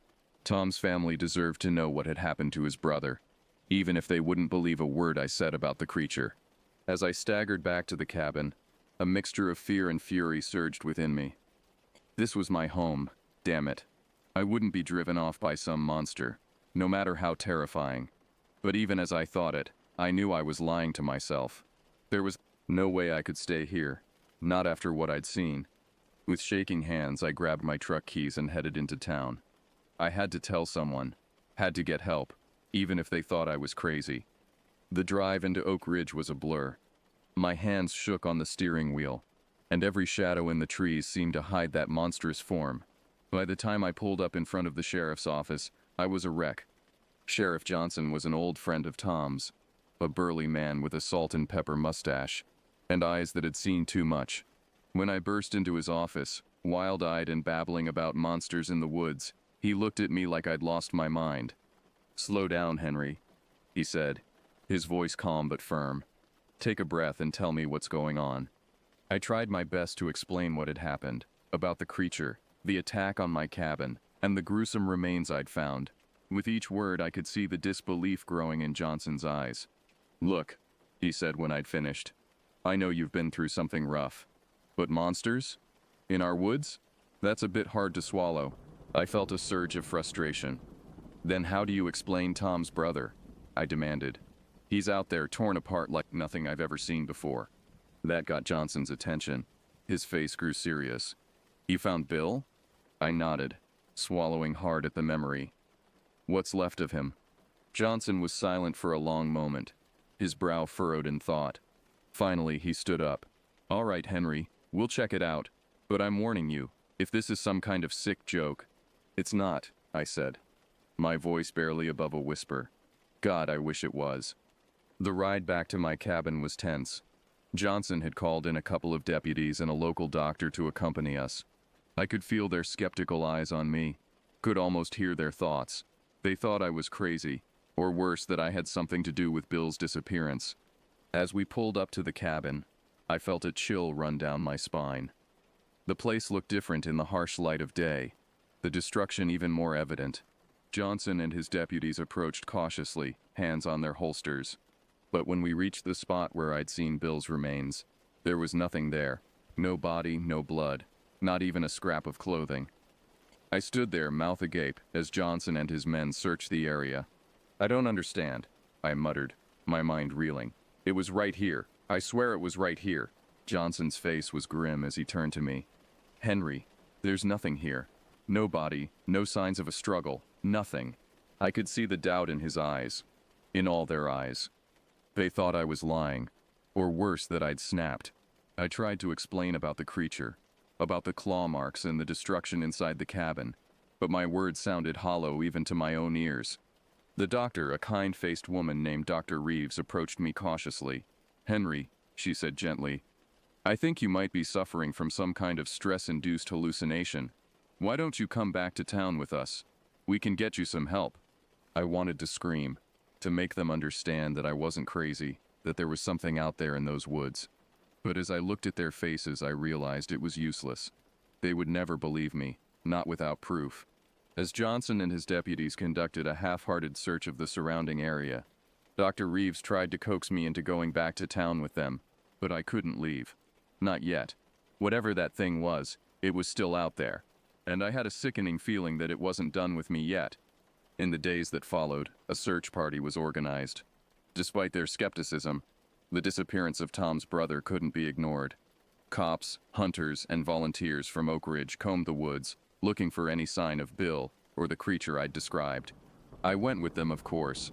Part of me wanted to find the creature, to prove to everyone, and maybe to myself, that I wasn't crazy. But another part, the part that remembered those glowing eyes and that twisted, almost human face, screamed at me to get as far away from those woods as possible. We followed the tracks as best we could, deeper into the forest than I'd ever ventured before. They were easy enough to spot once you knew what to look for, massive and misshapen, leading us on a twisting, nightmarish path. As daylight began to fade on the third day of searching, a sense of dread washed over the group. We were in the creature's territory now, intruders in a domain that belonged to something ancient and malevolent. It was Zeke, a grizzled old mountain man who'd lived in these parts his whole life, who spotted it first. He pointed to a hollowed-out log up ahead, his weathered face pale in the fading light. "There's something in there," he said, his voice barely above a whisper. Everyone froze. I heard the unmistakable click of safeties being disengaged, the metallic echo sharp in the cool evening air. I held my breath, waiting for the inevitable, for that monstrous form to come bursting out of the log, all claws and matted fur and rage. But nothing happened. After what felt like an eternity, Zeke moved forward cautiously, his rifle raised. He peered inside the log, then let out a curse that hung heavy in the air. Inside, we found the remains of a deer, freshly mangled in that same brutal way I'd seen before. But it was what we found next to it that turned my blood to ice. Tucked into a side pocket of a tattered backpack, as if placed there with horrifying precision, was a human hand, severed at the wrist. I recognized the ring on one of the fingers. It had belonged to Bill. Terror rippled through the group. This wasn't just a predator we were dealing with. It was something else entirely. Something that killed not for food or survival, but for sport. Something that was playing a sick game with us. Some of the volunteers bolted right then and there, making a break for the relative safety of town. I couldn't blame them. Part of me wanted to run too, to leave these cursed woods behind and never look back. But I couldn't. Not yet. Whatever this thing was, it had to be stopped. And somehow I knew that I was the only one who truly understood what we were up against. As night fell and we made our way back to Oak Ridge, I couldn't shake the feeling that we were being watched. Every snapping twig, every rustle of leaves seemed to carry the promise of teeth and claws in that terrible twisted face. We stumbled into town long after dark, weary and shaken to our cores. The folk who'd stayed behind stared at us with wide, fearful eyes, desperate for news but afraid of what we might tell them. There wasn't much to say. How could we explain the horror we'd seen, the palpable evil that now stalked the woods they'd called home for generations? In the days that followed, more disappearances were reported. Hikers, the occasional unlucky hunter, even a couple of kids who'd wandered too far from home. Each time, the searches would turn up nothing but scraps of clothing, and those same massive misshapen tracks.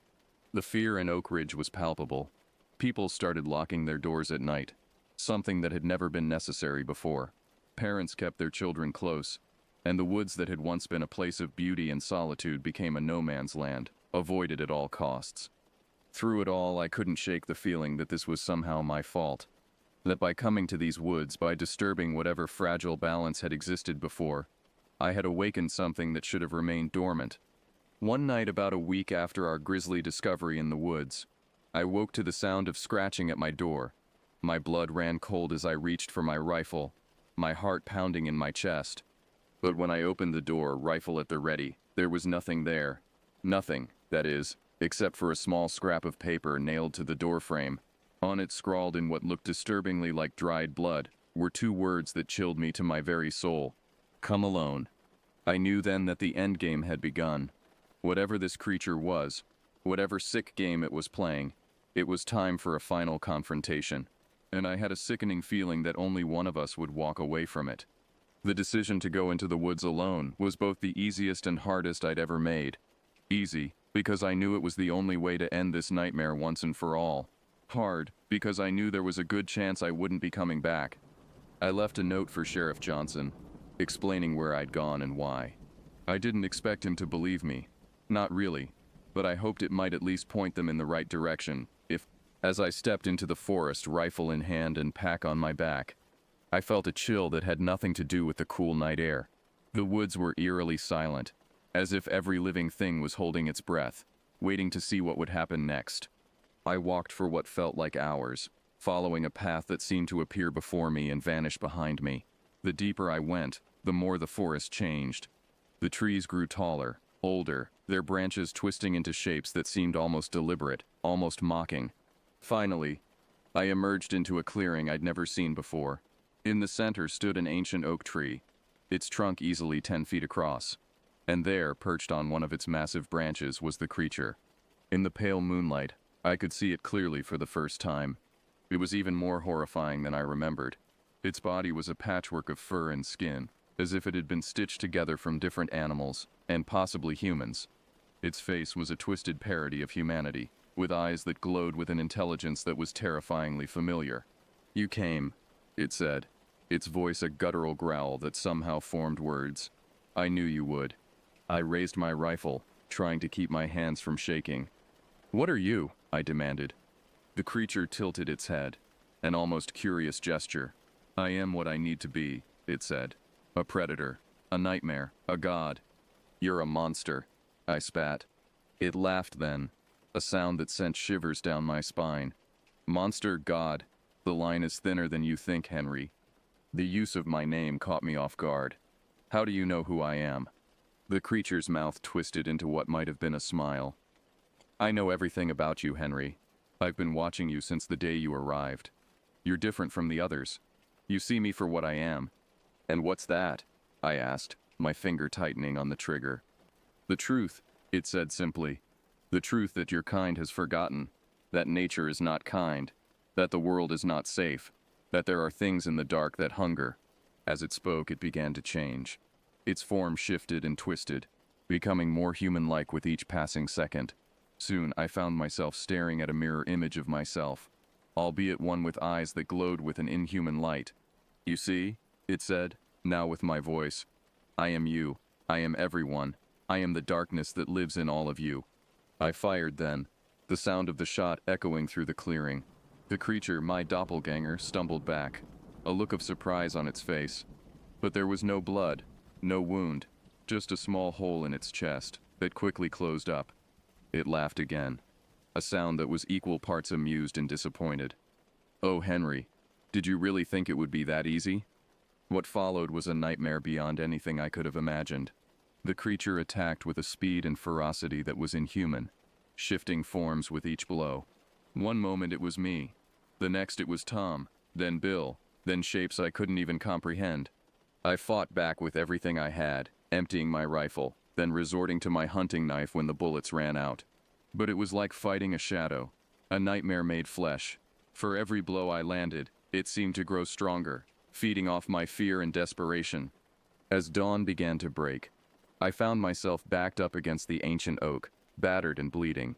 The creature stood before me, once again in its original monstrous form. "It's over, Henry," it growled. "You fought well, but in the end, the darkness always wins." As it lunged for me, time seemed to slow down.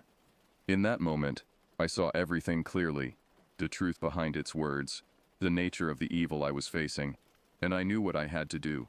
With the last of my strength, I ducked under its claws and plunged my knife not into the creature, but into the trunk of the ancient oak behind me. The effect was immediate and terrifying. The creature let out a scream that shook the very earth, a sound of rage and pain and fear.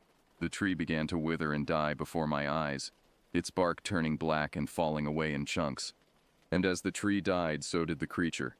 It thrashed and howled, its form twisting and melting like wax under a flame. I watched, transfixed, as it slowly dissolved into a black ichor that seeped into the dying earth. When it was over, I found myself alone in the clearing, the once mighty oak now nothing more than a withered husk. The silence was deafening, broken only by my ragged breathing and the slow return of birdsong. I don't know how long I sat there, trying to process what had happened. When I finally found the strength to stand, I noticed something carved into the dead trunk of the oak. A message, left behind by the creature in its final moments. The darkness never dies. The journey back to Oak Ridge was a blur. I vaguely remember stumbling into town, covered in blood and babbling about monsters and ancient trees. I spent the next few weeks in the hospital, recovering from my injuries and trying to convince myself that it had all been some kind of fever dream. But deep down, I knew the truth. The nightmares that plagued my sleep, the way the shadows seemed to move when I wasn't looking directly at them, they were constant reminders of what I'd faced in those woods. The official story was that I'd had some kind of mental breakdown, exacerbated by the stress of the recent disappearances. Bill's body was never found, nor were any of the others who had vanished in those woods. The searches were eventually called off, the cases filed away as unsolved mysteries. I couldn't stay in Oak Ridge after that.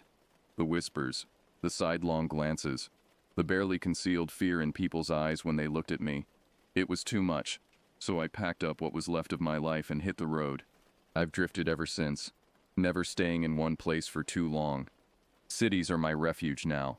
The noise and bustle a shield against the memories that haunt me. But even here, in the heart of civilization, I can't escape it entirely.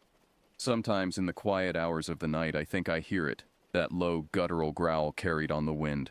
And in the shadows cast by streetlights and neon signs I catch glimpses of shapes that shouldn't exist, that can't exist. They say time heals all wounds, but they're wrong. Some scars run too deep. Some experiences change you in ways that can never be undone. The creature in the Oregon backwoods may be gone, but its legacy lives on, in the nightmares that wake me in a cold sweat, in the way I flinch at unexpected shadows, in the knowledge that the world is far stranger and more terrifying than most people could ever imagine. And sometimes, in my darkest moments, I find myself wondering, did I really defeat it that night in the clearing? Or did I simply become a part of it, carrying a piece of that ancient darkness with me wherever I go? The truth is, I'll never know for sure. All I can do is keep moving, keep running from the shadows of my past, and hope that someday, somehow, I'll find a way to leave the darkness behind for good. But deep down, I know better. Because if there's one thing I learned in those Oregon woods, it's this: the darkness never truly dies. It just waits for its moment to rise again.